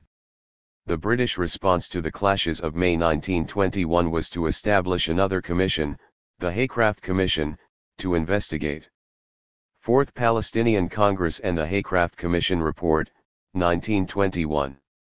Less than 6 months after the Third Palestinian Congress, the opposition to the British policies became evident with an outbreak of attacks on Zionist settler colonies. 128 In proportion to the size of the population of Palestine, these were on a large scale. The outbursts were triggered by a clash on May 1 between two socialist demonstrations, both organized by Jewish-led groupings. The authorized Zionist one was organized by Adat Ha'avada, Unity of Labor. The other was unauthorized and led by Miflagat Polim Socialistum, the Socialist Labor Party. The fighting spread into nearby neighborhoods and, over the next 5 days, resulted in a large numbers of casualties. Of those killed, 47 were Jews and 48 Palestinians, whilst those injured were 146 and 73 respectively.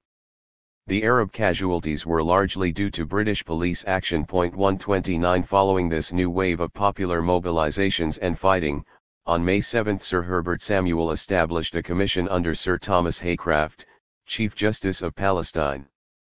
The initial terms of reference directed the Haycraft Commission to inquire into the recent disturbances in the town and neighborhood of Jaffa, and to report thereon. Subsequently, on May 23, 1921, Samuel instructed the Commission to extend their inquiries and report further upon recent disturbances which have taken place in any part of the district of Jaffa or elsewhere in Palestine. 130. It was against this backdrop that the Fourth Palestinian Congress was convened in Jerusalem on May 29, 1921. The Congress decided to send a delegation to London but equivocated about its response to proposals from Syrian groups, like the Istiqlal, Independence Party, about coordinating Palestinian representations to the League of Nations with them. The Congress was focused on representing Palestinian views to the British and gave the concern for a Greater Syria a lower priority. On June 9, before the delegation had left Palestine and before Haycraft had reported, Churchill presented to the Cabinet an account of events by Captain C.D. Brunton of the General Staff Intelligence, written on May 13, 1921. Brunton expressed the opinion that we are not faced by a simple outbreak of mob violence, in spite of pillage and other signs of participation of criminals and evil elements of the population.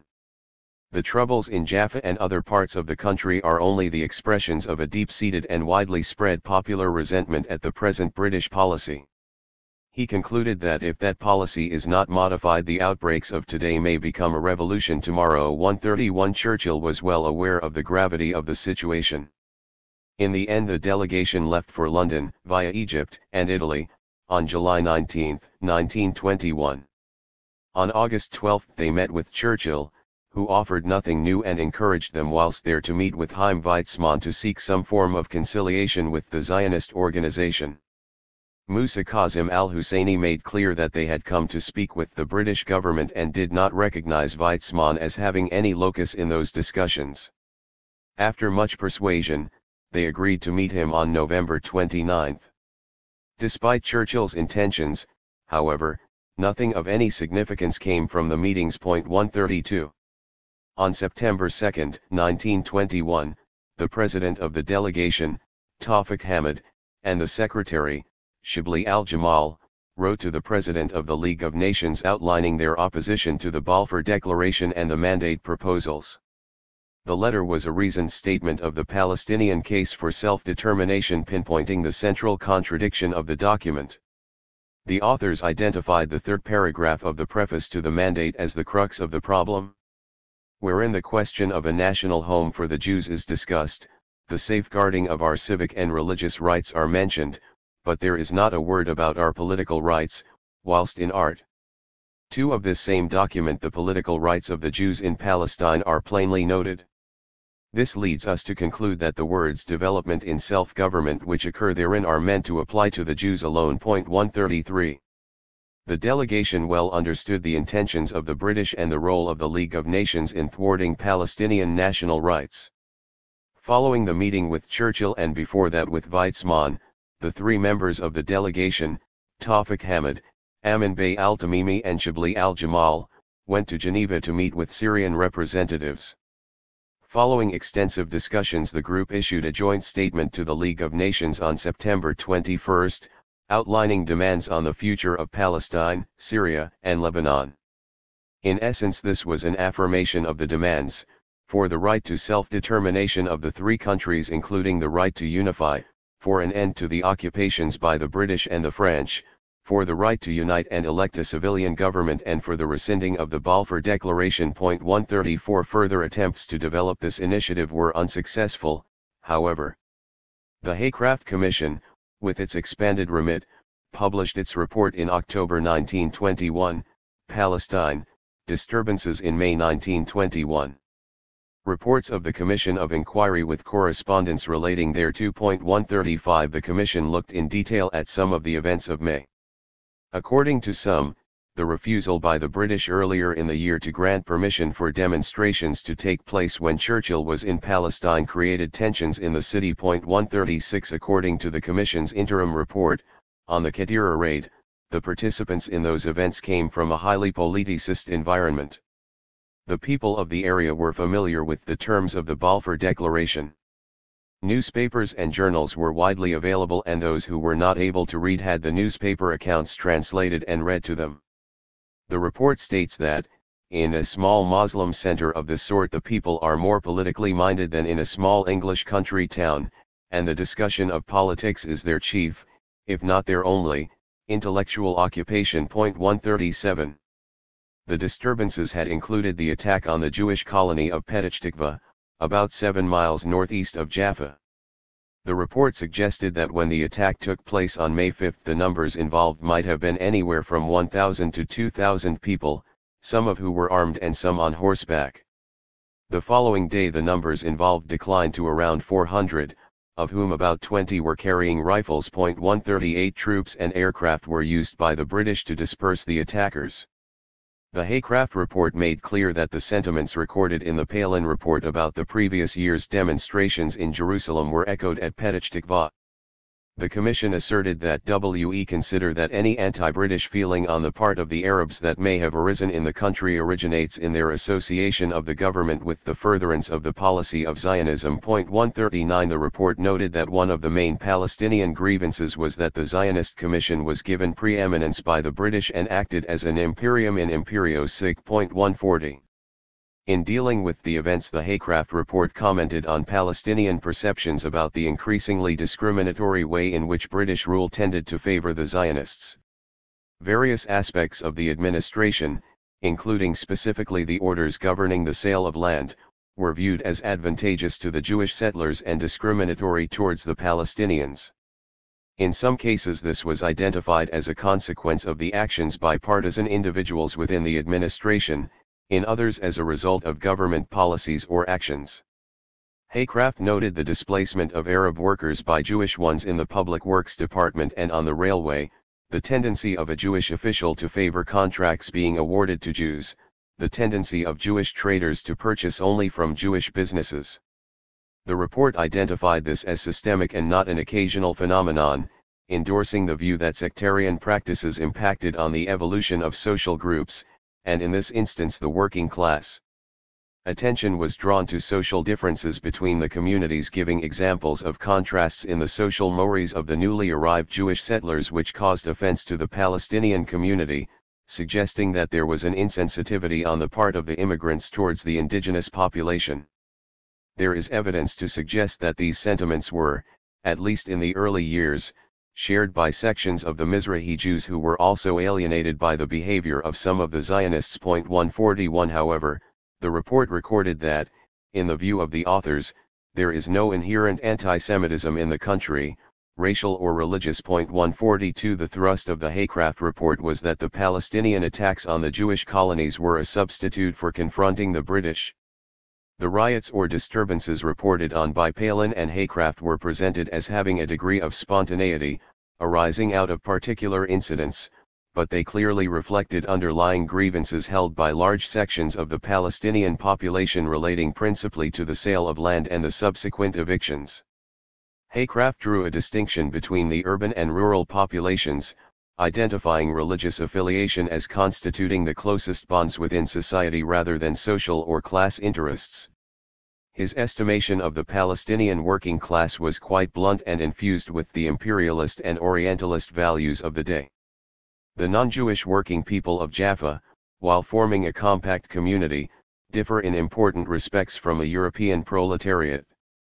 There are a large number of boatmen, porters, artisans, and laborers, who inhabit principally Old Jaffa, Menshi, and Tin Town.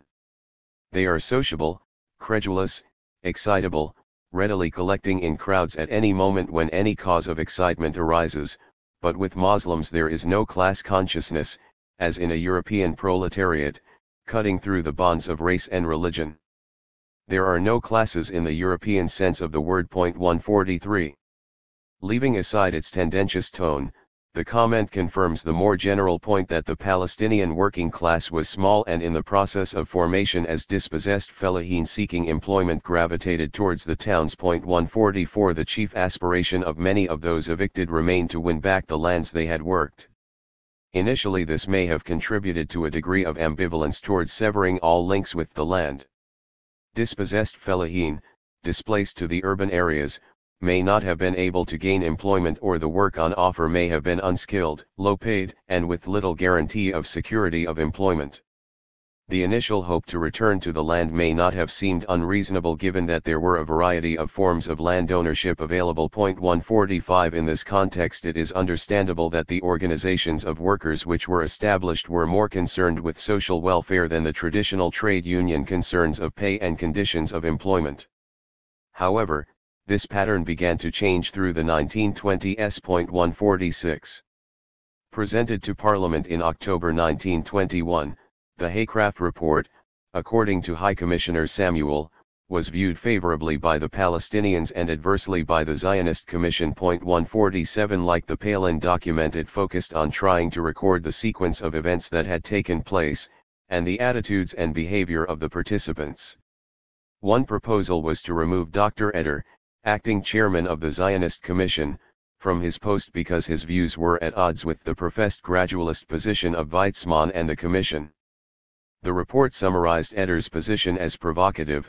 In his opinion there can only be one national home in Palestine, and that a Jewish one, and no equality in the partnership between Jews and Arabs, but a Jewish predominance as soon as the numbers of that race are sufficiently increased. 148. Despite the concerns expressed, the proposal to remove him was dropped on the grounds that a rapprochement was being negotiated in November 1921 between the Zionists and the Palestinian delegation in London. 149. 4. Social, economic, and political features of Palestinian resistance. The fate of Bilad al-Sham. The shifts which were taking place in Palestinian society were highly significant and were to bear on the formation and growth of social and political expression. Important economic and social changes had been taking place in Palestinian society through the second half of the 19th century. Palestine, a society developed over many centuries coping with the changes instigated by the Ottoman Empire, was now confronted by new challenges caused by the arrival of the British occupiers. These transitions, moving at different speeds, constituted the context in which the political response of the Palestinian people grew. Palestine, alongside Syria and Mesopotamia, had been identified by the League of Nations as being in the Class A category of mandate territories. Class A countries were defined as those countries which were expected to achieve their independence once the designated mandatory power decided that they could take responsibility for themselves. It was the mandatory authority which determined whether a country might become self-governing. The British deliberately sought to hide their intentions. It was not until February 1920 that it was publicly acknowledged inside Palestine itself that the Balfour Declaration existed, and a further 2 years before the League of Nations formally confirmed Britain as the mandatory authority. The opposition to Balfour's proposals on Palestine was voiced by people in Britain and in addition by Britain's ally Emir Faisal. In a statement on the decisions of the San Remo Conference, forwarded by Allenby to the cabinet on May 13, 1920, Faisal made clear his opposition to the Balfour proposal to establish a homeland for the Jews. He went further and, recalling his October 25, 1915 letter to McMahon, reaffirmed that his consistent position had been that Palestine was an inseparable part of Syria. Faisal explained that he wished to safeguard the rights of the Jews in that country as much as the rights of the indigenous Arab inhabitants are safeguarded, and to allow the same rights and privileges. 1. Notwithstanding the growing evidence of staunch opposition to the Balfour Declaration, the Mandate Authority, sometimes referred to as the Government of Palestine, published an immigration ordinance on August 26, 1920, which stated that entry into Palestine shall be regulated by the High Commissioner. 2. The British intended to override Palestinian desires to assert sovereignty over the country. British and French imperialism, with all their collective resources, imposed a division on the area of Bilad al-Sham, Greater Syria, based on the Sykes-Picot Agreement. Two of the most powerful countries in the world, having defeated Germany and its ally, the Ottoman Empire, could not be prevented by force at that time from imposing their collective will. The Pan-Arabist aspiration for a unified Bilad al-Sham was frustrated and, to all intents and purposes, ceased to be a viable prospect. The program agreed at the First Arab Congress in Damascus in July 1919, which had called for independence of the whole region, the establishment of a constitutional monarchy, the recognition of Emir Faisal as King of Syria, and the designation of the USA as the mandatory power, was brushed aside by the French with the assistance of the British. Syrian aspirations were crushed under the boots of French troops, simultaneously wrecking the hopes of those who wanted southern Syria, Palestine, to remain part of a unified Greater Syria. The economy in Palestine. Political developments in Palestine were inextricably intertwined with those of the economy. 3. The vast majority of the Palestinian population worked on the land or in employment connected to agricultural production. Even where industrialist urban production was developed, like the soap industry in Nablus, it was often dependent on the use of agricultural products. 4. Geared principally to domestic consumption, it was confronted with the advent of an occupying authority which increasingly invoked the terms of the mandate to legitimate an intervention into the economy which skewed its development.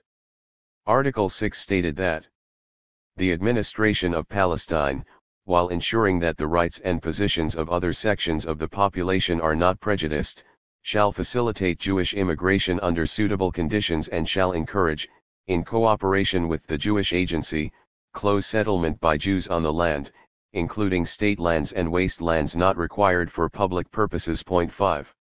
In order to achieve the close settlement by Jews on the land, the British administration resorted to using the changes introduced by the Ottoman land laws, facilitating the sale of land, which in turn triggered the dispossession of those who worked it. The Palestinian merchants, landowners, and the fellahin, had been used to working within a long-standing set of economic relationships which, in the main, had as its objective the production of surplus goods. As a consequence of the expansion of imperialist trade, the Ottoman land laws and the British occupation, those who owned the land, as well as those who worked on it, faced a sea change as land, products, and labor were transformed into commodities. The expansion of agricultural production, which hitherto had been achieved by an increase in the area cultivated, was now pressured into intensifying production to extract the maximum profitability. Immovable objects and animals were already, under Ottoman rule, the subjects of tax and the tithe system. Agriculture was heavily taxed, providing 60% of the revenue. In order to meet this changing situation and increase productivity, agriculture required access to loans and investment, but, until 1930, there was no Palestinian bank. Those Palestinians who made constant requests for investment in agriculture and the creation of educational institutions to improve productivity were ignored by the British. 6. It was not until 1930 that a serious examination of the relationship between the development of the economy, the state of agriculture, and the impact of immigration was made. The report, called simply Palestine, was produced by Sir John Hope Simpson and aimed to set out a strategy for developing industry, agriculture, and the economy more generally. Alongside other topics, he examined the role of Keren Kaimeth, the Jewish National Fund, which purchased land for the Jewish people and insisted on the use of Jewish labor. It stipulated that only Jews could hold the leases that they issued and only Jews could inherit the land. If that did not happen, then that land had to be returned to the fund. The report concluded that the result of the purchase of land in Palestine by the Jewish National Fund has been that the land has been extraterritorialist. 7 Once purchased by the Jewish National Fund, the land could never be sold or leased to a Palestinian. Agriculture at this time required credit if it was to develop. Interest charges on loans of 30% were not uncommon, and American Samoa a result. The majority of fellahin lived in poverty and indebtedness. Hope Simpson estimated that 29.4% of rural families in villages were landless.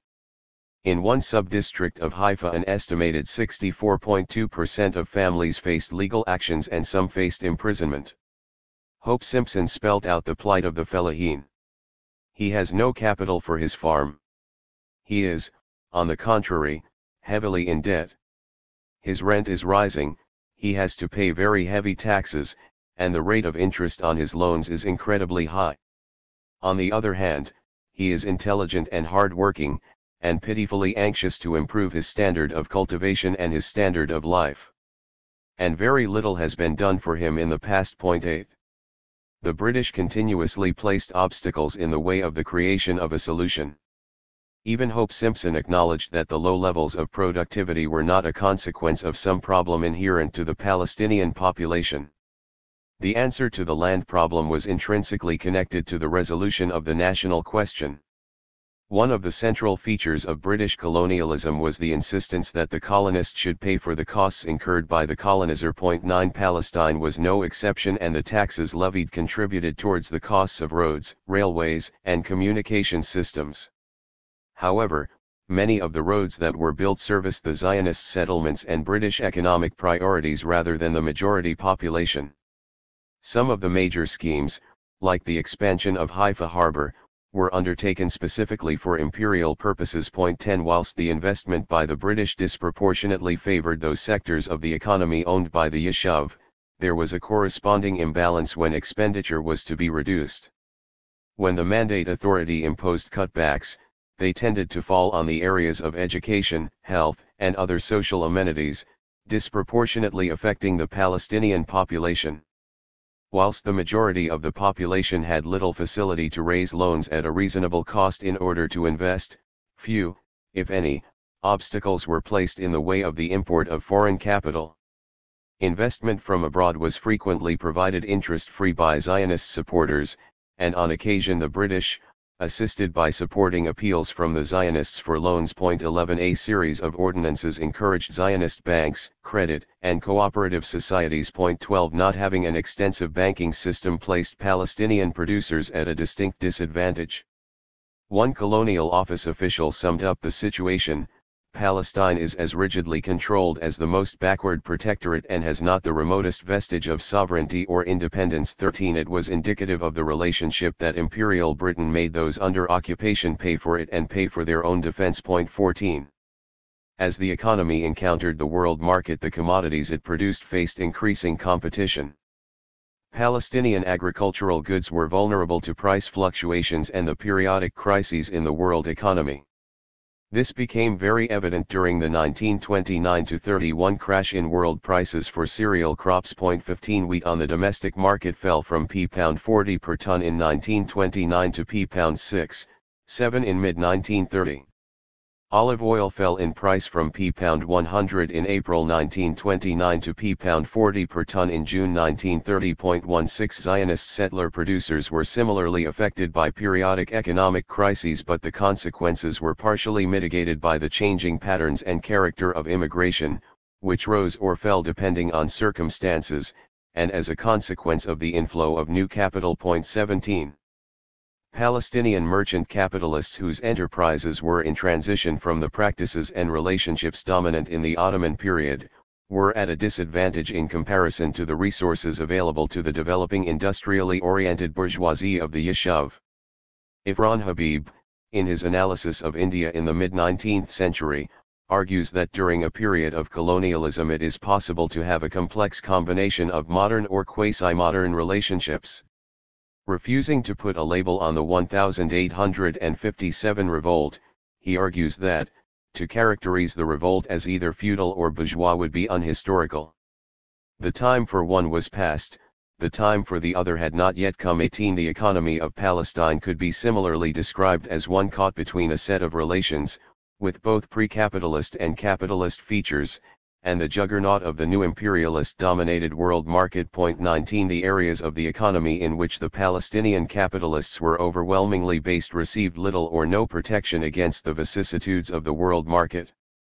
By contrast, the concessions given to Pinchas Rutenberg, an industrialist born in the Ukraine, exemplified the preferential treatment afforded to Zionist entrepreneurs by the British High Commission. 20 Rutenberg was given exclusive rights to the use of water in the north of the country and for the creation of an electrical supply company that would provide the power for Palestine, with the exception of Jerusalem, and for Transjordan.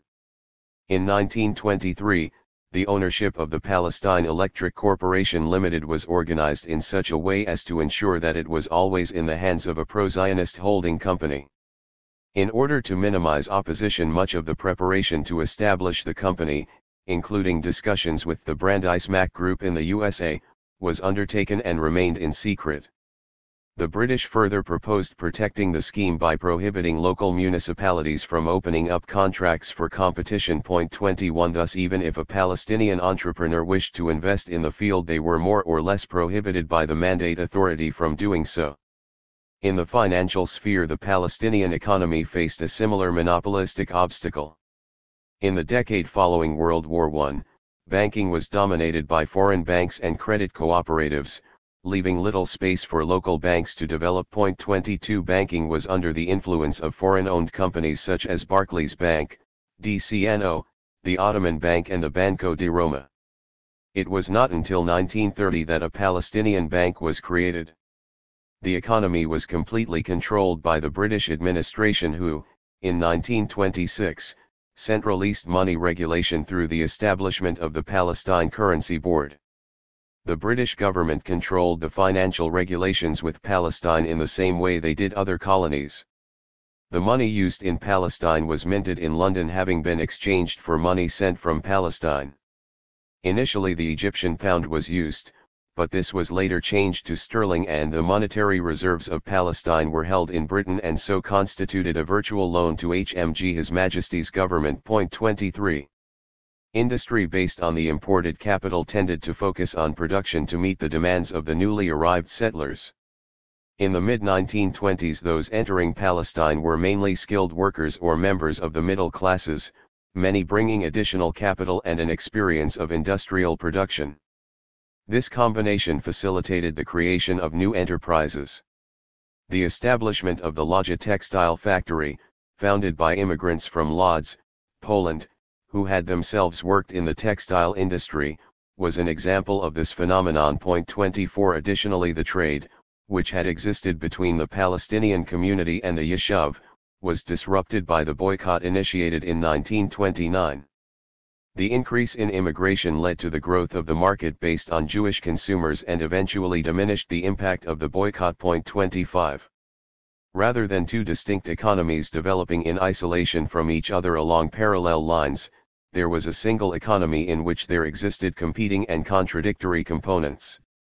This contest was between those companies predominantly owned by members of the Palestinian community and those connected to the Yishuv. 26 The policies and actions adopted by the Mandate administration systematically favored those enterprises associated with the Yishuv. The areas in which capital imported to the Yishuv was invested were liable to develop higher rates of profitability. The prices of goods produced in these sectors therefore frequently undercut stock created by existing manufacturers because of the use of more technologically developed processes. This was the case with the production of soap, for example. 27 Hence, as with the fellahin, the Palestinian landowning classes, manufacturers, merchants, and other members of the growing capitalist class were at a disadvantage. This problem was made worse by the actions of the Mandate administration. These economic factors had political consequences as the social forces, which might contribute to the shaping of nationalist aspirations, were distorted by the manner in which the economy developed.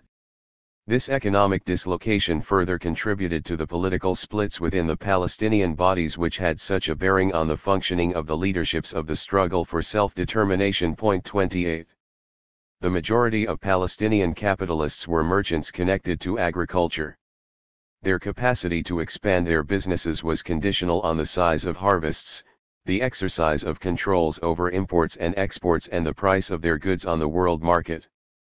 The British Mandate administration was able to control some of these features, influencing in a negative way the ability of these producers to expand their enterprises. 29. The economic policies pursued by the British tended to privilege those undertakings predominantly owned by capitalists within the Yishuv and discriminated against those areas of activity involving the Palestinian capitalist class. The Palestinian working class and the Histadrut. Those fellahin who were evicted from their lands gravitated towards the cities and towns to find employment. In Jaffa, most of the street cleaners were ex-villagers. The Arab Cigarette and Tobacco Company in Nazareth reported that most of its workers were also of village origin. 30. If they did find work, their levels of pay were far less than Jewish women workers, who themselves received less than their male counterparts. Although a relatively new social force, the Palestinian working class, as the Palin Commission report noted, challenged the discriminatory practices of the Zionist employers and the Mandate administration from the outset. The Haycraft Commission report of 1920 noted that the Palestinian workers complained that the employment of Jewish workers by the Public Works Department was out of all proportion to the Jewish population of the country. 31. This newly forming working class faced the considerable challenge of an economic environment shaped by the dual exigencies of British imperialism and Zionist colonialism. Even before World War I, workers within the Yishuv had begun to organize, and this accelerated during the British occupation of Palestine. The Histadrut, General Organization of Workers in the Land of Israel, growing out of organizations such as the Union of Agricultural Workers set up in 1911, was established by Jewish workers in 1920 in Haifa. It became the main body in the Yishuv through which debates on policies of employment took place. By early 1931 the Histadrut had more than 30,000 members, 18,781 in cities, including the industrial enterprises in Naharaim, Atlat, and the Dead Sea area, 7,783 in Moshavit towns or settlements, and 3,496 in collective settlements constituting 75% of workers American Samoa a whole. 32 The organization was always a political project aimed at the incorporation of Jewish workers into the national enterprise. It was never simply a trade union preoccupied with the wages and conditions of all employees irrespective of nationality or religion. In the view of one of its founding figures, David Ben-Gurion, the Histadrut was a vehicle for achieving the objective of creating a Jewish state in Palestine, and for him the building of a Jewish state requires first the creation of a Jewish majority in the country. And the only person who can bring us such a majority is the Jewish worker in Eretz Israel. 33. The Histadrut was a central part of the project seeking to hegemonize the political allegiance of Jewish workers to the Zionist project. It was an arm of the colonial settler endeavor which won the adherence of Jewish workers, including those newly arrived, by its increasing capacity to secure employment. It did so largely by its increasing capacity to exclude Palestinian workers from jobs in enterprises owned by Jewish employers and by ensuring that materially, through discriminatory pay rates, the Jewish workers received preferential treatment. The Mandate authorities fully cooperated in ensuring that this happened, setting different rates of pay through the Wages Commission in 1928, for example, for unskilled labor, Arab rural, 120 to 150 mills a day, Arab urban, 140 to 170, Jewish non-union, 150 to 300, and Jewish union, 280, 300.34 This was also typical of colonialist practices elsewhere in the British Empire. 35 The Mandate Authority cooperated with and reinforced the socially fragmenting initiatives of the Histadrut. The political divisions, which developed within the Yishuv, also occurred within the trade unions and socialist parties, mirroring the splits within the international socialist movements between those who adopted a nationalist perspective in World War I and those who, like the Bolsheviks, retained an internationalist orientation. The Histadrut adopted the Zionist policy of kibush havada, conquest of labor, which had both a social and a political impact in creating divisions between Jewish and Palestinian workers. Although there was opposition within the Histadrut on this issue, those political factions led by David Ben-Gurion, arguing for the exclusion of Palestinian workers from the Zionist trade unions, won the majority. This policy had major implications affecting the formation of both trade union and political organizations. 36. Jewish employers were encouraged, and in some cases coerced, into adopting these exclusionary practices. The policy of Avodah Ivirat, Hebrew labor, was pursued vigorously, resulting in almost complete segregation in certain industries between Palestinian and Jewish workers, the latter being employed on more favorable terms in the same workplace. This policy was operated by some of the largest companies in Palestine, including the Shimon Oil Company and the Société de Grands Moulins. The cement factory, owned by the Nesher Company, which wished to trade with companies in neighboring Arab countries, was concerned lest discriminatory employment policies adversely affected their ability to do so, and consequently did not put the Avodah Ivirat policy into practice. 37 As a result of these developments, in the middle of the 1920s, having experienced the consequences of kibush havada and the corporatist Zionism of the Histadrut, the dispossessed fellahin who found work together with the rest of the Palestinian working class were obliged to develop organizations and a trade union movement which was, as a result, composed only of Palestinians. 38. When it came to matters of industrial disputes between employers and employees, the Mandate administration in 1924 viewed the issue as one to be resolved within the Yishuv, since the majority of the workers and the employers involved were Jewish. The British administration effectively refused to intervene, leaving any settlement of disputes to the Histadrut and the employers to resolve with the occasional intervention of the Zionist executive. Furthermore, the British succumbed to the argument that when capital for a project was provided from the settler community, preference should be given to the employment of Jewish workers. Typical of this was the agreement made between the Zionist executive and the administration to construct a road linking settler colonies. 39 Here again the actions of the Mandate Authority reinforced the division of society promoted by the pro-Zionist Histadrut. Despite the application of the policy of Avodah Ivirat, this did not always mean a complete segregation between Palestinian and Jewish workers. There were cases where both groups were employed. Palestinian workers were present in a variety of industries, including in the railways and in other productive sectors where they worked alongside Jewish workers. Nevertheless, they were excluded from the trade union bodies. There were some small-scale attempts to create united bodies, but these were discouraged or suppressed by the Histadrut. 40 In the early 1920s there was an attempt to establish a joint Arab-Jewish organization in a number of workplaces, most notably amongst the railway workers, but this soon ended. A group of Palestinian workers joined the Union of Railway, Postal, and Telegraph Workers, but disillusioned by the lack of support shown from their Jewish co-workers, they left after a few months and began the process which led to the establishment of the Palestinian Arab Workers' Society, PAS. 41. Even when workers from both communities took part in joint industrial action to secure their demands, this did not guarantee that their unity would be sustained. In a dispute with the employer that broke out during the building of the Nesher cement factory at Haifa, 200 Jewish workers sought the support of the 80 Egyptian workers employed by the company. Together they won a favorable settlement, but the Histadrut successfully pressured its members to return to work and abandon the Egyptian workers. The trade union solidarity which the Egyptian workers demonstrated was not reciprocated by the Histadrut members when they won their objectives. 42 In these circumstances, Palestinian workers therefore felt forced to establish their own organization because of the segregationist political character of the Histadrut, which from the outset only permitted Jewish workers to become members. This stance operated even in circumstances when members of the two communities were working in the same workplace and some degree of cooperation was taking place. Trade unions invariably develop in urban areas where there is a strong concentration of workers. PAS was established in 1925 in Haifa, at the time a major industrial port, a center of commerce and already the center of trade union activity. Whilst PAS was an important organizational step forward, the critical challenge to the Palestinian working class arose from the policies adopted by the leaders of the Jewish working class, which grew as immigration increased and the newly arrived colonists gravitated towards the burgeoning coastal cities.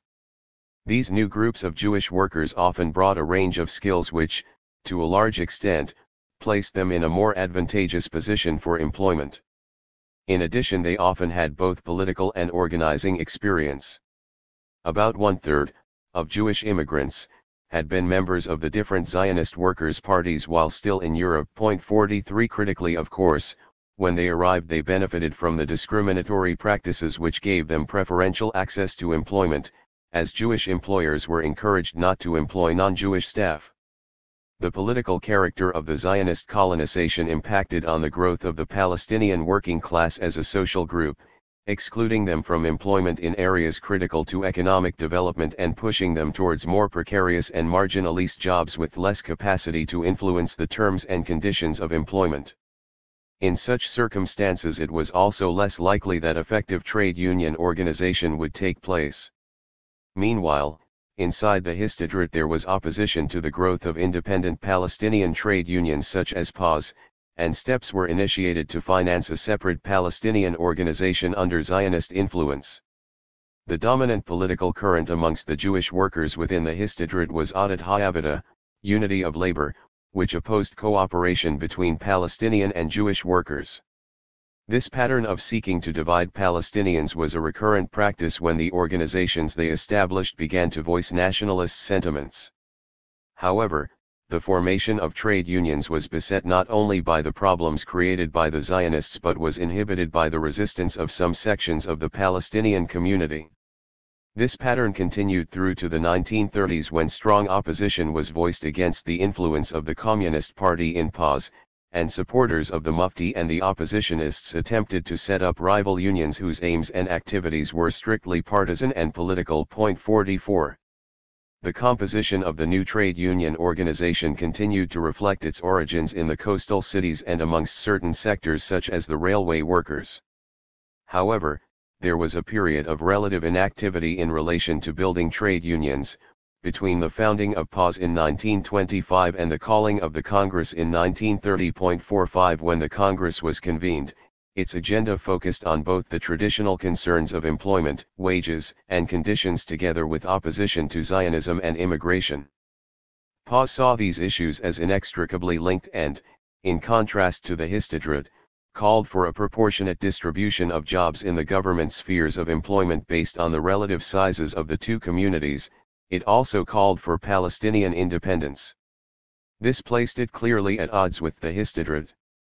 In the early 1920s the traditions and practices of political and trade union organization, which some of the newly arrived European Jewish socialists were familiar with, had no organic roots in the nascent Palestinian working class. 46 The predominantly Jewish-led communist and socialist organizations that did seek to win political backing from the Palestinian working class faced the dual obstacles of having few Palestinian members to argue the case and opposition from within the Yishuv by other political groups. 47. To some extent the Jewish working class was also in the process of formation since there were not necessarily jobs available for newly arrived immigrants. Whilst the industrial enterprises and settlements which had sprung up in the pre-occupation period had been based on employers seeking the biggest return for the smallest investment, much of the newer post-war capital coming into Palestine was already earmarked as part of the Zionist national project and under much more centralist management by the Zionist Commission. Zionist national institutions were directly responsible for about 20% of all Jewish investment in the interwar years, including land purchases. The Histadrut itself was a major investor. 48 As a result of these factors, the enterprises that were established utilized the policy of kibush havida to recruit staff from the beginning.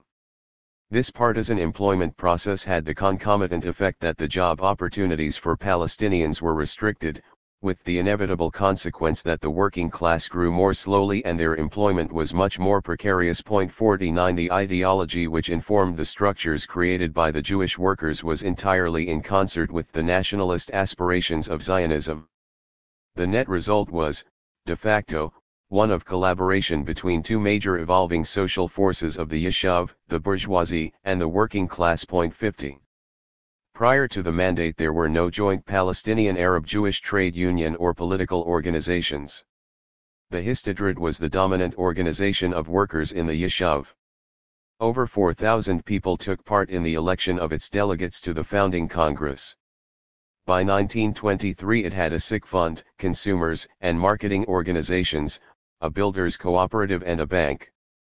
The Histadrut was a quasi-state institution playing a welfare role, providing for the needs of newly arrived settlers, and it was itself a large employer in the building and construction sector. 51 Additionally it founded the Haganah, a paramilitary organization initially acting as guards to prevent colonies being attacked and eventually evolving into the Israeli army. Acting simultaneously as the employer and the representative of employees was one characteristic differentiating it from conventional trade unions. 52.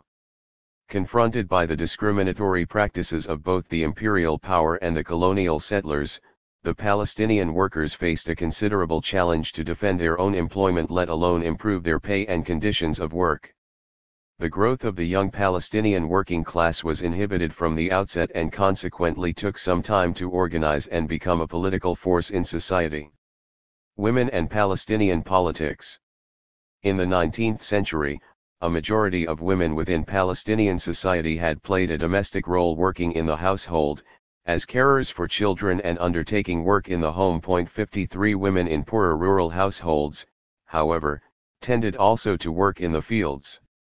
The changing economic, political, and social situation had begun to challenge that dominant tradition and contributed to women becoming more active in the public political sphere.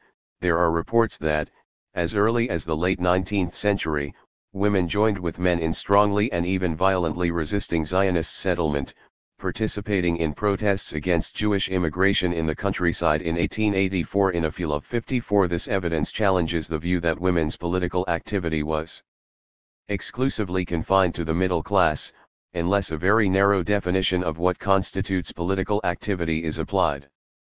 Whilst it was true that the Arab Women's Committee was established in 1929, principally by women from the families of Malayan involved in national politics, it clearly succeeded in reaching out to middle-class women and, through its commitment to more extensive social work, to make contact with women in other social groups. 55.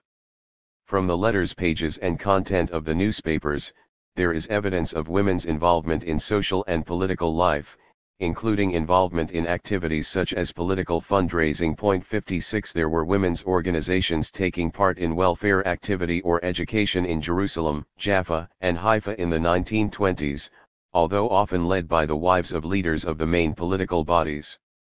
A women's society in Jerusalem, for example, was active in 1931 distributing food to poor families, and sending nurses to help mothers learn proper sanitation methods and care for their children. 57 However, bodies like the Executive Committee of the Women's Congress also issued more overtly political statements on Jewish immigration, land buying, and alleged educational and economic discrimination.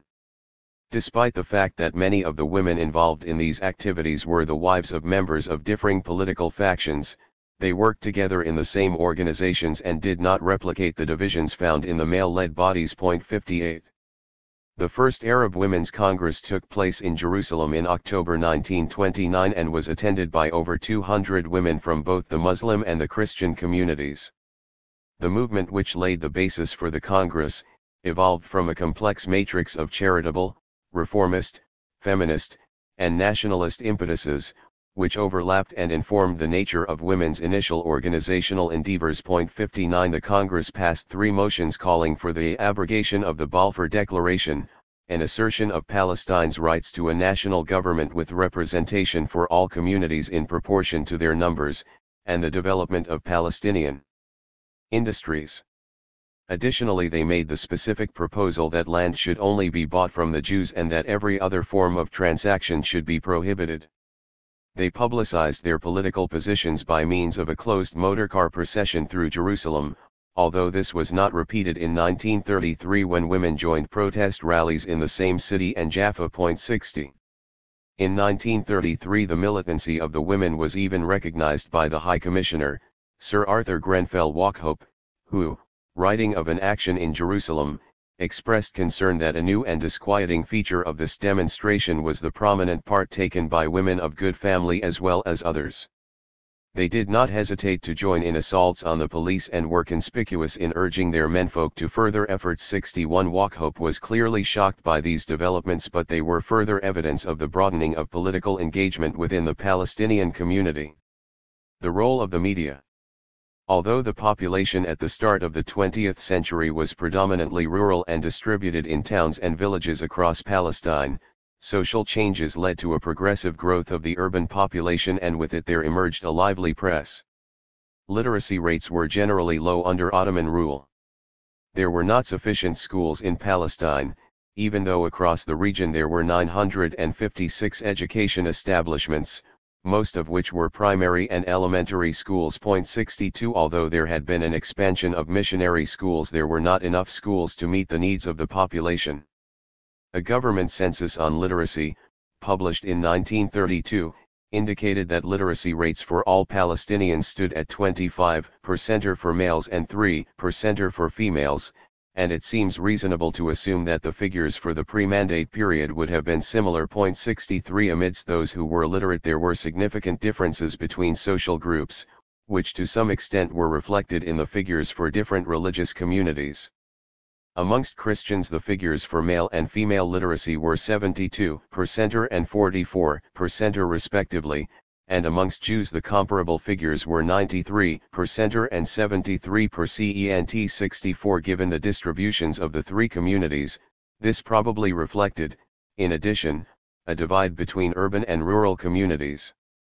The potential readership of the press before World War I, although still limited in numbers, had been expanding. 65 Whilst literacy rates were relatively low, access to literature was possible through sources such as the town cafe and village guest house, which provided social centers where someone would read articles from newspapers and the men would discuss political affairs. 66 A number of libraries opened at the turn of the century. 67 In some factories newspaper breaks took place. 68 At least one publisher sent a copy of their newspaper to all the villages in their surrounding areas. The numbers of pupils in the Arab public system, government schools increased by approximately 150% between 1920 and 1930, and the number of teachers nearly doubled. 69 This phenomenon, alongside other informal patterns of communication, undoubtedly led to the dissemination of ideas more widely than the immediate readerships. Newspapers began to flourish in the first years of the 20th century, and in 1908 15 newspapers were printed in Palestine. One of these papers, founded in December 1908, was the very influential weekly Al-Carmel, published in Haifa by the owner and editor Najib Nasser. Nasser himself was a Palestinian Christian and committed anti-Zionist. The paper's editorials conveyed his point of view. Its nationalistic perspective, as expressed in a March 1909 column, can be summarized as supporting the just demands of the people. Serving the trader, the craftsman, and the fallah, and all other sectors of the population. 70 The Ottoman authorities, concerned by its positions, closed it down in 1914 because of its critical attitude towards the government. The paper was revived after the end of Ottoman rule and continued to be published throughout the Mandate era into the 1940s. From 1911 onwards, Al-Carmel was rivaled by the Jaffa-based Philastin, which championed the anti-Zionist cause. Taking up the interests of the rural population threatened by eviction as a result of the land purchases, The articles of both papers were reprinted in other local newspapers and in nationally distributed papers in Damascus, Beirut, and Cairo. 71 Palestine in particular switched from a focus on the threats posed by Zionism and Jewish immigration to a concern for the plight of the fellahin, whose families faced dispossession and displacement from the land. This sharpening of focus was matched by an increasing number of articles shifting attention from the failures of the Ottoman rulers in restricting the growing colonization to the longer-term threat posed by the Zionist settlers. 72 Undoubtedly the newspapers published elsewhere in Cairo, Beirut, Damascus, and Istanbul were influential in developing an understanding of the significance of Zionism not only for Palestine but also for the region. 73 These papers, as with the political organizations that began to develop, frequently reflected the social origins and interests of their owners. In the early 1930s, the newspaper Palestine was owned by the Al Issa family whose wealth was based on the citrus industry. It was explicitly anti-communist and anti-trade union, opposing workers' strikes to improve wages or conditions. Whilst they supported the anti-Zionism regularly implicit in the actions of those striking, the paper was reluctant to endorse any actions which might jeopardize profits. The wider implication of the paper's position was that Palestinian notables in the process of undergoing embourgeoisement were not about to sacrifice their profits for the national cause. Employer interests superseded nationalist aspirations. The social background of the owners was often reflected in the editorial line expressed by these newspapers with regard to Zionism. Rashid Khalidi has suggested that, from the evidence available so far, the stance adopted by the pre-war press was less influenced by their owners' religious allegiance than by their attitudes towards the Cup government in Constantinople. Those opposed to the rulers tended to be more anti-Zionist than those who favored unity with the Ottoman Empire. 74 Evidence of the interconnections between the press and political organizations can be found throughout the British Mandate, with papers promoting the standpoints of their proprietors. Some, like Bolas Shiata who owned Mirat al-Sharq and Issa al-Issa who edited Palestine, for example, were members of important political bodies such as the Arab Executive Committee and intervened to ensure that their opinions were directly reflected in their papers.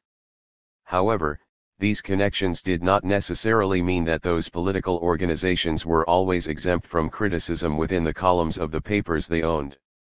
Writing in Al-Carmel on February 14, 1926, Shahrazad al-Shukri said, "Since the start of British occupation until the present day I have not been aware of the existence of a real national movement Haraka Wataniya Hakakiya.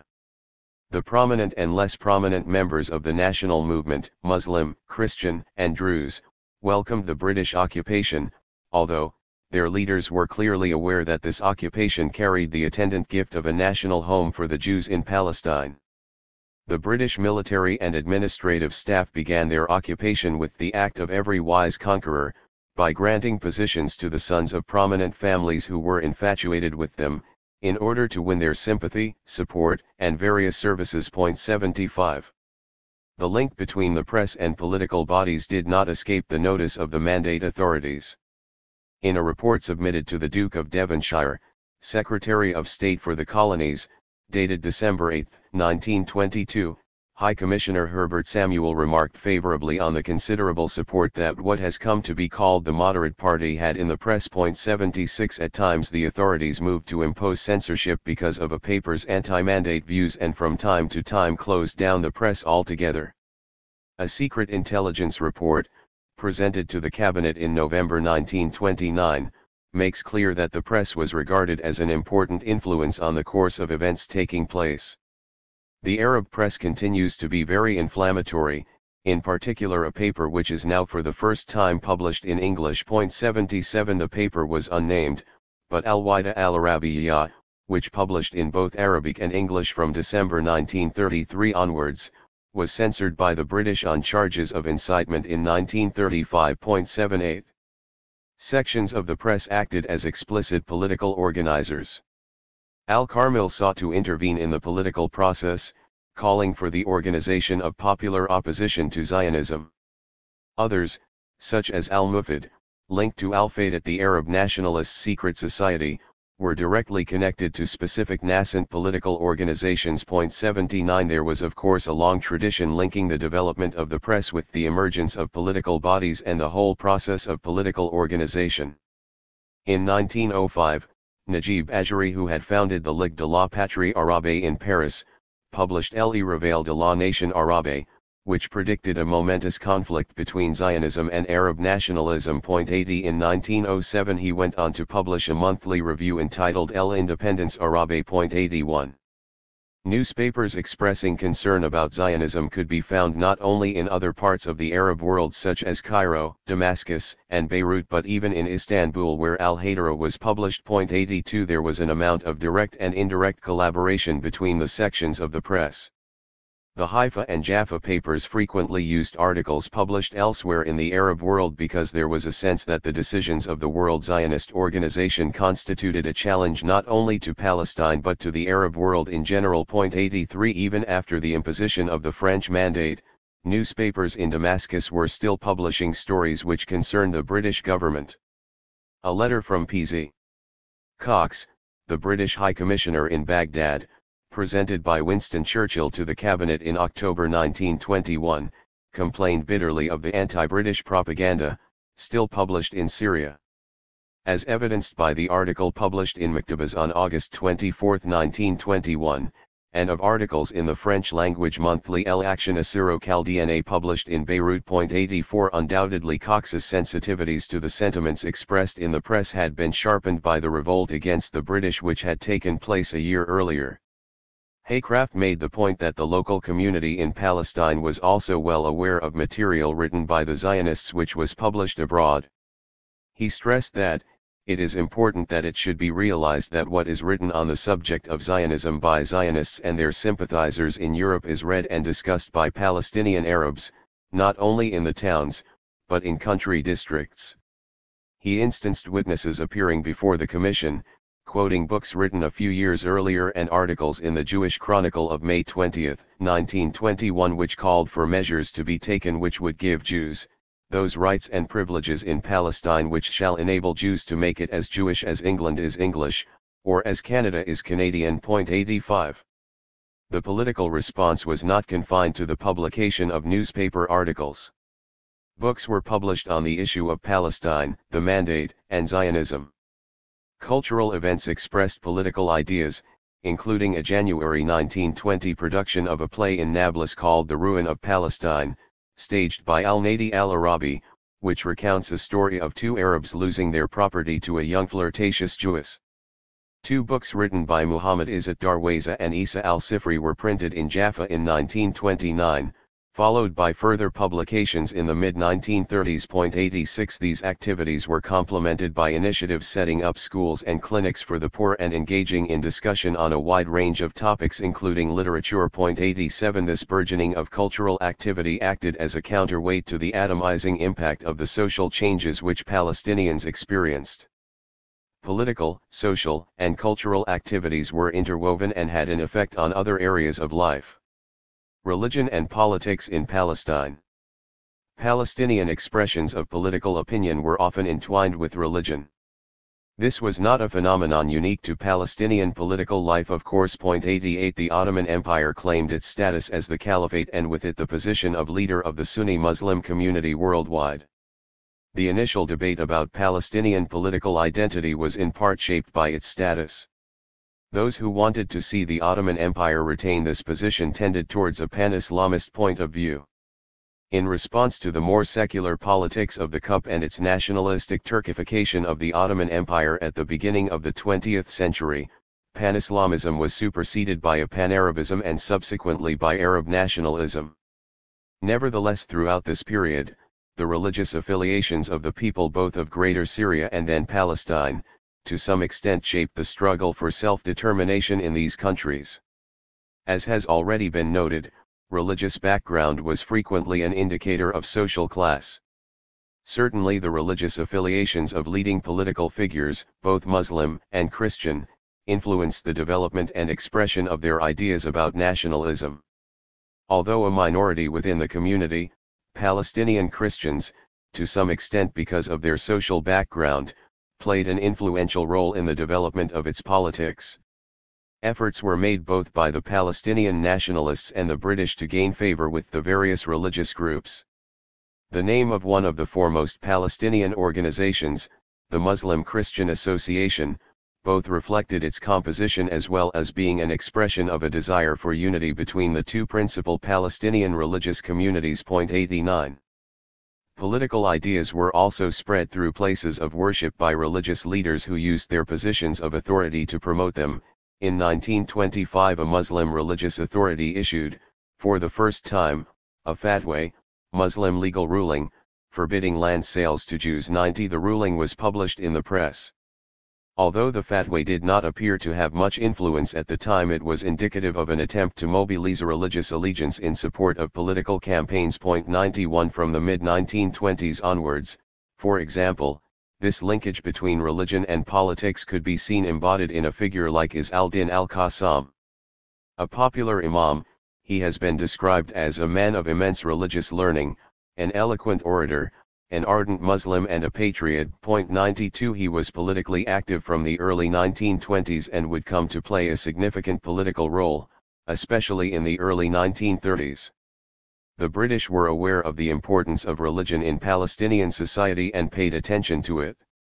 Whilst religion could be invoked as a unifying mobilizer, it also had the potential to be used to divide communities. The British were aware of this from their experiences in India and Ireland, of course. By the judicious use of patronage, the British sought to utilize confessional politics to exploit divisions, especially within the Muslim community.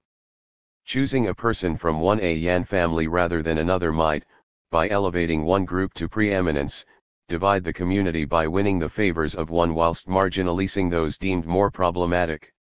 The tactic of divide and rule was not only used to advantage one religious group against another but at times also to divide one group from their co-religionists. Throughout Ottoman rule, a number of posts related to the administration of the Sharia courts were appointed or approved by Constantinople. Under the terms of the Mandate occupation, the authority for determining who should hold such posts was assumed by the British. They enhanced the status of the Mufti of Jerusalem by designating the position as having jurisdiction over the whole of Palestine.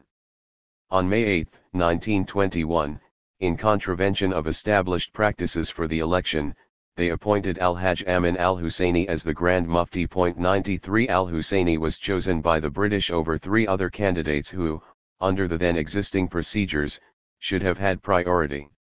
In doing so, the British made a deliberate choice both to intervene in the processes and structures of the Sharia courts and, quite specifically, to appoint someone who was likely to be more favorably disposed towards them. The British saw these questions within a global picture and were becoming more and more anxious about the consolidation of nationalist consciousness by Muslims across the empire, and especially in India. This concern was linked to their growing awareness of the support expressed by the Bolsheviks for the right to self-determination of states within the former Tsarist Empire whose populations were predominantly Muslim.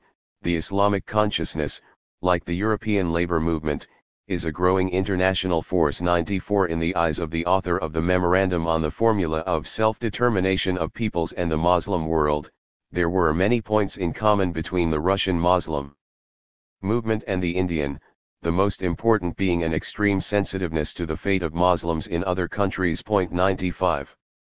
From the date of his arrival, High Commissioner Herbert Samuel was keen to establish an authoritative body representing the Muslim community with which the British could work officially. 96. On January 9, 1922, the Supreme Muslim Council was inaugurated and granted a degree of autonomy by the Mandate Authority to administer Sharia courts and, perhaps as a response to the pressures from the May 1921 riots, choose the muftis who advised them.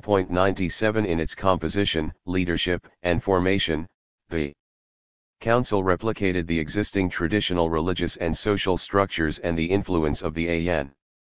The initial contest for leading positions reflected the rivalry between the prominent families, with Al-Hajj Amin al-Husseini and Raghib al-Nashashivi for the post of Rais al-Ulama.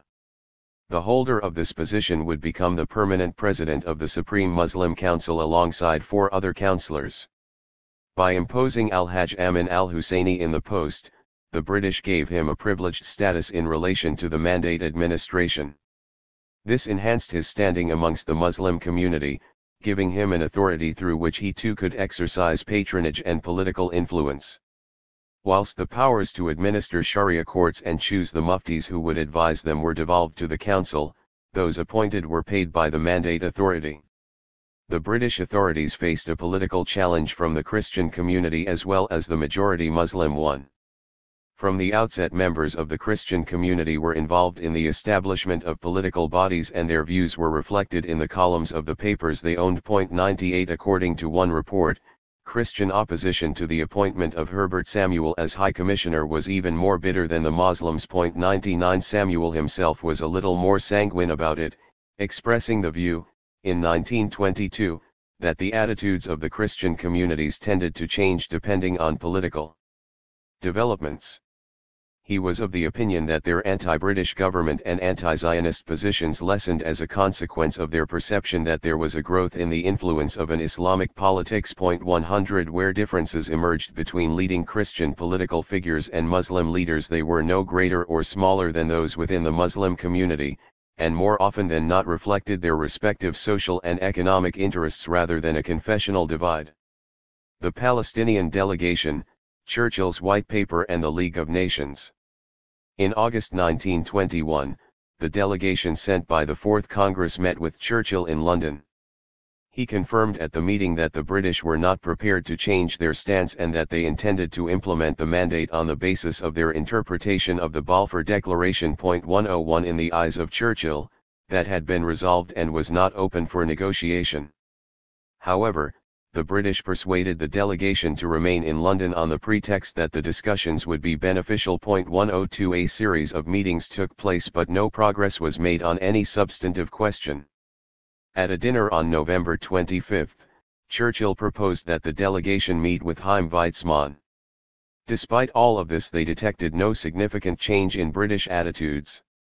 In February 1922, Churchill attempted to entice the delegation into supporting his proposal for a new constitution for Palestine, but they rejected it as another attempt to persuade them to accept the terms of the Balfour Declaration.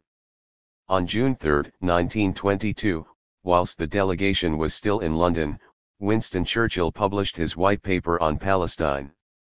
The paper, which was in fact drafted by Samuel and, prior to the cabinet meeting, approved by the Zionist organization, reiterated the government's commitment to the Balfour Declaration, but expanded on a number of points. 103 Churchill expressed the view that the British government regarded the proposal that Palestine is to become as Jewish as England is English, as impracticable and that it had no such aim in view. He asserted that the status of all citizens of Palestine in the eyes of the law shall be Palestinian, and that immigration cannot be so great in volume as to exceed whatever may be the economic capacity of the country at the time to absorb new arrivals. 104 This formula of the limit of immigration being contingent on the economic absorptive capacity of Palestine became the recurrent refrain of the British whenever they felt obliged to reassure the Palestinian community that they were not going to become a minority in the country. It explicitly eschewed the notion of Palestinian self-determination and asserted British control over immigration, which became, in the eyes of the Palestinians, the litmus test of British recognition of their national rights. Whilst the delegation was in a hotel in London, the Council of the League of Nations held a series of private and public meetings in St. James's Palace. The Council had been convened to agree the mandates for Palestine and Syria. Delays had been caused by the Italian government's concerns about aspects of the French mandate in Syria. Monsignor Cioretti, the papal nuncio in Paris, arrived in London to make representations to council members on behalf of the Vatican, about the management of the holy places in Jerusalem. 105 According to Balfour, delays were also caused by the intervention of the USA, which, although not a member of the League of Nations, was clearly influential in the eyes of the British. Following reassurances given to Washington in December 1921, the U.S. administration gave their full backing to the British. 106 At the end of their discussions, the Council confirmed the terms of the British mandate in Palestine on July 24, 1922. The British now had the legitimation of their action by the most authoritative international body of the day together with the backing of their ally, the USA. Having failed to gain any concessions from the British, the Palestinian delegation eventually left London and arrived back in Haifa on 21 August 1922.107. The delegation was well received on its return, with crowds calling for independence and the rejection of the mandate. The Fifth Palestinian Congress, August 1922, and Churchill's White Paper. On their return from London, the delegation made their report to the Fifth Congress, which met in Nablus from 22 to August 25, 1922. They reported that Churchill once again dismissed their representations on the grounds that the British were committed to their objectives as expressed in the Balfour Declaration of creating a homeland for the Jews. Major developments had taken place in London in meetings which had happened only streets apart, the one, a cabinet meeting in Whitehall, the other, the meeting of the Council of the League of Nations in St. James's Palace. Both meetings, deciding on the fate of Palestine, took place without the presence of a single Palestinian representative. The Fifth Congress set about formulating its response to Churchill and developing an action program. The program was quite specific and counter to Churchill's White Paper, despite Musa Kazim, on his return, expressing the view that further negotiations with Churchill were still possible. 108 Agreeing 18 resolutions, the Fifth Congress rejected Churchill's new Palestine Constitution, which he had tried to persuade the delegation to accept. They rejected his overtures and called for a boycott of the elections to the proposed Legislative Council. The Nablus Congress affirmed that it would continue its endeavors for the independence of our country, and for achieving Arab unity by all legal methods, and that we shall not accept the establishing of a Jewish national home nor Jewish immigration. 109. The adopted plan of action proposed the establishment of a Palestine Arab Bureau in London, a boycott of both Jewish goods and the Ruttenberg electricity scheme, together with steps to stop the sale of immovable property to Jews. In order to strengthen its position, the Congress further agreed to reach out to groups beyond its immediate circle with requests for support. The tone of the discussion and the strategy adopted seemed to suggest a greater awareness of the plight of the dispossessed fellahin and a commitment to provide means for enlightening the fellah on national affairs. The seriousness of their intent was perhaps evident in the decision to establish a finance scheme for the collection of funds to take their activities forward. 110. Whilst agreeing the action strategy, however, the Congress revealed differences between those who felt there was still the possibility of negotiating with London and those who did not. For a period in 1922, hopes revived of the Turks taking on the responsibility of the mandate for Palestine, following Turkey's reacquisition of territory taken from it by the Treaty of Sèvres. The Turks, however, were presented with articles of peace which included a specific renunciation of any claim over Syria, Palestine, Iraq, the Hejaz, the Arabian Peninsula, the Sudan, Libya, and Cyprus. 111 They did not wish to challenge Britain over the mandate, and the prospect of Turkey taking over the mandate from Britain or playing any key role in the future of Palestine rapidly ceased to be significant. In what was something of a departure from past practice, the Congress, having reaffirmed the general political positions of previous gatherings, discussed how to win support amongst the people of other Arab lands to intensify the campaign against the Zionist project. This stance perhaps constituted a watershed, by its agreement to reach out beyond Palestine for support but also to agitate for coordinated action within the country through a boycott of Samuel's proposed Legislative Council elections.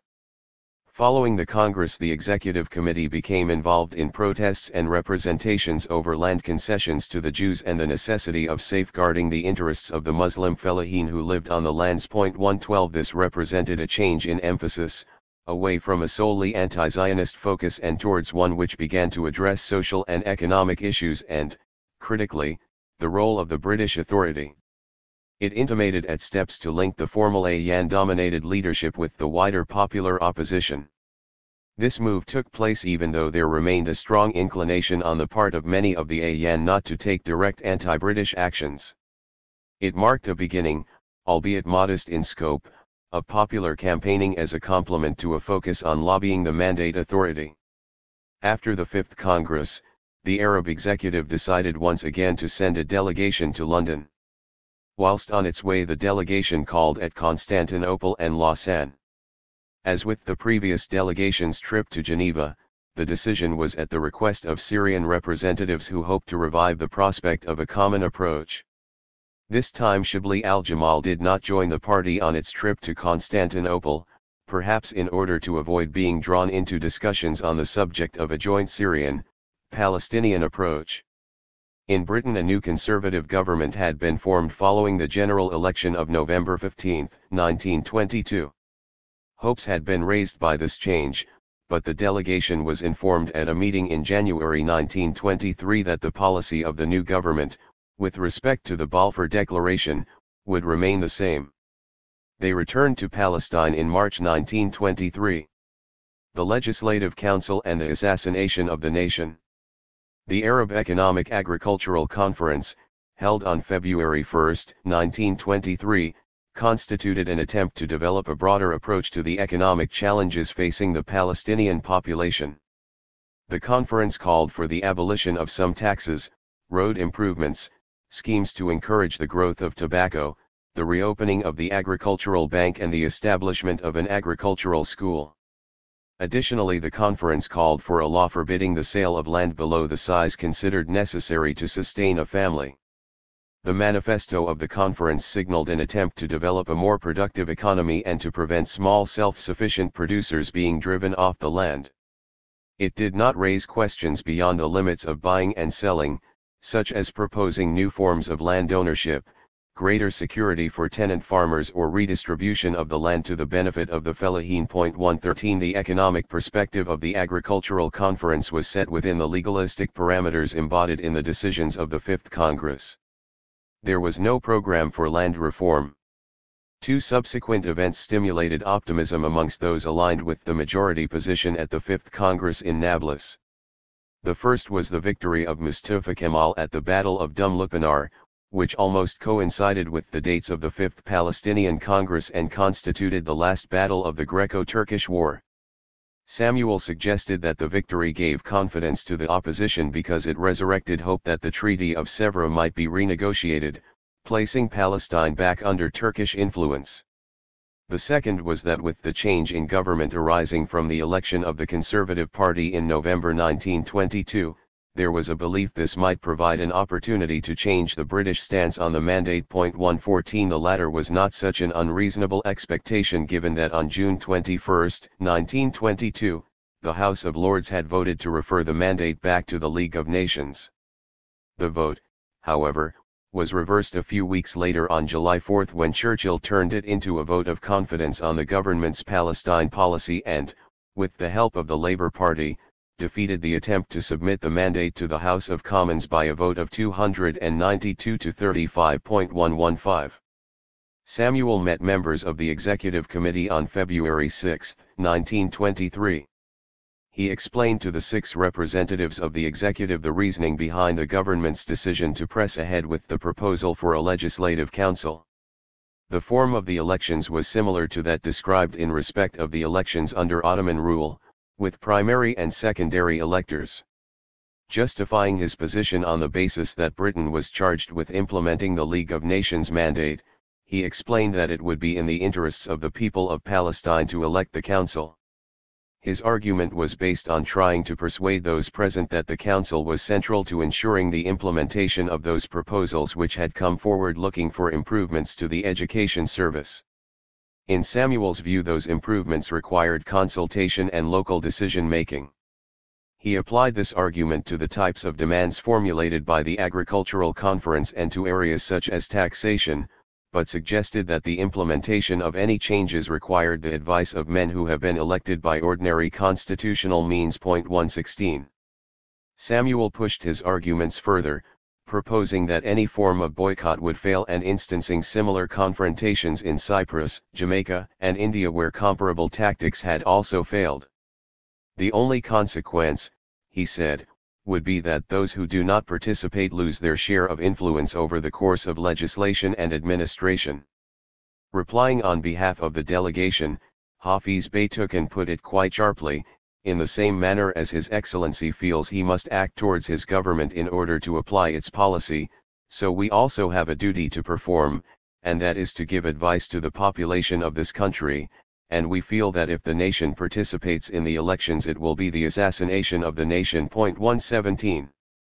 After much campaigning, the Arab Executive Committee forced Samuel to drop the proposal for the Legislative Council by persuading those who had wished to stand to withdraw. On March 12, 1923, a strike took place and shops were closed to celebrate the victory. A memorandum presented by the Middle East Department of the Colonial Office on March 28, 1923, and attached to Samuel's report, revealed the complete breakdown of the British strategy. The momentum for action against the Mandate Authority was growing, and on June 16 the Sixth Congress was convened in Jaffa. The Sixth Palestinian Congress, June 1923. An orientation to a more broad-based popular engagement of the people in opposing the mandate was at the center of discussion at the Sixth Congress. The Congress took place in Jaffa from 16 to 20 June 1923. 118. The Congress also saw a debate beginning on action which would break with the legalistic approach of previous Congress decisions. At the center of the debate over what tactics to employ was the question of taxation and a proposal for a boycott. The proposition stemmed from a resentment against the British, who were accused of distributing monies to Zionist bodies whilst withholding them from Palestinians. 119. Jamal al-Husseini argued the position of boycott on the grounds of no taxation without representation. This resulted in a deep division within the Congress, reflecting social divisions between the protagonists. Those who opposed the call were led by rich effendis, on friendly terms with the Zionists. 120. Those supporting the demands, like Isa al-Issa, owner of the newspaper Philastin and member of a wealthy citrus industry family, belonged to the emerging middle class. 121. From a political perspective, the splits which took place at the Sixth Congress reflected a fundamental line of divide between those who wished to continue to pursue a campaign of lobbying the British government and those who were coming to the conclusion that there was a need to challenge the British more directly. The moves towards the signing of the Anglo-Arab Treaty had called into question the commitment of Hussein to Palestinian independence, indicating that he was prepared to acquiesce to the Zionist project and that he had ambitions about his own future role in respect of Palestine. Even some of those who had been sympathetic towards him now became skeptical, suspecting that their own ambitions to play a leading role in Palestine might be thwarted by him. Nevertheless, once again it was agreed that a delegation should be sent to London to clarify what the draft treaty said. In addition, the Congress called on King Hussein not to sign the Anglo-Arab Treaty, which a majority at the Congress believed would have effectively endorsed the project for the establishment of a homeland for the Jews. The Congress agreed that another delegation, the third such, be sent to London to express opposition to the proposed Anglo-Arab Treaty. 122. The delegation duly left for London on July 15, 1923, spurred on by news that, following a decision on June 27, a cabinet committee had been set up to look at the question of Palestine. The British government had decided to give consideration to the implementation of the mandate, although they were anxious not to be seen to be deviating from the Balfour Declaration. The committee acknowledged that there was opposition to the whole project but abruptly dismissed that idea. There are some of our number who think that the declaration was both unnecessary and unwise, and who hold that our subsequent troubles have sprung in the main from its adoption. However, in the view of the committee, whether this policy has been wise or unwise, it is well nigh impossible for any government to extricate itself without a substantial sacrifice of consistency and self-respect, if not of honor. 123. That was not a course the British Empire would set itself on. Despite the committee's reflection on the whole nature of the mandate and even consideration as to whether it should be reformulated by the League of Nations, in the end it concluded by agreeing with the comments of Sir Gilbert Clayton, that there is no ground whatever for advocating the abandonment of the Zionist policy or relinquishing the mandate. 124. The committee report appeared before the Cabinet on July 31, 1923 with an agreement that for the present nothing should be made public in regard to the government's policy, but that this should be announced by the High Commissioner on his return to Palestine in September. 125. On Samuel's advice, the Palestinian delegation was refused permission to speak to the committee, and they failed to meet with any government minister or officials. 126 This treatment of the Palestinian representatives was falling into a regular pattern. The delegation returned to Palestine, but they remained unaware of the committee's views until October 1923. They did, however, make contact with Hussein's representative in London, Dr. Naji al-Assal, whom they briefed on the positions of the Congress towards the Anglo-Arab Treaty. The delegation returned to Palestine but, reflecting the continuing divisions, one pro-Hussein member, Amin al-Tamimi, remained behind to promote to the Arab executive a sympathetic attitude towards Hussein. 127 Ultimately, however, pressure from the majority of the Sixth Congress contributed to the treaty not being ratified. The attacks by the Sauds and their defeat of Hussein's forces ended the negotiations on the treaty, rendering it irrelevant since a central aspect of the proposals had been to seek an agreement on borders between the two contending forces. From congresses to political parties. The debate on the proposal for a tax boycott revealed a split between the large landowners and their supporters on the one hand, and those who came from the middle classes on the other. The wealthier landowners, some well disposed towards the Zionists, strongly opposed the proposal even though evidence suggests that the boycott would have had wide popular appeal. 128 The developing divisions evident at the Fifth and Sixth Congresses, between the Majlis who supported the Husseini grouping on the Supreme Muslim Council, and the Nashashivi-backed Muwarata, became sharper. Eventually, in November 1923, some of the latter grouping formed themselves into the political party, Al-Hizb al-Watani al-Arabi al-Filastini, the Palestinian Arab National Party, led by members of the Nashashivi family. 129. This political differentiation was further manifested in the establishment of Hizb al-Zura, the party of farmers. The social base of Hizb al-Zura was amongst those families who owned land in the villages but were not themselves fellahin.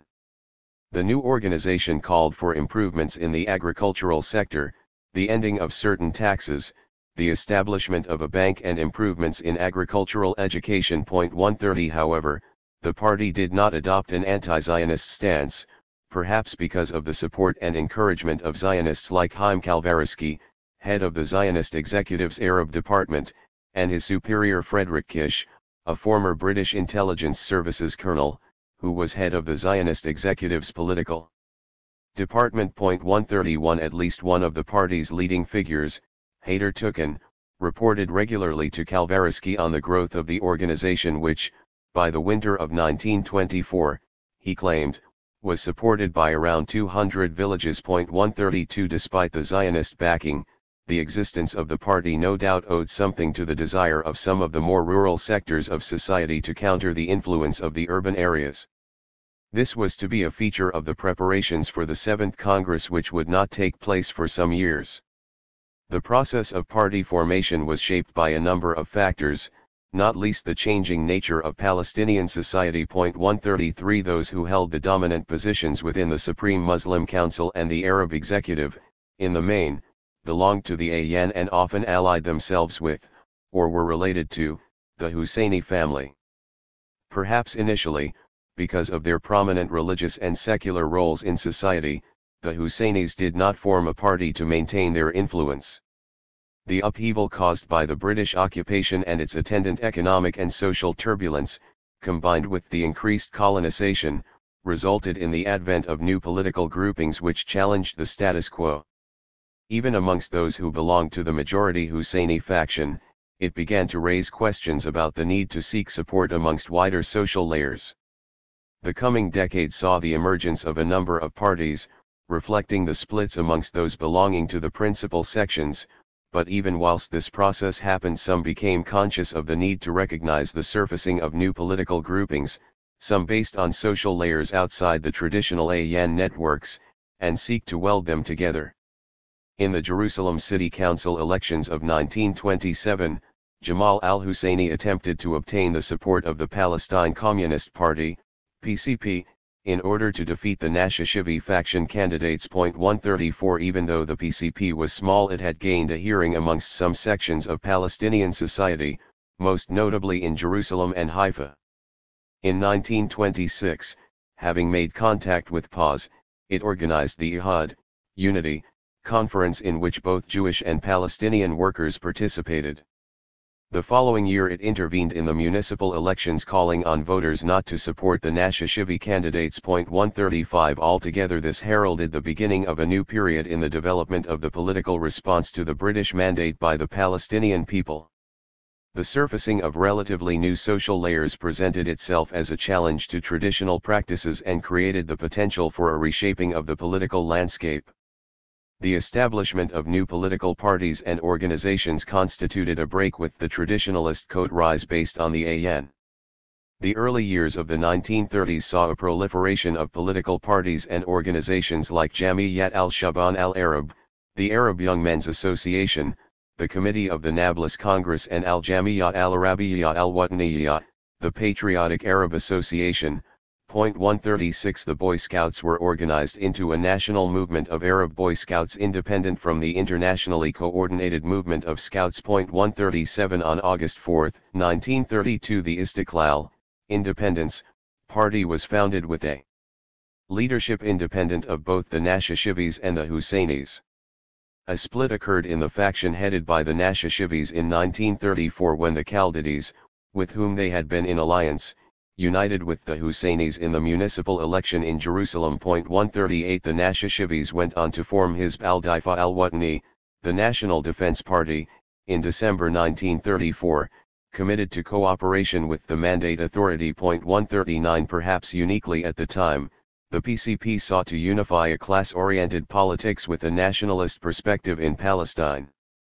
Under the influence of the Comintern, the PCP sought to gain support amongst all workers, making a particular effort to recruit Palestinian workers and to make links with PAS. 140 However, the growth of the party was impaired by the fact that the majority of its members, who were Jewish, were more preoccupied with the debates of political organizations within the Yishuv which were competing for the ear of Jewish workers.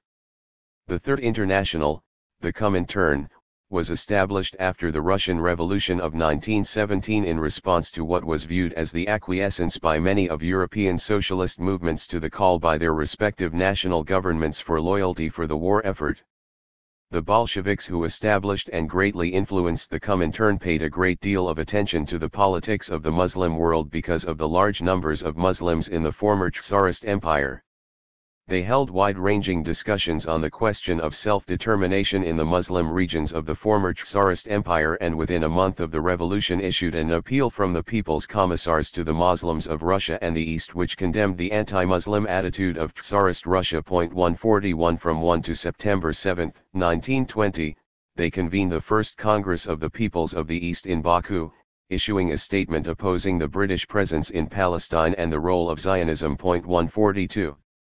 Despite the failure to win large numbers of Palestinian workers to its ranks, the PCP gained respect and a hearing due to its intervention in support of the campaign by dispossessed Fellahin in the Afila region. 143 In Jaffa it succeeded in setting up the Transport Workers' Society, and the Communists involved themselves in the struggle of the Jaffa Arab Workers' Association against Zionist pickets formed to enforce the policy of conquest of labor. 144 The PCP tried to gain support especially amongst workers in industries in the Dead Sea Salts Company and the Palestine Electrical Company. Conversely, the PCP lost the support of Jewish members influenced by Zionism. Some communists or political undesirables were got rid of from the country by the British. 145. The PCP had the most radical program for self-determination of any Palestinian party. In 1931, it adopted a resolution which declared that the only solution to the question of the peasantry lies in an insurrectionary revolutionary struggle, waged against the imperialists, the Zionists, and the Arab landowners by the fundamental stratum of the peasant masses, under the direction of the working class led by their Communist Party. 146 Despite advocating a militant line, including armed resistance against land grabs, it did not gain large numbers of members amongst the Fellahin. Although the PCP failed to expand its membership, its opinions began to win an audience through its weekly journal, Haifa. The journal and other material argued for the adoption of an openly anti-British perspective and championed unity between Jewish and Palestinian Arab workers. 147 Coupled with this orientation towards winning workers, especially Palestinian workers, to its ranks, was a critical attitude towards those in the leadership of politics. The journal criticized the role of the Ayyan in the national movement and their periodic tendency to seek to gain favor with the Mandate authorities.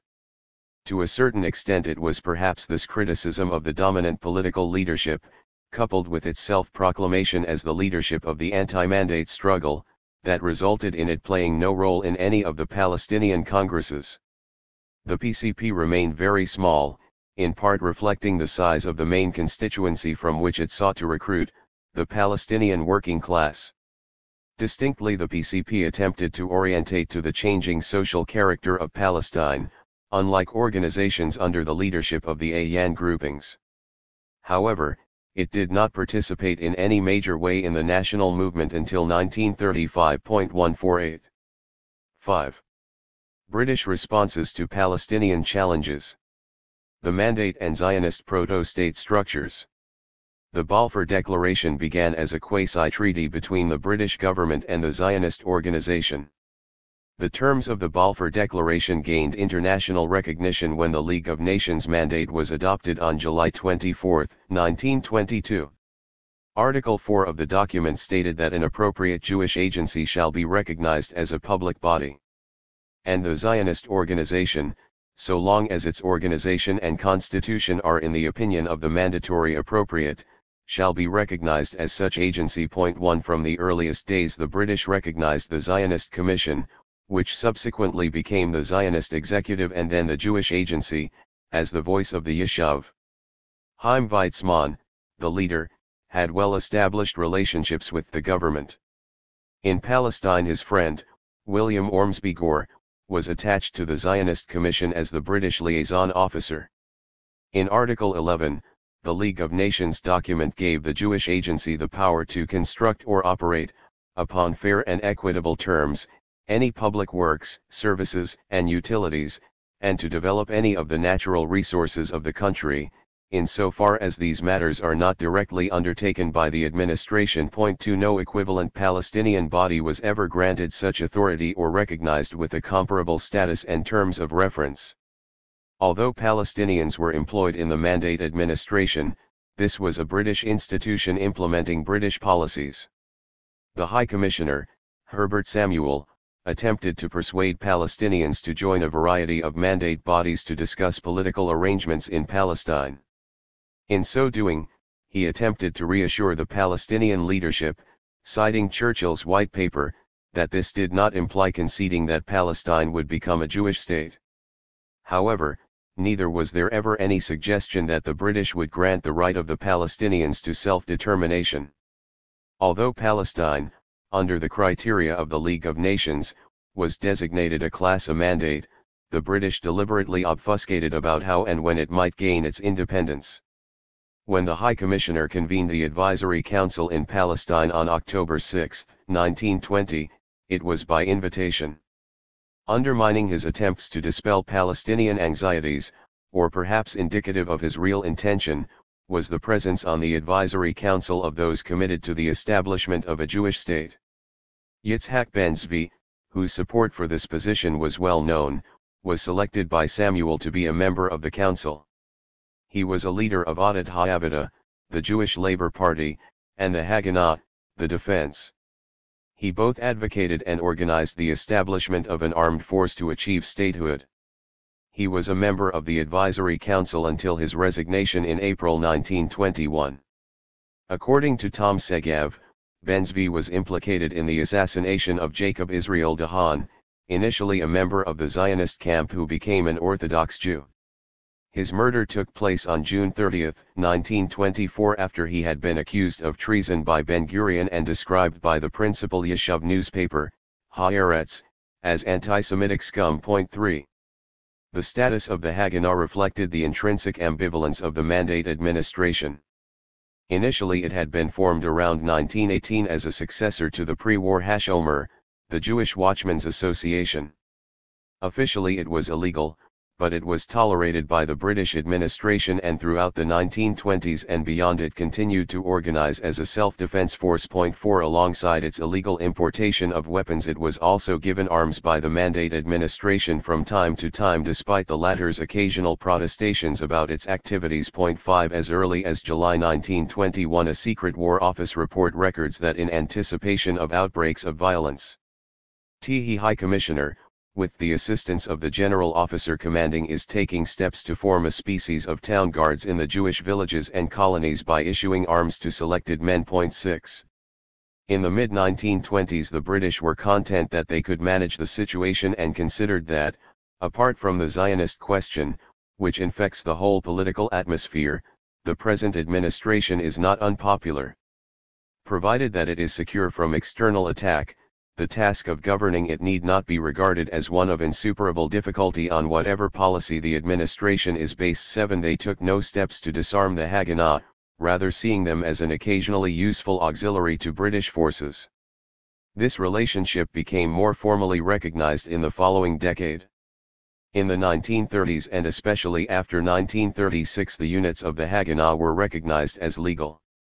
In 1937 the Haganah had 10,000 men trained and armed and another 40,000 available for rapid mobilization. 8 Added to these forces were the 5,000-strong Notrim, or Jewish supernumerary police, who were recruited by the British to cooperate with the army and the police. 9 Whilst initially they undertook defensive duties, guarding oil pipelines and the like, they became a force that was used in offensive duties during the course of the Palestinian revolt. 10 Some Zionist armed forces did not wish to form any sort of relationship with the British.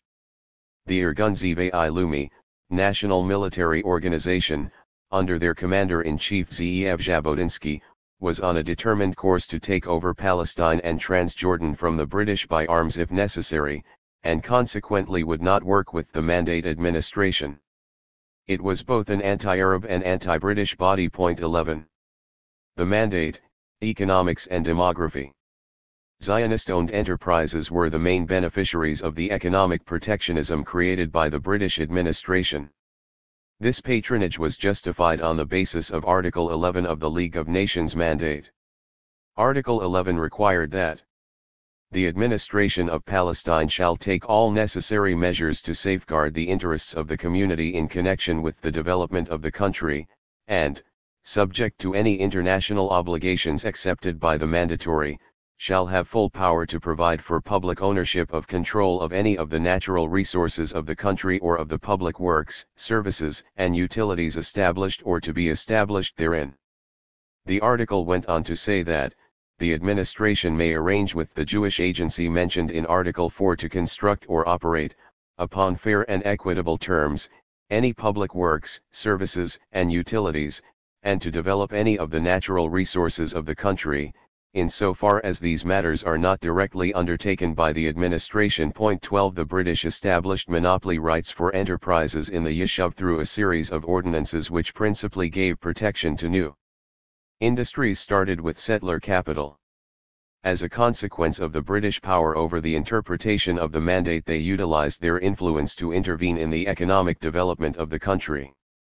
Article 2 of the Mandate had given them this power under the terms laid down by the League of Nations, which stated that the mandatory shall be responsible for placing the country under such political, administrative, and economic conditions as will secure the establishment of the Jewish national home. 13 New companies were shielded from extraterritorial competition through the imposition of import duties, and monopolies were assigned to companies owned by pro-Zionist entrepreneurs. The significance of the link between these economic policies and their potential political consequences was well understood by many. The Palestinians expressed their opposition to these moves, appearing on demonstrations with placards announcing, "In Rutenberg's scheme is the foundation of the national home." 14. The initial focus of the Zionist movement had been on developing the agricultural sector, but this changed in the mid-1920s. The Manufacturers Association, set up in Tel Aviv, acted as a lobby group for increased investment in industrial production. The Colonial Office agreed to suggestions from the High Commissioner in 1925 that a list of raw materials, identified by enterprises like the Nesher Cement Company, should be allowed into Palestine duty-free. Other companies in Tel Aviv benefited too. On the other hand, the predominantly Palestinian-owned olive oil industry faced the abolition of protective measures and stiff competition from cheaper imports. According to Barbara J. Smith in The Roots of Separatism, the new regulations introduced by the mandate were devised to aid those industries capable of relatively large-scale investment, and whole branches of industry such as printing and bookbinding, wine production, and matchmaking which were, in the main, owned by pro-Zionist employers. 15. The new industries that were established benefited from the financial and material capital entering the country with the newly arrived colonists. They invested in new industries, and in technologies such as motor power, which tended to result in levels of productivity exceeding those of established companies that were, in the main, owned by Palestinians. 16. Focusing on Jewish industry, Deborah S. Bernstein has pointed out the rapidity with which this expansion took place. The number of establishments increased from a baseline of 100 in 1925 to 395 18 years later, while the number of workers, the capital invested, the output and the horsepower used, increased even more rapidly. 17. This industrial development had an effect on the demography of Palestine too. Whilst in 1922 the Palestinian population in urban areas was twice the size of the Jewish community, by 1935 that had been completely reversed. 18. Urban society became increasingly dominated by the Zionist colonists. This demographic shift, together with the application of the policy of Avodah Iveret in the field of employment, accelerated the marginalization of Palestinian workers. The impact of colonization was no longer being felt solely in the agricultural areas but was having repercussions on the development of the urban economic and social landscape. A significant factor contributing to the flow of inward investment, providing jobs for the newly arriving colonists, was a sea change in the character of the Zionist organization. For long periods during the 1920s Weizmann had sought to reconcile the two components of worldwide Jewry by seeking to draw non-Zionist Jews into support for the Zionist project. Within world Zionism there was a sense that it had been easier for Soviet Russia to obtain capital from Jews in the United States for its Crimean settlement scheme than it was to obtain contributions for the establishment of a Jewish homeland in Palestine. 19. A decisive political shift took place when the Zionist organization moved towards a position of accepting non-Zionist Jews into its structures. The significant gain of the change of policy was that it succeeded in winning the support of non-Zionist Jews in the USA for the Zionist project in Palestine. This was to have particular consequence in the area of inward investment. In earlier forms of colonization the imperial country itself was the main if not the exclusive source of capital. In the case of Palestine, the capital that entered the country came from a number of sources in different countries. It included investment from Britain, the Mandate Authority, pro-Zionist capitalists and capitalists who were encouraged, by the Zionists, to bring their resources with them to Palestine. Capital for the development of the Dead Sea Salts concession was gathered by Moses Novomeski from sources in Paris, the USA, and investors who had left Russia. Added to this was the significant inflow of investment from the USA. According to the Peel Report of 1937, between 1918 and 1937 over £14 million has been invested in Palestine through the national funds and roughly £63 million by private investors, nearly half the latter sum in the course of the last 4 years. The total investment, therefore, amounts to £77 million, and of this at least 1/5 has been contributed by the Jews in the United States. 20. In the period between the two world wars, private capital represented 75% of the funds imported into Palestine. The typical immigrant did not arrive, as is commonly assumed, in total poverty. 21. This break with the traditional pattern of colonization underwritten by an imperial sponsor contributed to the settlers becoming less reliant on the British for their economic development. Unlike the colonizations of the earlier period of British imperialism, there were, from the beginning, no organic affinities between the imperial power and the settlers. In the eyes of many within the Zionist movement the end had always been the creation of a state for the Jewish people and, undoubtedly, This relative economic autonomy contributed to an independence from the British from the outset. An example of the potential created by the opening up of the Zionist organization to non-Zionists was reflected in the capital that became available as a consequence of the actions of the US-based Louis Brandeis and Judge Julian Mack, who pledged to secure $1 million for the development of the Dead Sea Salts concession initiated by Moses Novomysky. Siberian-born Novomysky first visited Palestine in 1911, and having analyzed the chemicals of the Dead Sea decided it would be a very profitable source of potash. 22 He regarded himself as a Zionist first and a businessman second. He succeeded in holding on to the concession despite attempts by some political and business interests to prevent the enterprise being run by a non-British company. 23 From the commencement of the mandate, and with the full endorsement of the British, political developments had followed a colonial route but in addition took a confessional path. At the center of the Zionist colonial project was a notion of separation and displacement, evident even in the East Africa proposal discarded in 1905. Whilst the Zionists, in the first 2 decades of the occupation, did not have the means to achieve the physical transfer or expulsion of Palestinians, it was nevertheless already under consideration. Throughout the 1920s there had been attempts to claim Transjordan as part of Eretz Israel, an idea promoted by Weizmann in private discussions with the British in 1929. 24 A key wing of Zionism, the revisionist movement led by Jabotinsky, proudly wore a badge as their symbol claiming ownership of both Palestine and Transjordan. The increasingly frequent presentation of the case for a Palestinian population transfer by the Zionists contributed to the drift by the British towards the proposals for partition which were to emerge in the 1930s. 25 The notion of transfer, intrinsic to the ideology of Zionism, began to be explored more fully as a practical proposal in the late 1930s with the establishment, by the Zionist Agency Executive, of transfer committees, which began to look at methods of implementation. 26 The privileging of investment in Zionist-approved firms, the application of Avad Ha'avirat and the protective economic measures introduced by the British, definitively discriminated in favor of the Zionist colonists in the economic field. This was not a process of the separation of 2 distinct economies but rather the encouragement of certain sectors, overwhelmingly owned by members of the Yishuv, to the disadvantage of those areas of production predominantly held by Palestinians. 27 The notion of transfer inherent in the developing strategy was comprehensive and would encompass both the displacement of the Palestinian people and the appropriation of the capital resources, factories, enterprises, quarries, and so on hitherto held by the Palestinian bourgeoisie. Events beyond the borders of Palestine shaped political developments within the country. The separation of Syria and Palestine by the 2 major powers did not result in the rupturing of the historical links between the 2 countries. The world economy and politics in Palestine.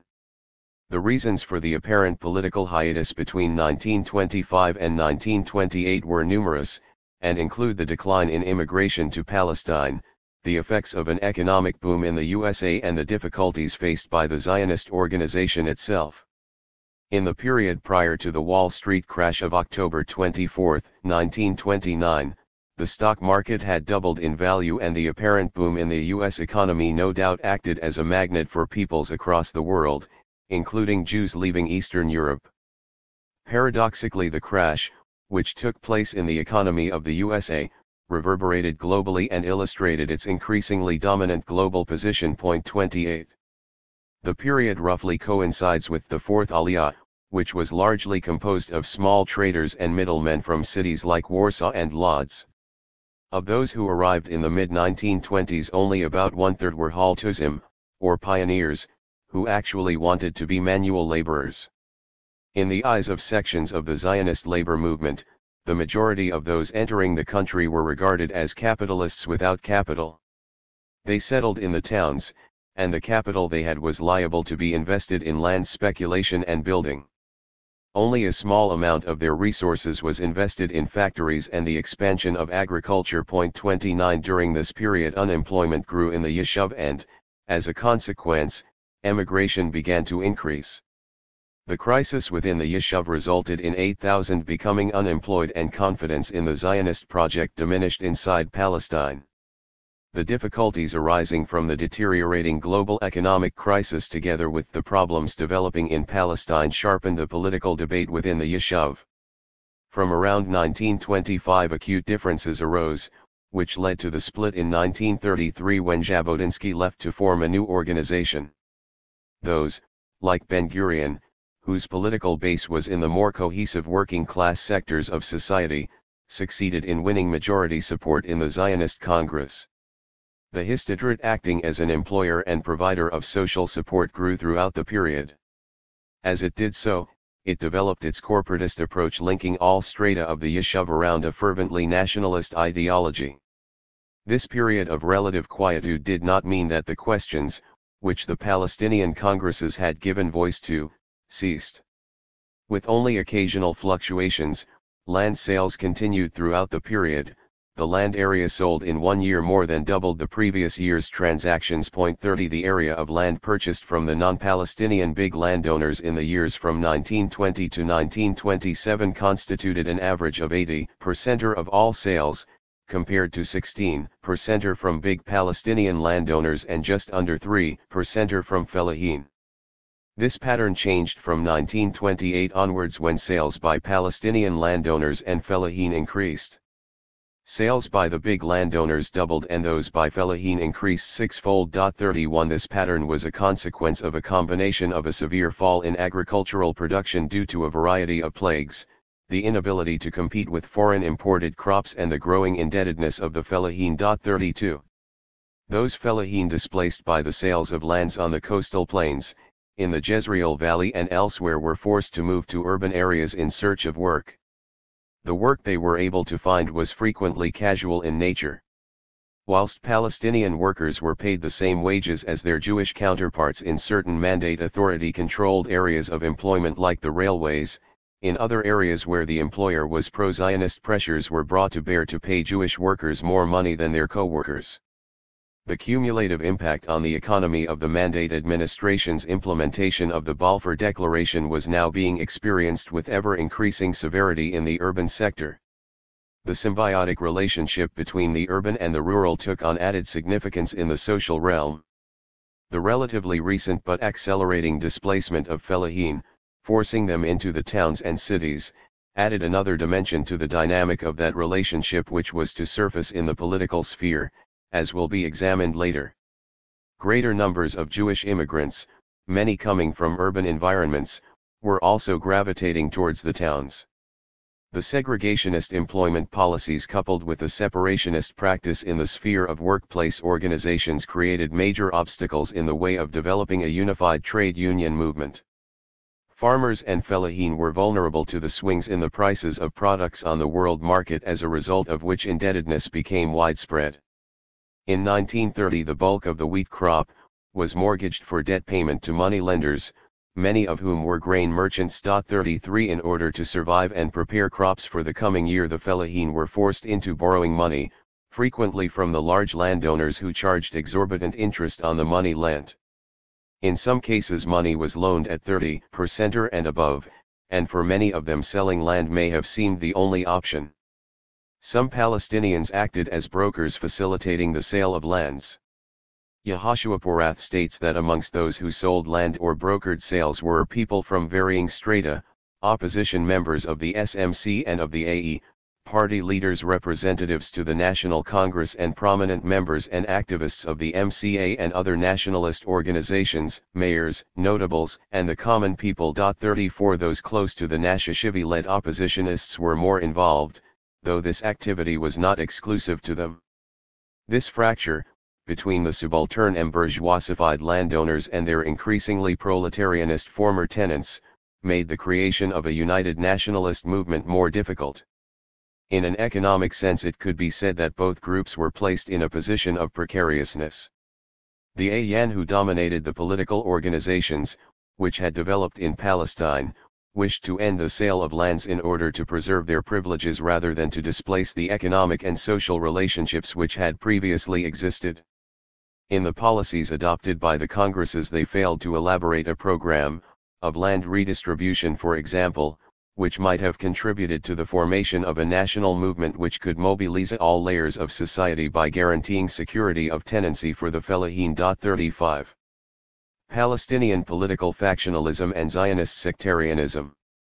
Although there were no Palestinian congresses between June 1923 and June 1928, it would be an error to view this as a period of political inactivity.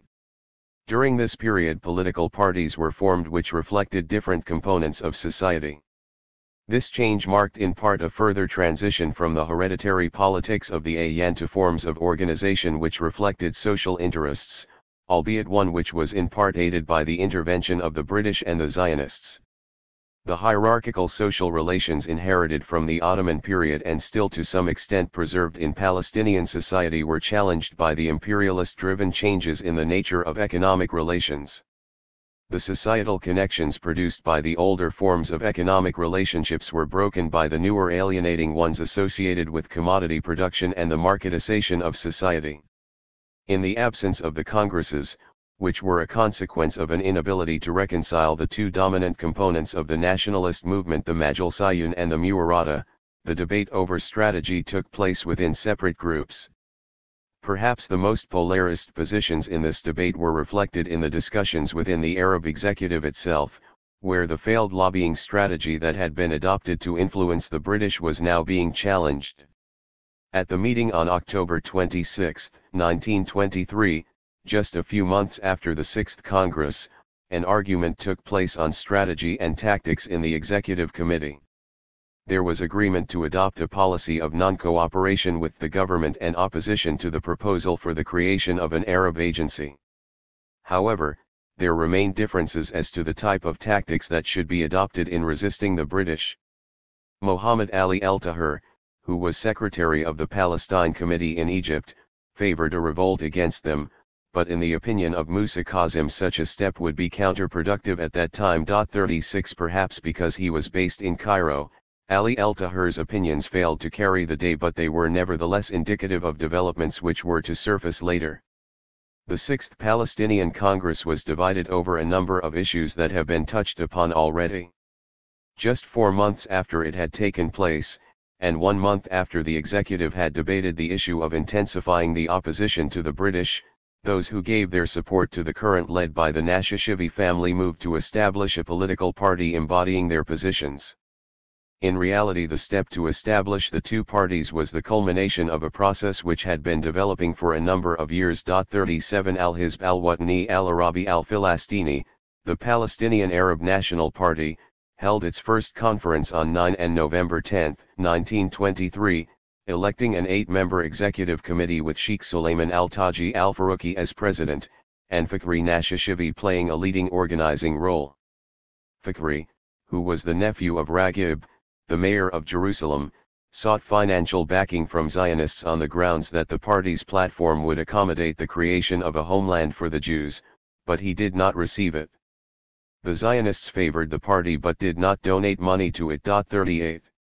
A few months later, Hizb al-Zura, the party of farmers, which invariably aligned itself with Al-Hizb al-Watani al-Arabi al-Filastini, was established in 1924 with the support of Zionist funding.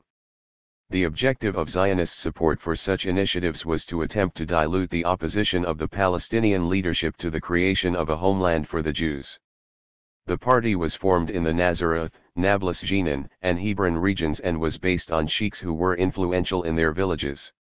The problems that rural communities faced became more difficult through the 1920s, as the Hope Simpson report would record. 39 The issues of concern were not only related to the sale of lands to Zionist organizations, but the difficulties Palestinian farmers faced when attempting to access loans at non-punitive rates of interest. Obtaining low-interest rate loans would have enabled them to capitalize their farms and offset the troubles caused by the periodic fluctuations in the market price of their produce. 40 The increase in sales of land by owner-occupiers in the early 1930s was an indication of this growing problem. The seeming inability of the existing political leaderships to wring any significant concessions from the British led to a sharpening of the divide between the two dominant trends within Palestinian nationalism, and also to divisions within the majority current led by the Arab executive. It was perhaps in response to this situation that the Supreme Muslim Council began to appear as a political force, though by its very nature this was problematic. By definition it could not represent the whole of Palestinian opinion, and it too was riven by the same political problems that beset the Congress. The situation was further exacerbated by the actions of Al-Jamiyah al-Islamiyah al-Wataniyah, the National Muslim Association, which sought to discredit the Sixth Congress in its protest to the High Commissioner, arguing that it did not represent the Palestinian people. 41 However, a confessional politics would not bring about a unified perspective, since Christian Palestinians would inevitably be marginalized if not alienated. 42. Attempts were made to reconcile the two wings of the nationalist movement, including an attempt to convene a Seventh Palestinian Congress in 1924. To prepare for the Congress, a joint group made up of 4 members of the Arab executive and 4 representatives of the opposition was set up. One of the demands which proved the breaking point, however, was that the Nashashivi opposition dissolve its political party and unify with those who supported the Arab executive.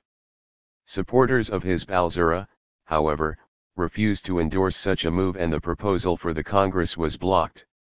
Notwithstanding these differences, a unified display of opposition to British policies was possible, as exemplified by the strike on March 25, 1925 in protest at the arrival of Balfour in Palestine. 43 A further attempt to convene the Congress took place in 1926 and again in 1927. Factional divisions within the opposition group provoked by an element of regionalism proved the major stumbling block, as various individuals refused to collaborate in the venture. 44. When the Seventh Palestinian Congress was eventually convened in Jerusalem in June 1928, there was a notable shift in its composition from previous Congresses. Those who supported the development of a more collaborative line towards the mandate authorities were larger in number, and Congress decisions reflected that view, refraining from an explicit rejection of the Balfour Declaration. Those in the northern regions who were more supportive of the Nashashivis, and some of the Christians who had been alienated by what they viewed as hostility from some Muslims, came together to support the call for the establishment of a legislative council. The Congress elected a new 48-member executive committee composed of 2 Muslim delegates from each sub-district, one from the camp of the SMC and one from amongst its opponents. In addition, there would be 12 Christian representatives. 45. The positions adopted, however, did not meet with universal approval. Inside the Congress, a group of younger delegates led by Hamdi al-Husseini from Gaza demanded that the Congress call for self-determination in the context of a pan-Arabist orientation. 46. They took the view that the decisions of the Congress fell short of the goals that should be set, and they were not alone in having this critical attitude. A few years later, the position they took was echoed by the fledgling Palestinian Communist Party, which characterized the Arab executive and the Seventh Congress as having entered on the road of traitorous competition with the Zionists in bargaining for concessions from British imperialism. 47. The British were aware of the sharpening orientation towards an explicitly anti-British stance by increasing sections of the Palestinian community. Amongst some British politicians there was a recognition that this contradictory position resulted from their adherence to the Balfour Declaration. In a memorandum to the Cabinet dated March 28, 1934, the Secretary of State for the Colonies, Philip Cunliffe Lister, warned the government that Arab hostility today is not merely hostility to the Jews, but hostility towards the British government as the authors of immigration. 48. It was clear to him that the majority of fellahin displaced by land purchases in fact finished up unemployed, and that Palestinian unemployment could not be resolved as long as all employment vacancies were to be filled by new settler colonists. His view was that only by the Zionists abandoning their employment policy could a basis be found to resolve the opposition to Jewish immigration expressed by the Palestinian population. Palestine and Syria, 1925-7.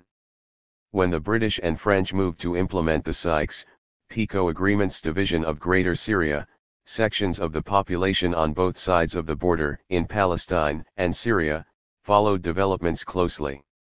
In Palestine, in the early years, opposition to the British occupation and colonization tended to follow a pattern of popular mobilizations, at times violent, congresses and delegations to London. In Syria in the mid-1920s, opposition to the actions of the French erupted into an armed uprising. The Great Syrian Revolt, or the Great Druze Revolt, which took place between 1925 and 1927, began in the area of Jebel Druze but extended and made links with nationalist forces in Damascus. During the 2 years of conflict, the occupiers lost control of parts of Syria. The French militarily defeated the uprising, but only after they were forced to draft in 50,000 troops, including reserves from Morocco and Senegal. The rebellion culminated in an estimated 6,000 Syrians killed, together with 2,000 soldiers of the occupying army, most of which came from parts of the French Empire. In addition, an estimated 100,000 people were driven from their homes. 49.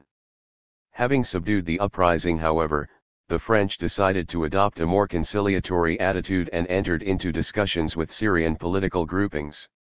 Whilst the French naturally favored those who had not participated in the uprising, the discussions which took place produced a more conciliatory conclusion than they had intended.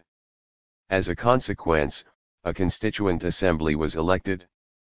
The assembly approved a detailed constitutional document which declared Syria, including Lebanon, Palestine, and Transjordan, to be one and indivisible. 50 Going further, Article 110 stated that the new Syrian government would establish an army, whilst further sections proposed that the President of the Republic could sign treaties and control internal law. 51 This was not to the liking of the French, who, a year later, rejected the Constituent Assembly's decisions and imposed their own constitution, giving Paris the final say in the affairs of the country. A successful general strike took place in Palestine early in 1925, protesting the presence of Balfour in Jerusalem to open the Hebrew University. However, this did not lead to an armed uprising similar to that which had taken place in Syria against their Mandate Authority. The political leaders in the country continued to put forward a strategy of lobbying the British government in the hope that they would recognize Palestine's right to self-determination. When L.S. Amory, the colonial secretary, arrived in April 1925, he was met by the representatives of the Arab Executive Committee, Al-Hizb al-Watani al-Arabi al-Filastini, the Palestinian Arab National Party, and Hizb al-Zura, the Party of Farmers. On behalf of the group, Sheikh Suleiman al-Taji al-Farouki, president of the National Party, put forward the case that they considered that there was a symmetry of interests between the Palestinians and the British. 52 At this moment in time there was a divergence of approach being adopted in the respective countries. Those who had supported the idea of Palestine as part of a greater Syria did not, at this time, take up arms against the British, although money was collected for the rebels in Syria, indicating a degree of sympathy for their cause. 53 The scale of fatalities and the fate of those who carried out the uprising might have dissuaded many of the main Palestinian political figures from pursuing a similar course. If the French were able to draw on reserves from outside the region, those who lived in Palestine knew very well that this was also the case for the British. The British had been the victors against the Ottoman army, and their allies the Germans had been defeated. Troops from the British Empire had already been deployed in Palestine, both in the fight against the Ottoman Empire and in the subsequent occupation of the country. In Whitehall the cabinet showed no real anxieties about the situation in Palestine. The connections between Syrian nationalists and the Palestinians were not completely severed by this experience, though. A number of those who fought in Syria against the French in 1925-7 subsequently participated in the Palestinian Revolt of 1936-9. Fawzi al-Qawqji, who played a prominent role in the Syrian Revolt, spent a number of years in exile in Iraq. In 1927 he had gone to Palestine seeking support for the Syrian cause. During his time in Iraq he visited Jerusalem, in 1934, 1935, and early in 1936. He met Haj Amin al-Husseini and had discussions with leaders on a plan for a combined revolt in Syria and Palestine. Although there was a general strike against the French in Syria in 1936, the French authorities negotiated with those leading the action and it did not develop into a full revolt. Qawqji, who was essentially a pan-Arabist, transferred his attention, taking a group of volunteers with him in 1936 to join the Palestinian uprising, where he declared himself its leader. 54 Said Alays and Sheikh Muhammad al-Ashmar were two other veterans of the fighting who also traveled to Palestine to join the fighting. Within Syria, however, it was the ambitions of Faisal, now king of Iraq, which was pushing forward an agenda based on creating bonds between Syria and Iraq, in part as a protection against the perceived ambitions of Turkey towards northern Iraq. Faisal had for a brief interlude been the king of Syria in 1920, before the British made him king of Iraq in August 1921. In later years these ambitions were to strengthen as, in some respects, they echoed those of the British, to secure a safe outlet for oil from Mosul to the Mediterranean Sea. 55 Neither Faisal nor his brother Abdullah, however, wished to promote a strategy to reincorporate Palestine into Bilad al-Sham. Another factor contributing to the difference between the responses of the Palestinian population in Palestine compared to that in Syria, may have been the fluctuating pattern of settler inflow coupled with a financial crisis in the Zionist organization. In the 1920s there were quite extreme differences between various years with regard to the numbers of settlers entering the country. In 1920, 8,223 Jewish settlers entered the country in comparison to 34,386 in 1925. By 1928 this figure had declined to 2,178 having been recorded as entering Palestine. This reduction may have persuaded some that numbers might decline still further. It certainly remained the case that in every year in the 1920s, with the exceptions of 1925 and 1926, there were more Jewish emigrants to the USA than to Palestine. In 1924 some 49,989 Jews emigrated to the USA, predominantly from Eastern Europe, in comparison to 13,892 who went to Palestine. The increase in immigration to Palestine in the mid-1920s was a consequence of the restrictions introduced in the USA, together with economic factors in Poland and a decline in Zionist organization finances. 56.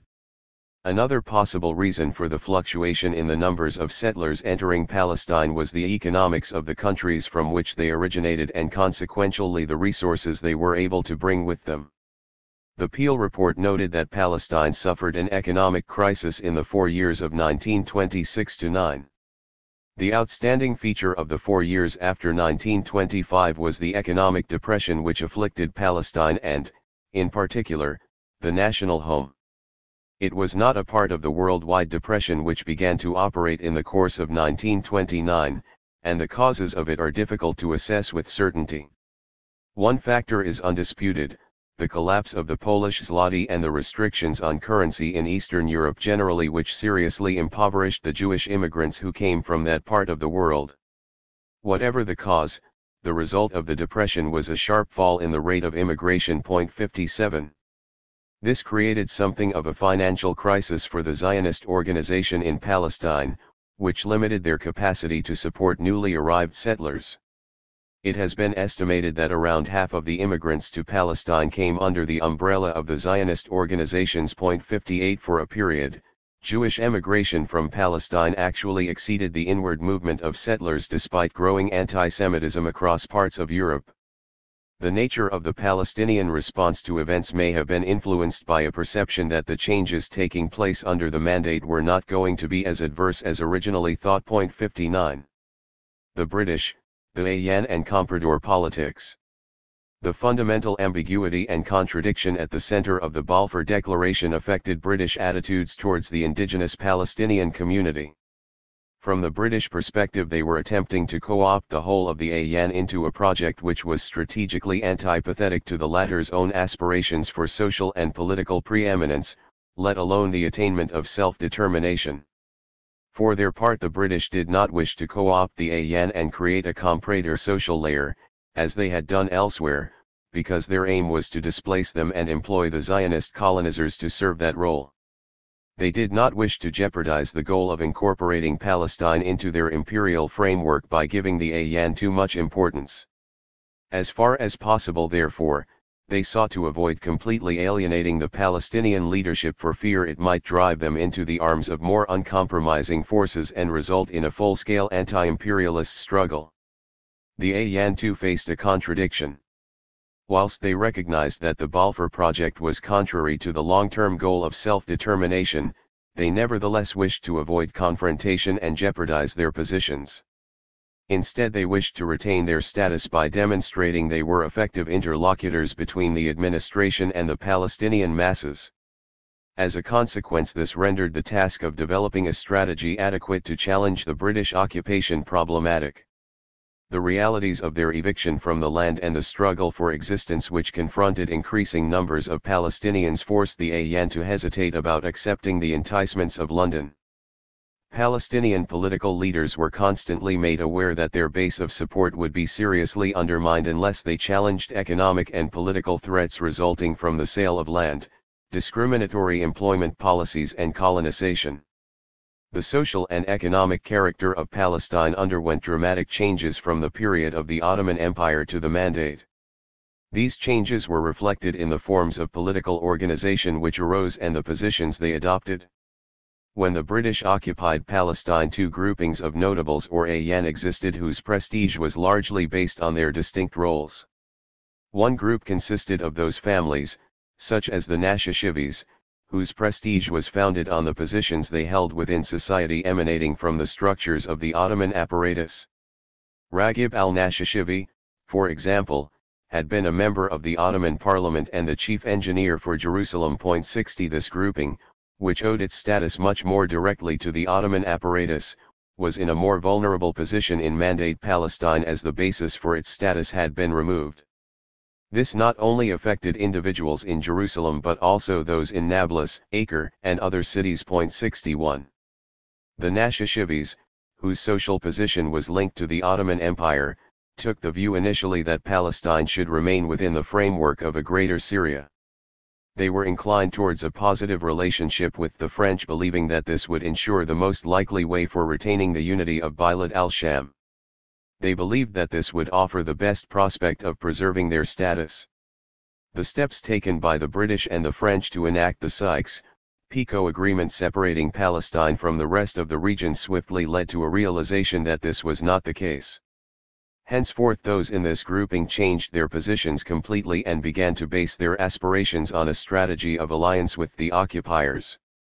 The other AYAN grouping held positions based on more localized structures in the spheres of urban and religious administration. These more locally oriented structures continued to function under the Mandate with British administration consent, even after the links with Constantinople had been severed. Those who belonged to this grouping included members of the Husseini and Khalidi families whose positions, and therefore status, remained largely intact under the British. 62 This changed post-war environment influenced the political attitudes towards the British adopted by members and supporters of the two groups of AYAN, and came to be reflected in the political organizations they set up. Those, like the Husseini and Khalidi families, who fell into the second category of AYAN, whose positions were derived from the more local structures, felt able to adopt a more independent position. This would vary according to the pressures exerted on them by those same local communities. The political allegiances expressed by these two main groupings were never rigidly fixed as, from time to time, members of both groupings joined the rival group and advanced the positions of their new grouping against their erstwhile allies. This combination of factors almost certainly strengthened the position of those amongst the Palestinian population who rejected the proposal for an elected legislative council. The positive response to voter registration hinted at the enthusiasm to engage in a democratic process. However, the overwhelming rejection of the proposal bore witness to the unity of opposition to a measure largely regarded as disingenuous. Samuel prided himself on the reality that he had sought support for a more accommodating approach without recourse to coercion or bribery. Not a pound has been spent by the government on douceurs to individuals or in subventions to newspapers. 63. Despite this disavowal of interference in the political process, he sought to encourage the growth of the moderate party to encourage a more sympathetic Palestinian engagement with the Mandate authority. Both he and subsequent high commissioners and mandate administrations were not averse to attempting to influence the promotion of individuals, political organizations, and parties whom they thought would be favorably inclined towards the British. 64 This was a practice also pursued by Zionist organizations and individuals who tried to cultivate those they thought to be sympathetic to their cause and supportive of the Balfour Project. 65 In the eyes of at least one author, Yehoshua Porath, there is no doubt whatsoever, abundant evidence exists in the files of the Zionist executive, that the majority of the prominent personalities of the opposition benefited from financial support from the Zionists, made use of their help for various personal needs, and, when they came to set up their first political organization, enjoyed the active support of this element. 66. After the collapse of the first Legislative Council proposal, it was perhaps hardly surprising that Samuel's attempts in 1923 to establish an advisory council came to nothing. Ongoing divisions remained in the Palestinian leadership and were reflected in the preparations for the Palestinian Congresses. The splits revealed differences of perspective between two tendencies composed of social groups with divergent though not contradictory objectives. The divisions which had existed around the policy of a Greater Syria continued to influence the positions taken by different groups, but those who had wished to establish Bilad al-Sham were now deprived of a partner by the French. Those holding positions in the local structures, not beholden to the Ottoman authorities, were more inclined towards independence. The structure of the advisory and legislative councils which Samuel, as High Commissioner, proposed, was based on the fictive narrative of creating an equilibrium between the Palestinian community and the Zionist settlers. The Palestinian community had a good knowledge and understanding of the Zionist project and an appreciation of what the British were trying to do.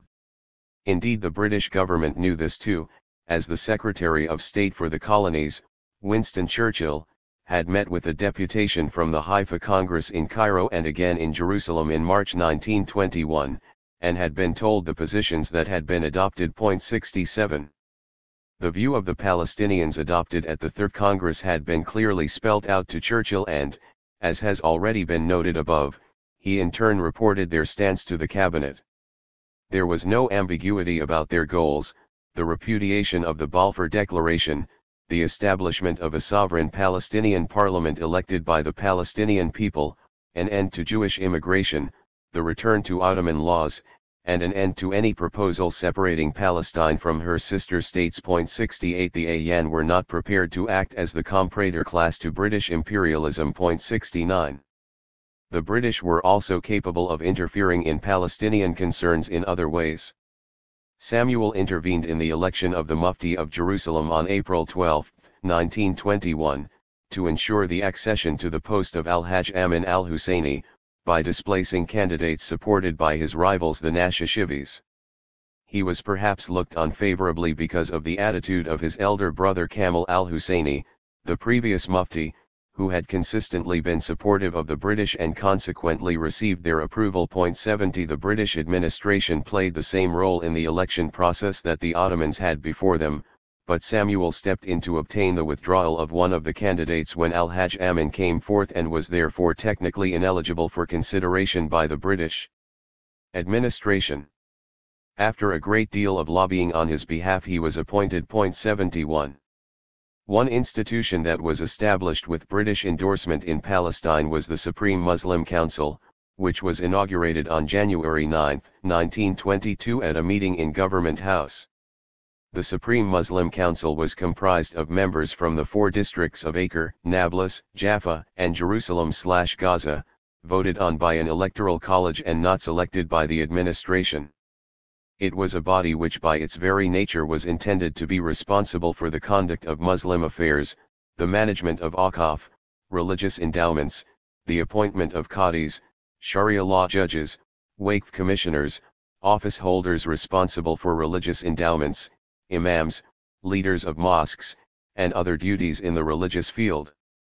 Al-Hajj Muhammad Amin al-Husseini was elected its president with the support of 40 of the 47 members of the council, and held the post from 1922 until 1937.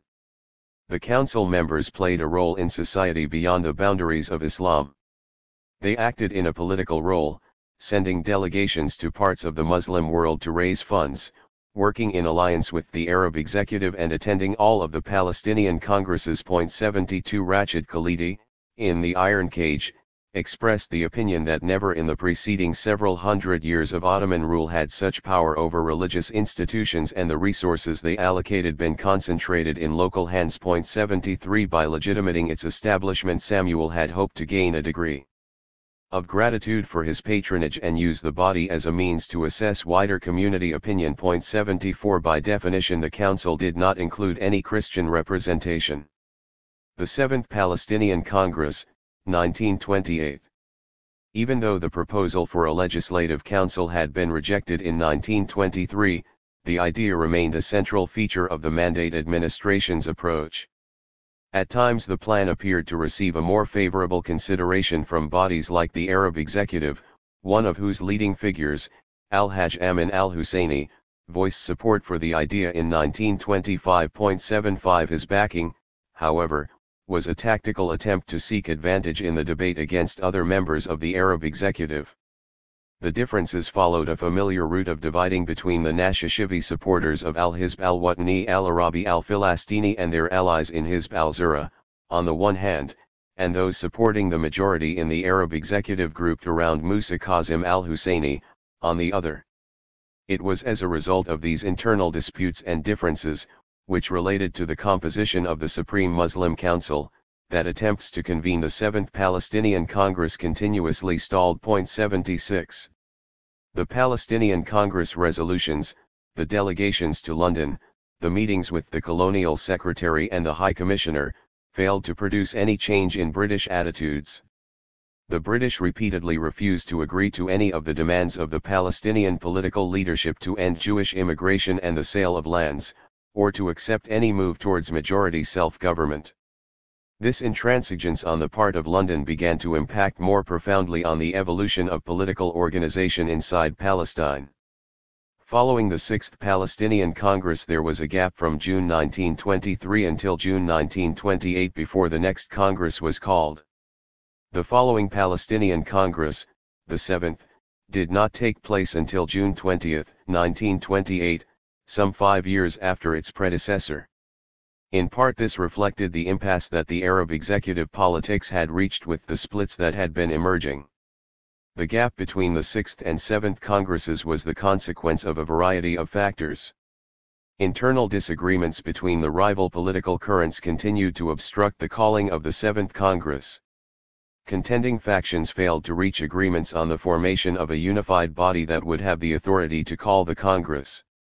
In addition to the reasons suggested above, the delay was a result of seemingly unresolvable differences, in part reflecting a polarization emerging from a sharpening social differentiation.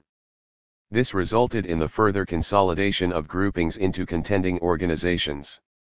The divisions centered around a desire to hold the Seventh Congress outside of Jerusalem. This apparently symbolic demand was connected, however, to a desire to reshape the composition of the Congress by an insistence that representation should be proportional to the size of the cities and regions. The opposition to the existing format came from areas in the north that felt underrepresented. The changes that came in were subsequently supported by members of the Christian community, which was allocated 10 representatives at the Congress. This alliance reflected the growing influence of the more moderate current in the national movement.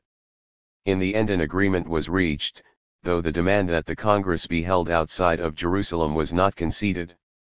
This structure restricted the dominance which families like the Al-Husseinis had held. The 227 delegates were spread proportionately across the country.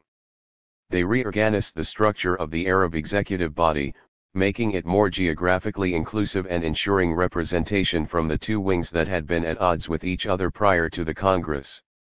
The platform agreed by the Congress reflected the strength of support for the more moderate positions. Although a legislative council had been rejected, the Congress adopted a stance that a representative legislative body should be established. The idea may have been to forward the proposal for a constituent assembly, although the term was never used. The intention, however, was clearly that a body should be established on a similar basis to those which had existed in other countries, therefore implicitly suggesting that the British embark on a course preparatory to self-determination in Palestine. A significant feature of the Congress was the appearance of younger delegates. Once again, as at previous stages of the development of Palestinian politics, a new group was making an appearance. The positions they voiced challenged the majority view that had been agreed. They wished that the Congress make a definitive statement calling for complete independence. They wanted Palestine for the Palestinians and put forward a pan-Arabist line, invoking the decisions of previous Congresses to justify their arguments. Although the reference to past decisions was contrary to the views being promoted by the majority of those present, it was agreed, suggesting that the underlying debate on strategy and tactics remained unresolved. The events of 1929.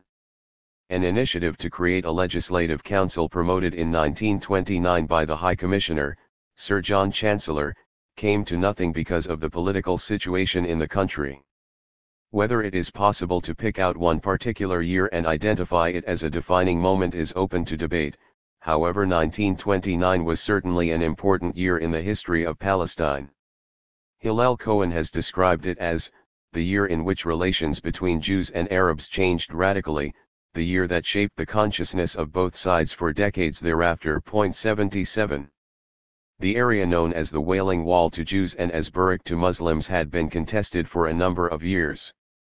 On September 24, 1928, Jewish worshippers erected a divider for men and women praying, which was removed by the British. This led to the dispute taking on a more serious character as the area, which had profound religious significance for both groups, effectively became a dispute about national rights. The view of the British administration had been that the status quo should apply, allowing Jewish worship at the site but not the construction of anything of a permanent nature. 78. The matter remained unresolved, however, and the area became the center of a further dispute in 1929. The events around the Wailing Wall or Burak, with Zionist and Palestinian demonstrations and counter-demonstrations, beginning on August 15, 1929, were to constitute a watershed in the evolution of politics in the country. 79. A procession of Jews through Jerusalem, led by Zionists from Tel Aviv, culminated with the singing of the Zionist anthem at the site revered as a holy place by both communities. By way of response, around 2,000 Palestinians demonstrated in Jerusalem against what was considered a provocation. 80. In the ensuing days, a Jewish youth was stabbed and died a few days later. On August 23, Muslim villagers converged on Jerusalem, believing that there would be an attempt to seize control of the Burak. The police were unable to disarm those present. News of these events spread throughout Palestine and led to attacks on Jews in a number of places in the country. In Hebron, 60 Jews were killed and a further 45 in Safed. Altogether 133 Jews and 116 Palestinians, both Muslims and Christians, were killed, with 339 and 232 wounded respectively. The majority of the Palestinians were killed by British forces. 81. Alongside the killings, attacks and retaliations took place on buildings, neighborhoods and places associated with one or other of the communities. Whilst the confrontations began around an ostensibly religious focus, they took on a more overtly nationalist character. In some areas the attacks by Palestinians were solely against Jews, whilst in other areas, predominantly those which were almost exclusively Palestinian, attention turned against the British or places associated with the Mandate Authority. A debate regarding the events began amongst sections of the Palestinian community. Within the Arab youth movement, this led to a split between a majority who wished to focus the attack against the Jewish community and a minority who wanted to turn attention towards the British. 82. The sharp actions by the British administration effectively resolved the debate in favour of the minority. 83. The British response was swift and, for the time being, decisive. In the following days over 1,000 Palestinians were arrested, of whom 26 were sentenced to death.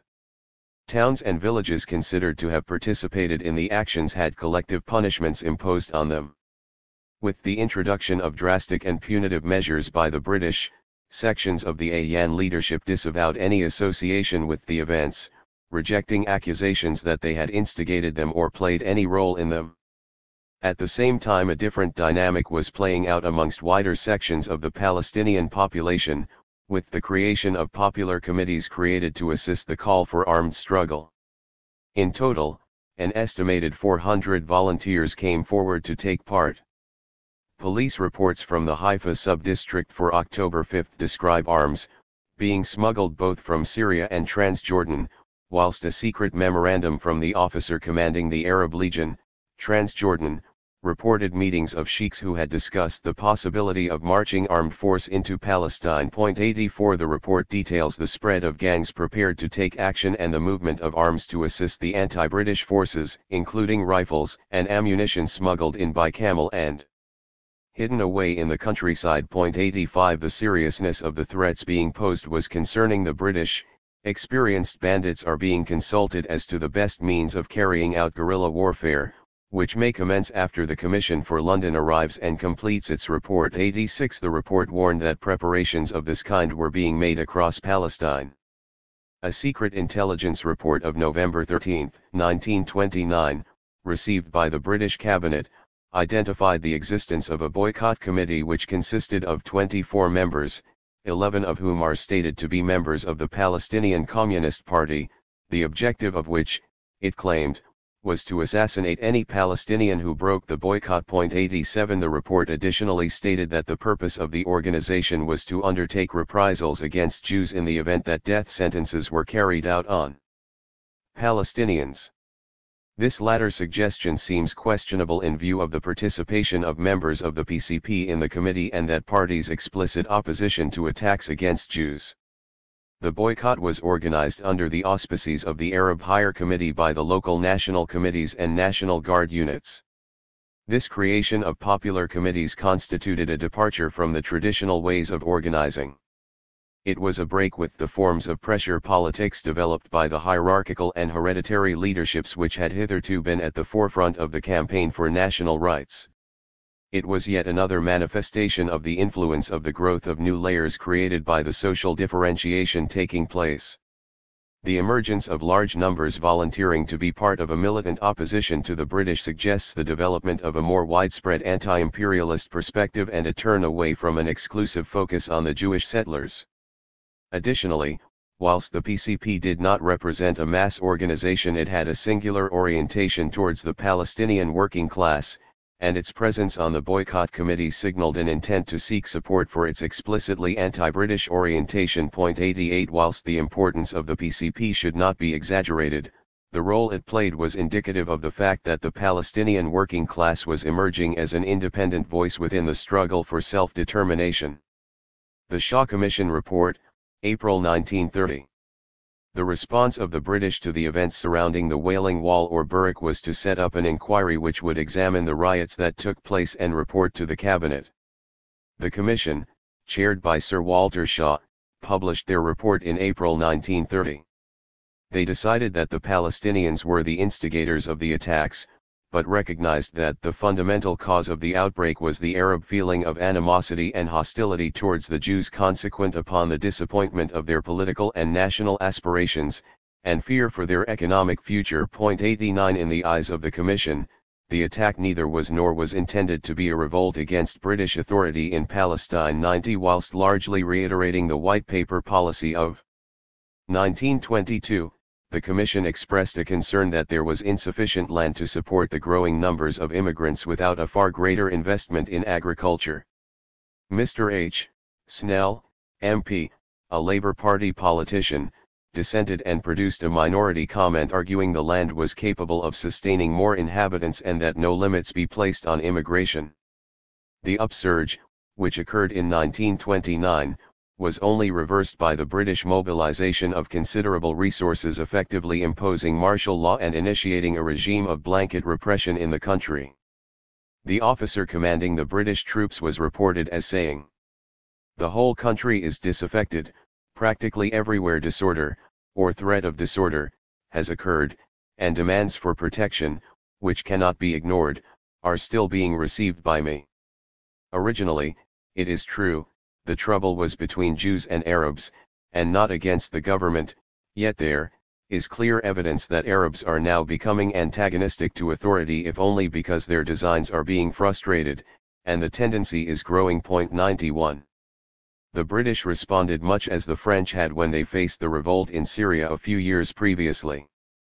They mobilized the army, the navy, and the Royal Air Force to intervene, sending 5 warships, 3 battalions of infantry, 1 squadron of armed cars, lancers, 2.5 sections of armed cars, RAF, 1 squadron, and a warplane.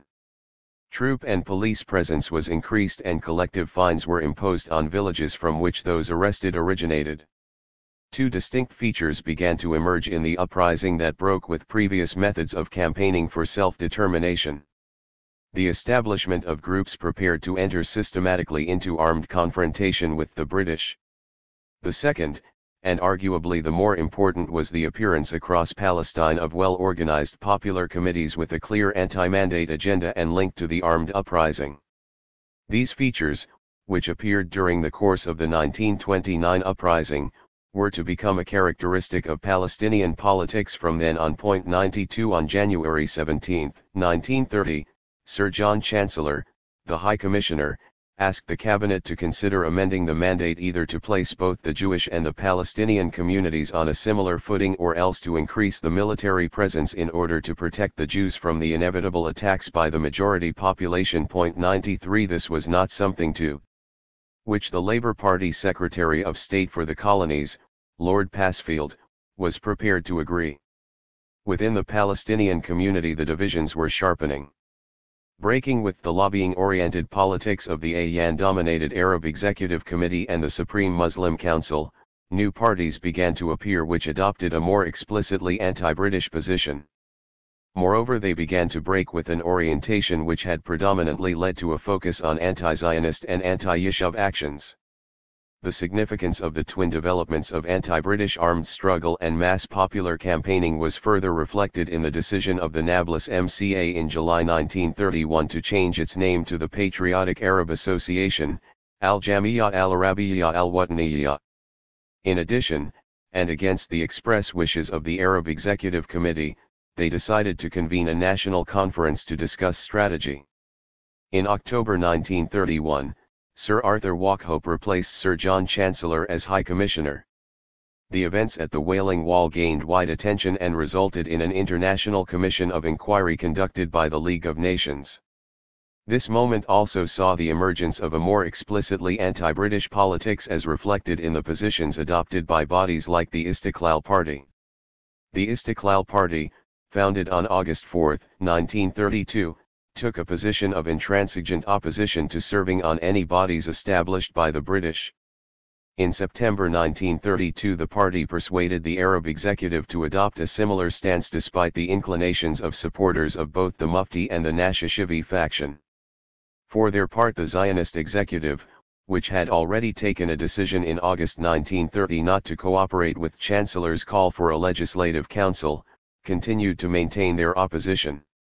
A further attempt to establish a legislative council took place in December 1935, but as with the previous effort in 1929 this was in a very different political context compared to that in which the initial proposals had taken place when Samuel was High Commissioner.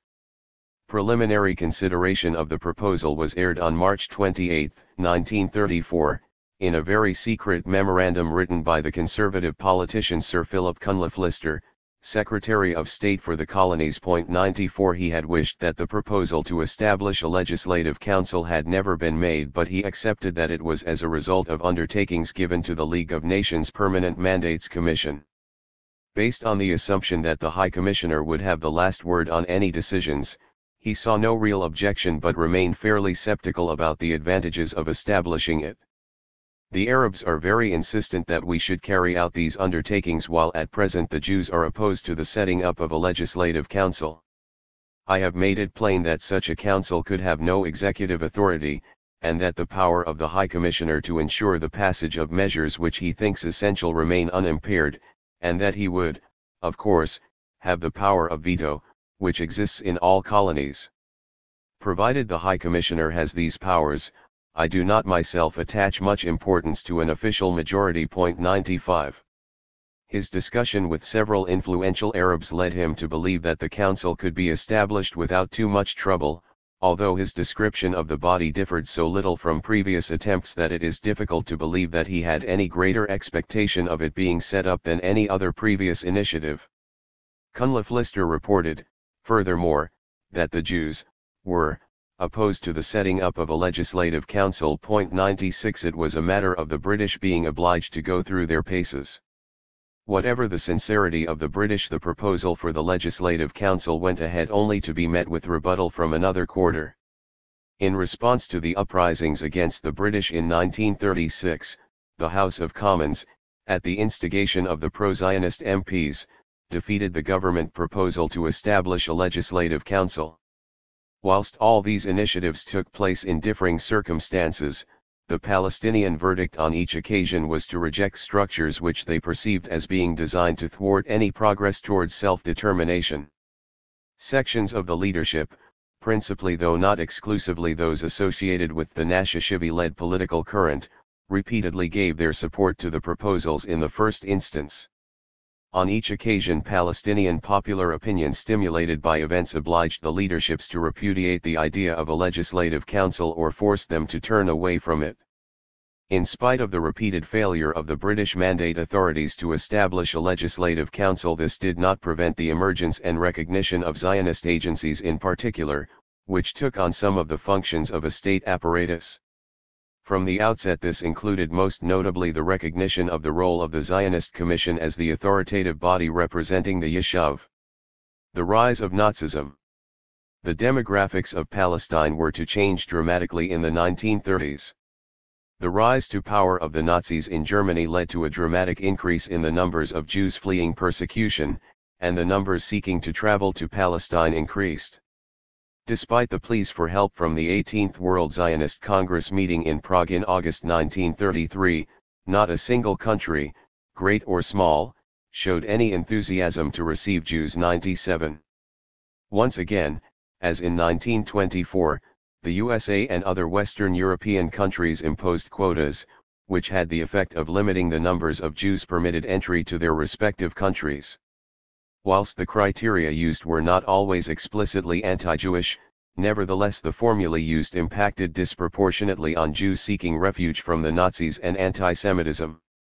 Approximately 40,000 Jews fled Germany between 1933 and 1935, and a further 110,000 fled Poland and other Central European countries, increasing the size of the Yishuv to 443,000 or 30% of the total population of Palestine. 98.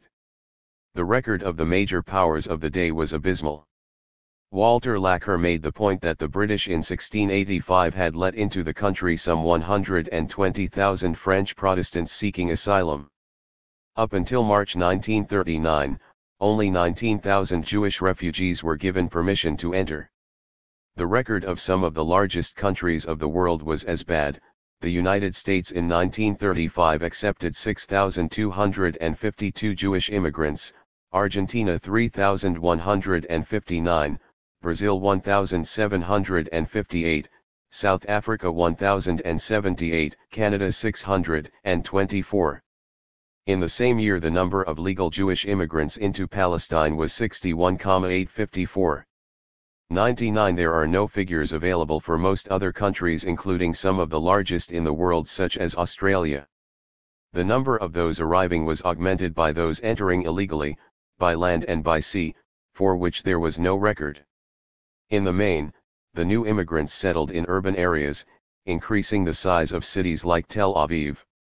According to the official statistics, designating any Jewish immigrant with more than £1,000 as capitalists, those so labeled increased as a proportion of immigrants to Palestine. 101. The amount of capital invested in Palestine almost tripled between 1930 and 1939, and the value of production increased nearly fourfold between 1930 and 1938. 102. This strengthened the bourgeoisie within the Yishuv, and the increasingly tight application of the policy of Avad Ha'Ivirit led to a growth of the Jewish working class and a rise in unemployment amongst the Palestinian working class, many of whom had lost their lands in part due to the increased inflow of capital driving the purchase of land. 103 Although initially the policy adopted by bodies like the Jewish National Fund and the Zionist settlers had favored the purchase of large tracts of land, this pattern began to change. Initial sales of land, as we have noted above, were carried out by absentee landlords like the Sursuks, but with the reduction of land available from this source, purchasers turned to buying smaller areas of land owned by small-scale Palestinian farmers who had become increasingly indebted because of the fall in the price of their crops. This economic and social shift impacted on the Palestinians, who became much more conscious of the changing demographics and the potential consequences for their political goal of achieving self-determination. The changes inevitably encouraged the Zionists to put pressure on the British in pursuit of more favorable policies and for the establishment and recognition of proto-state institutions such as the Haganah. These developments were inevitably to increase the anxiety of the Palestinians that their chance of achieving their goals were threatened, and no doubt contributed significantly to the search for radical solutions to the problem. Palestine and the imperialist rivalry reborn.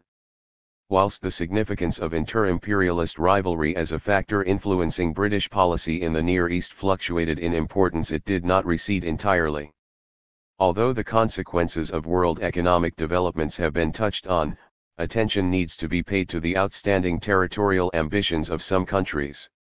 Some of the victors were discontented with the outcome of the Paris Peace Conference and subsequent treaties because they felt that they had not benefited to a level commensurate with their war effort. In the years ahead, those who were defeated, like Germany, came to develop a particular form of politics, the consequences of which impacted greatly on the future of Palestine. British desire to maintain a hegemonic position in relation to Palestine remained as determined as ever. Safe passage for British ships to India coupled with the growing importance of oil discovered in Iraq and elsewhere put pressure on the Whitehall government to view Palestine as of continuing importance in their imperial plans. Italian ambitions to expand beyond Libya into Ethiopia and parts of Somaliland posed the kind of the threat that had resulted from the Ottoman-German alliance. In the early 1930s, Germany had not adopted an aggressive attitude towards the British nor exhibited any expansionist ambitions towards the colonies of East Africa. It was now Italy, where Benito Mussolini had been in power since October 1922, that was viewed as the challenger. Oil remained a major factor governing British policies towards the Arab regions. In 1930 the British Navy demanded that, in order to service all vessels, a year's supply of oil should be stockpiled. 104 The discovery of reserves of oil in Iraq enhanced the importance of building of the Baghdad-Haifa railway, which would facilitate the construction and military protection of an oil pipeline linked to the Mediterranean Sea. The additional advantage of the initiative would be that the shipping costs incurred by traveling through the Suez Canal could be saved. 105 Old rivalries were still viewed as a possible challenge to the operation, with France suspected of harboring ambitions towards Haifa.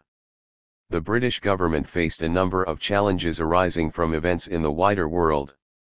The threats to the British Empire at this time came from Benito Mussolini's Italy and not Germany, since Hitler was for much of the 1930s seeking to establish an alliance with London. 106 The Italian fascist government of Mussolini had, by 1934, established itself in Libya and was in the process of expanding its colonization, developing roads and rail links to the Egyptian border. 107 Thousands of Italian settler colonists had moved into the country and, with subsidies from the state, begun to farm the land.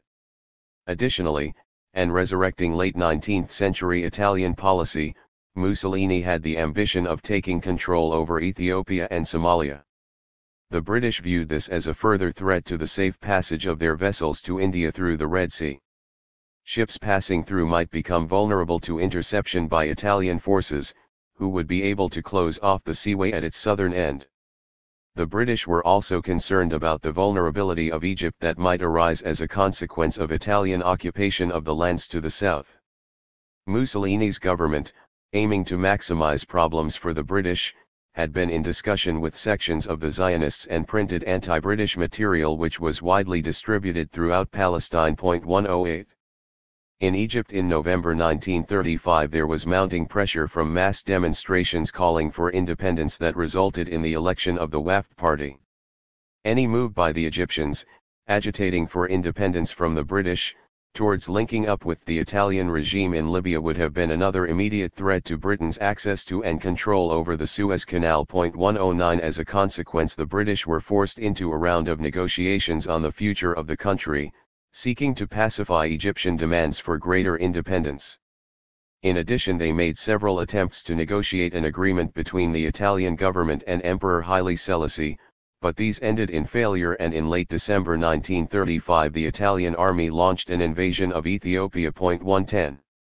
In Syria the French were under pressure in January 1936 from a similar wave of militant demonstrations and a 2-month-long general strike, which obliged them to enter into negotiations with the rebels.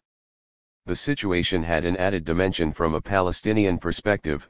The proposal from King Abdullah that Syria and Transjordan should be unified, with himself as king.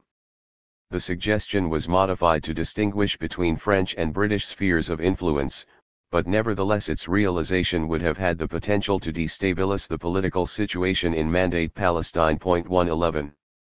In addition to these concerns about the political problems of areas surrounding Palestine, the British of course were still focused on their wider imperial objectives. During World War I they were preoccupied by the possible ambitions of Russia with regards to Persia and Afghanistan. That concern was recast by the advent of the Soviet Revolution of 1917 but remained a matter of importance to the British position in India. In December 1934, the British Cabinet considered a memorandum from Sir Samuel Hoare, Secretary of State for India, outlining discussions which had taken place with the government of Afghanistan. The document reassured the cabinet that the Afghan government were well disposed towards the British government and that there was no present danger of their adopting a pro-Russian policy or entering into any unwise commitment to Russia as a result either of Soviet threats or cajolery. 112. British Commissions and Reports. Alongside the Shah Commission of April 1930, it had been agreed that a detailed report on the land situation and the likely impact of continued immigration was required. The report was written by Sir John Hope Simpson and published in October 1930. Hope Simpson concluded that action had to be taken to address the problem of landless Palestinian families. A survey of 104 representative villages concluded that 29.4% of the families, having lost their lands, existed by working in the village or outside or in other ways, and that if this percentage were extrapolated to the whole of the country it would be equivalent to around 25,572 families. 113 The condition of the Arab fellah is little if at all superior to what it was under the Turkish regime. 114. The report was referred to a subcommittee of the cabinet, chaired by Philip Snowdon, Chancellor of the Exchequer in the newly formed national government.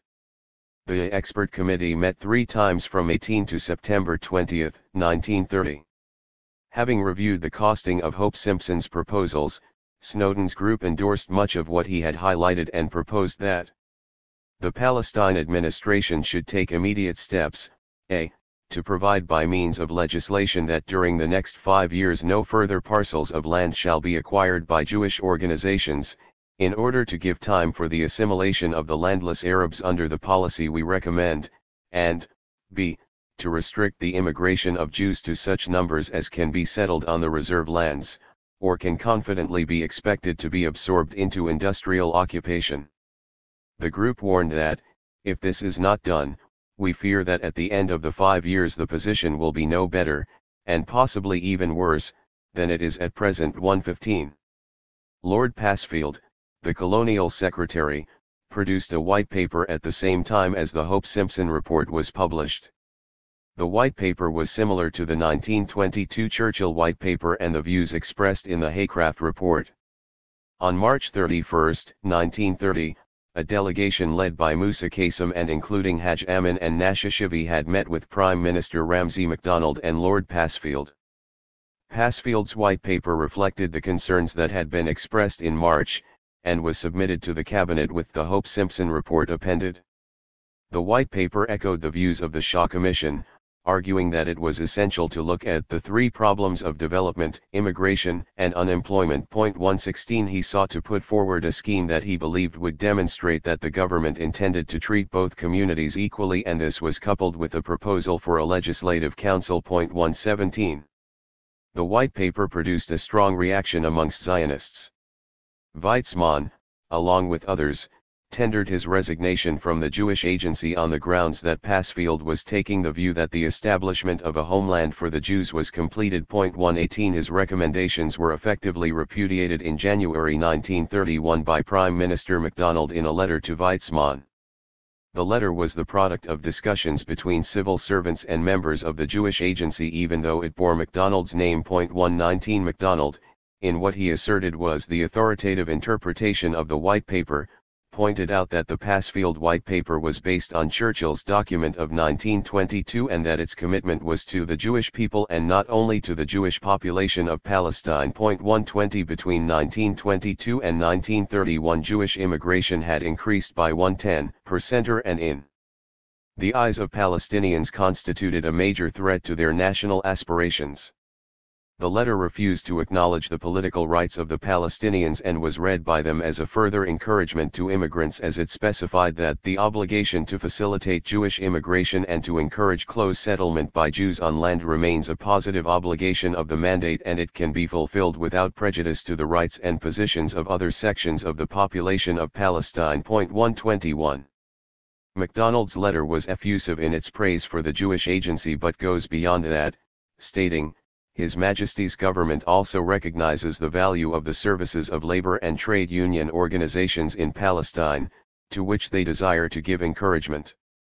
MacDonald emphasized his endorsement of the employment strategy adopted by the Jewish Agency, stating that the principle of preferential, and indeed exclusive, employment of Jewish labor by Jewish organizations is a principle which the Jewish Agency are entitled to affirm. This constituted perhaps the most explicit declaration of support by any British government for the policy of Avodah Ivirat and the discriminatory policies adopted by the Histadrut. 122 The Shaw Report, the Hope-Simpson Report and the Passfield White Paper had attempted to address the question of the economic problems of the Palestinian population by proposing to restore some degree of compensation in respect to the rural community in particular. The disturbances of August 1929 prompted the government to take a detailed look at the situation in Palestine. 123 The White Paper identified land, immigration, and unemployment as the three topics which were interrelated, with political as well as economic aspects, and solving these questions was seen as the key to peace and prosperity in Palestine. 124 The solutions offered by the British were continuously couched in terms of managing the flow of immigration and offering some degree of remedial action to improve the plight of landless fellaheen and their families. There was no recognition that these intractable problems were a consequence of the policies introduced by the British, which were destroying the economic and social relations that had been present before their arrival as occupiers. The underlying political question of what would be the post-mandate form of government in an independent Palestine was seldom if ever addressed. Unemployment was also widespread in the Palestinian community. 125 The reports to the League of Nations Permanent Mandates Commission echoed the position that there would be no change in respect of immigration, which would continue to be governed by the 1922 White Paper's formula of the economic capacity of the country to absorb new arrivals. 126 In subsequent years there were further commissions and reports. None of them succeeded in addressing or resolving the fundamental political and economic issues. The contradiction that was at the center of the Balfour Declaration had practical repercussions in the development of the Palestinian economy, which, as the White Paper had stated, were interrelated and bore political effects too. As world commodity prices tumbled from 1929 to 1931, farmers received less and less for their crops, which were in competition with others on the world market. The worsening economic plight of the Palestinian community was exemplified by the increasing numbers of landless laborers taking refuge in the towns and cities hoping to find work. At the same time there was an expansion of the Jewish population, overtaking in some urban areas the numbers of Palestinian inhabitants as increasing numbers of refugees fled the growing anti-Semitism in Germany and parts of Eastern Europe. The apparent inability or reluctance of sections of the leadership of Palestinian society to challenge British policies contributed to the emergence and strengthening of currents which adopted a much more explicitly anti-British stance, having concluded that to achieve self-determination required a direct confrontation with the Mandate forces. Hostility towards the British began to deepen and broaden. This accelerating radicalization of opposition to the British administration was not confined to the existing traditional political formations. As we have observed, from the earliest period of the British occupation new social layers came into activity. In a repetition of patterns evident in the 1920s, women began to play an active role in the campaigning, calling a conference in 1929 and a demonstration in April 1933 to protest against the visit of Lord Allenby. Members of the Arab Women's Association, later to be called the Arab Women's Union, built new branches moving out from Jerusalem to engage women in Nablus and elsewhere. 127 They had connections with women's movements in other parts of the world. They were not immune, however, from the differences experienced in other organizations which saw the rift between the Majlisiyun and the Muwarata. Youth organizations began to expand. The first Congress of Arab Youth was held in Jaffa in January 1932, electing Issa al-Bandik as the president of its National Executive Committee. Youth once again came to the fore in setting up national committees which sought to coordinate the resistance against the British forces. In the expansion of youth organizations new bodies were established, some of which, like the youth troops, were influenced by fascist youth groups. 128 The Arab Young Men's Association, Jamiyat al-Shaban al-Arab, was established in July 1931 at a congress in Nablus attended by over 300 people.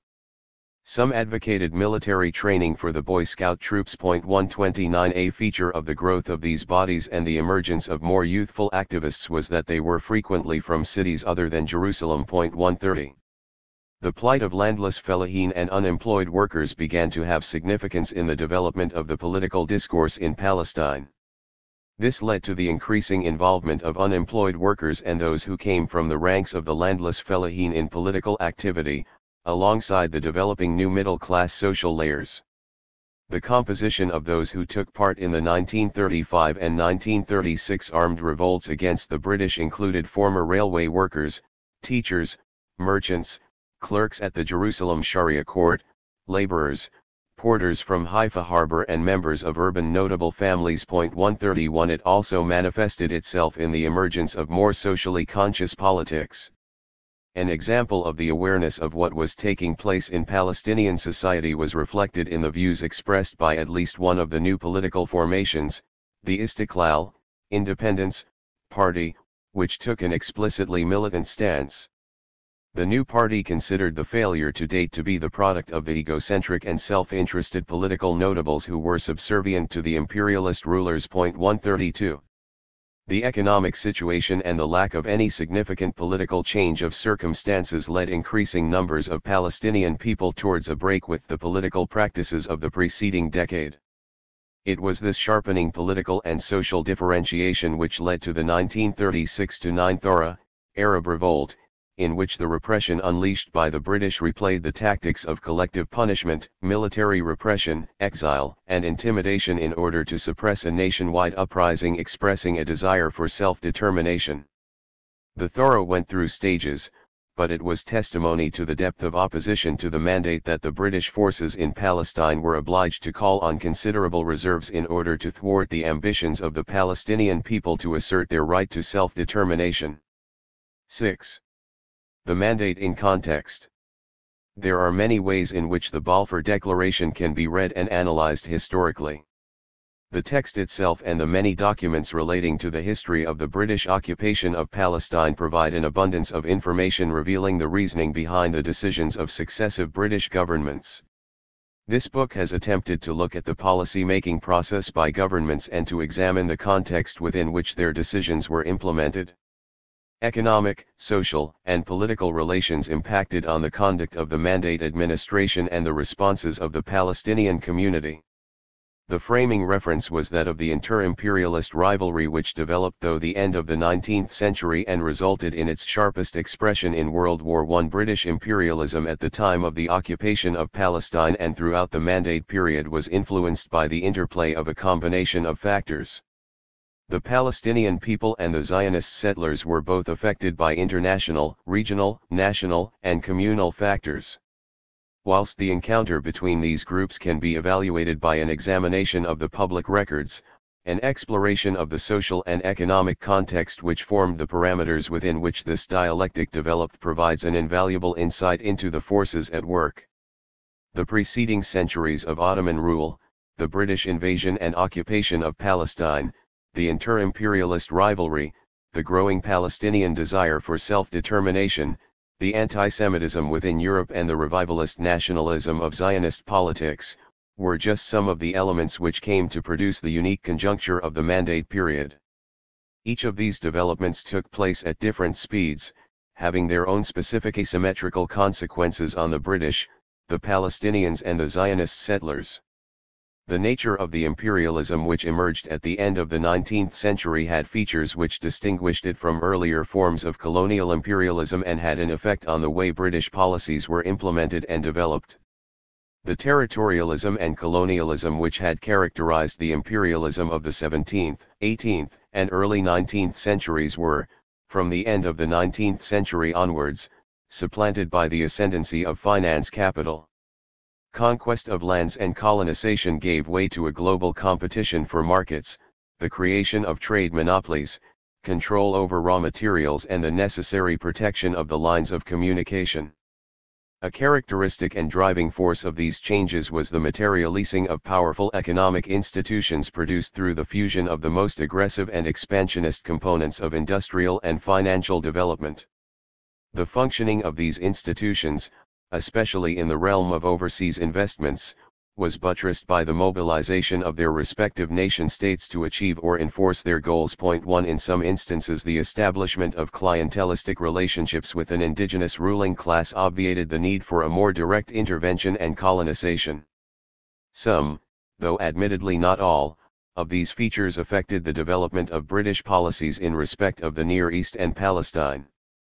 Palestine was a focus of attention for British imperialism for a number of reasons. An interpretation of the Balfour Declaration which restricts itself to the formal exchanges between the British and the Zionist movement, whilst illuminating, will only shed a partial light on the significance of the declaration and what took place during the Mandate period. Importantly, it plays into a narrative which excludes the Palestinians as agents in their own history. The Palestinians had much to say about the destiny of their lands, not only during the British occupation, but in the many years prior to that happening. There was no inevitability about the way in which events unfolded, but it is essential to appreciate the overall balance of forces in assessing the role of the individual agencies. British imperialism was, at the time of the occupation, the foremost power in the world, able to dictate, by force of arms when it chose, Palestine's destiny. The nature of its rule was not simply one of military conquest and political domination, occupation and subjugation of a peoples, but it extended into the economic sphere with ramifications in the field of social relations too. This multifaceted intrusion, dislocating and destroying existing relationships whilst foisting new ones on Palestinian society, had consequences on the emergence and growth of a political response. In the economic field this had major repercussions. Unlike in other imperial contexts, this happened in a relatively short space of time. The inter-imperialist rivalry that erupted during World War I continued even though no physical conflict took place. The absence of any Palestinian contender for the exploitation of the chemical rights of the Dead Sea was the consequence of their exclusion by the British. Palestinian entrepreneurs fully appreciated the potential of the Dead Sea chemical resources and regarded the transfer of the land surrounding the area to companies which were owned by members of the Jewish community as both an economic blow to the development of Palestine and an assault on their national rights. Palestinian entrepreneurs were as prepared as their counterparts in the Yishuv and those sponsored by the Zionist movement to identify those elements of the economy which would be strategic to the overall development of the country.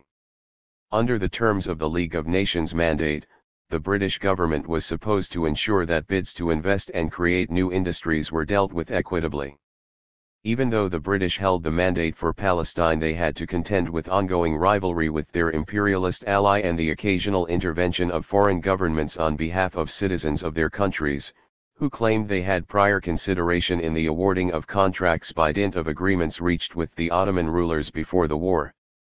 The handling of the Rutenburg scheme, which created a monopolistic enterprise, epitomized British partisanship in respect of major capital investment projects in Palestine. Although the scheme for electrification had been promised prior to the war to a Greek entrepreneur, M. Mavromidas, the British intervened to award the concession to Pinhas Rutenburg. 2 Similarly, in the case of the concession for the development of the Dead Sea's chemical resources, the British backed the Palestine Potash Limited Company against the Syndicate Français de Potasses de la Mer Morte, which had the backing of the French government. Ideological rationalizations for conquest, drawing on the justifications used by More, Grotius, Hobbes and Locke, had long been utilized to account for British imperialist expansionism. They were now being augmented by notions of racial and cultural superiority blended with quasi-scientific rationalizations mobilized in justification of colonial political practice.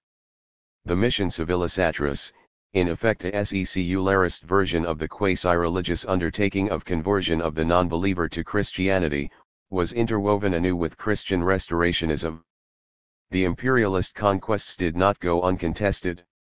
In the second half of the 19th century, new nation-states were coming into being in Europe, and yet more, in parts of the Ottoman Empire, sought to assert their right to independence. At the same time, countries less dominant than Britain, such as Italy and France, sought to establish themselves as imperial powers through the colonization of parts of the former Ottoman Empire in North Africa. Both colonialism and colonization existed side by side. Simultaneous to this maelstrom of continuing imperialist expansionism and growing nationalism, the Zionist response to the horrors of the pogroms rampant in Eastern Europe emerged. At the same time, the governments of numerous countries, well able to provide safe havens for Jewish refugees, used a variety of means to restrict the entry of those fleeing the pogroms. On a number of occasions, laws were specifically introduced, in both Britain and the USA, imposing limits which particularly restricted the numbers of Jews entering the respective countries. 3 Antisemitism was well established in both countries. The Zionist concept of chosenness, employed to argue the case for the establishment of a homeland for the Jews in Palestine, melded with the assumptions of racial and cultural superiority prevalent amongst many leading non-Jewish political figures like Winston Churchill. In a statement to the 1937 Palestine Royal Commission, Peel Commission, he said, "I do not admit that the dog in the manger has the final right to the manger, even though he may have lain there for a very long time. I do not admit, for instance, that a great wrong has been done to the Red Indians of America, or the black people of Australia. I do not admit that a wrong has been done to those people by the fact that a stronger race, a higher grade race, or, at any rate, a more worldly wise race, to put it that way, has come and taken their place." 4.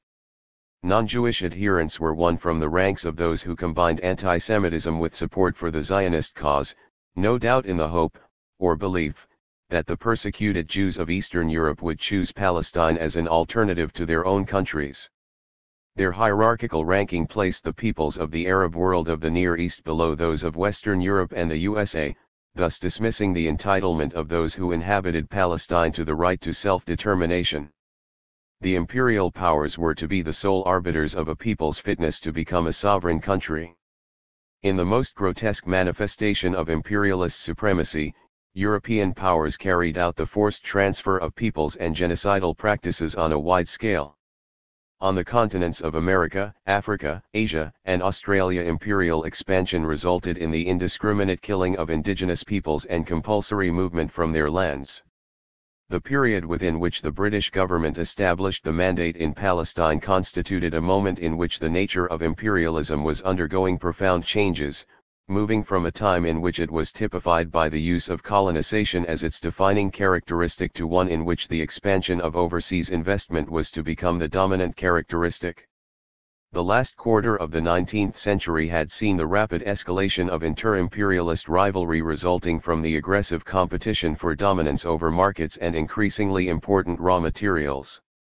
The attempts by the rival imperial powers, through initiatives such as the Berlin Conference of 1884, to reach accommodations about existing points of contention and to anticipate future areas of disagreement, simply covered up the underlying dynamic at the center of the changes taking place within the economies of the contestants. Britain and Germany, the two major contending imperial powers, sought to co-opt regional forces into their strategic perspectives. In both cases, the interests of those with whom they sought to ally were in practice made subservient to the objectives of the imperial hegemon. Both Britain and Germany were capable of deploying religious and secular apologetics in an effort to gain advantage. The Germans and the British competed at different stages for the allegiance of both Muslims and Zionists, presenting their motives in terms of assisting the fulfillment of religious goals. The political leadership in Germany sought to invoke the concept of jihad with the rulers of the Ottoman Empire in order to mobilize, behind their war effort, the peoples of countries with predominantly Muslim populations. British politicians summoned up a particular Christian biblical narrative to justify their support for the Zionist project of creating a homeland for the Jews in Palestine. The nature of the intervention by the imperial power was ultimately shaped by factors on the domestic front. The capacity of the British to act on the international level was shaped by the impact of the war on the home front and the challenge presented by the struggle for independence taking place in Ireland. During the war, Britain's dependency on the USA for material and financial support to prosecute the conflict increased. The cabinet discussions on the situation in Ireland revealed the extent of US influence on British policies towards Ireland. The 1916 Easter Rising, like the 1857 uprising in India, was a harbinger of the anti-colonial and anti-imperialist challenge which was to follow the war as British governments faced tests in the Near East. Domestic and the imperial policies were inextricably linked, and the cabinet papers reveal how discussions by the political leadership in Britain reflected the changing relationships between Britain and other imperial powers, and between Britain and its empire. The type of imperialism which was rapidly emerging as a dominant international economic force was manifest in the changing priorities of British governments. They now viewed the acquisition of and jurisdiction over valuable raw materials as the essential focus. Where those raw materials were located in turn informed their strategic military thinking. In the British cabinet, the debate over the approach to the Near East welded together economic, political, and military considerations. Control over the Suez Canal constituted a concern which embodied all of these priorities. The canal was the principal route through which communications might be maintained between London and the British Empire, most notably India, which remained amongst its most lucrative possessions. The importance of the Suez Canal was fully appreciated by both German strategists and British politicians. Moreover, British apprehensions about the potential vulnerability of India to Russian encroachment through Afghanistan or Persia made the Near East a particular strategic anxiety. Control over the lands of the Near East was crucial to maintain the capacity to deliver reinforcements by the swiftest means possible. Additionally, large volumes of trade passed through the Suez Canal on British ships, which constituted more than half of the world's vessels. It remained vital to the supply and maintenance of Britain's capacity to defend its imperial territories both from external threats and from internal rebellion. Through the period of imperialist territorial expansion, inter-imperialist rivalries manifested themselves in periodic military confrontations, but the ascent of the new forms of economic development embodied in the establishment of a globalist market created new challenges. The British imperialist concern to maintain their hegemonic position with regard to the empire, and especially India, dictated their preoccupation with the Near East. This resulted, however, in a clash between agencies with differing economic and political priorities. Those predominantly pre-capitalist economies, like that of Ottoman Palestine, were confronted by an increasingly aggressive capitalist expansion which distorted and disfigured their economic and social evolution and concomitantly their political development. The finance capital-backed enterprises, like the Rutenberg scheme, had greater access to inward capital investment, grew more rapidly and became more profitable than the predominantly agriculturally oriented indigenous capitalist companies focused on trade. President Woodrow Wilson applied the concept of self-determination differentially, passively endorsing British unilateral arbitration over the appropriateness of self-determination in the case of Palestine. Wilson's own dubious credentials as an anti-colonialist were undermined by his own practices and willingness to employ imperial prerogatives in the case of the settlements emanating from the Paris Peace Conference. The findings of the King-Crane Commission, which conducted widespread consultations with people in the region, came to conclusions which were clearly contrary to the intentions of the British government and indeed questioned the presumptions of the French. The views expressed in their canvass of opinion were both informed and consistent, indicating a clear wish to break with the proposed allocation of mandates by the Supreme Council of the Allies at San Remo on April 25, 1920. The AYAN-dominated Palestinian political leadership's response to the British occupation and imposition of the mandate was to seek to insert themselves in the same privileged position that they had been accustomed to in the Ottoman Empire. The British continuously sought to coax the Palestinians into formal or informal relationships with the Mandate administration, with the objective of reducing their opposition to the Zionist colonization of Palestine and persuading them to become complicit in compromising their aspirations for self-determination. The pattern of social and economic development had a distorting impact on the evolution of the Palestinian society and economy. An economically less competitive agriculture-oriented capitalism disadvantaged the AYAN capitalists and contributed to the creation of a landless working class confronted by discriminatory employment practices enforced by Zionist corporatism. This dislocation of a Palestinian society, developing at a slower pace, in turn led to the social and economic differentiations being expressed in divergent political positions. The sections of the AYAN group themselves were obliged to come to terms with this process of change, dispensing with the traditionalist hereditary structures of alignment and moving towards the formation of political parties. The decisions of the Palestinian Congresses reflected the splits between the two dominant constituencies of Palestinian political thinking. There were those who, broadly speaking, were prepared to acquiesce to an alignment with the British in the hope of making progress towards self-determination, whilst those who saw this as doomed to failure rejected this strategy. Attempts were made to construct a program to unify Palestinian society, but in the face of British intransigence and military might these endeavours were prevented from developing an adequate cohesion, mass support, and unity to challenge the occupying power. A significant shift did occur when a turn took place away from a predominantly anti-Zionist orientation towards a recognition that the principal obstacle to the achievement of self-determination was British imperialism. The combination in the 1936–9 period of popular national committees based in the cities, villages, and towns, and mass popular mobilizations linked to a determined armed struggle, represented perhaps the most coherent attempt by the Palestinian people to overthrow British rule. Palestinian society, at the beginning of the 20th century, was confronted by dramatic world-changing events with social, economic, and political ramifications. These events shaped the Palestinian political response to the British Mandate.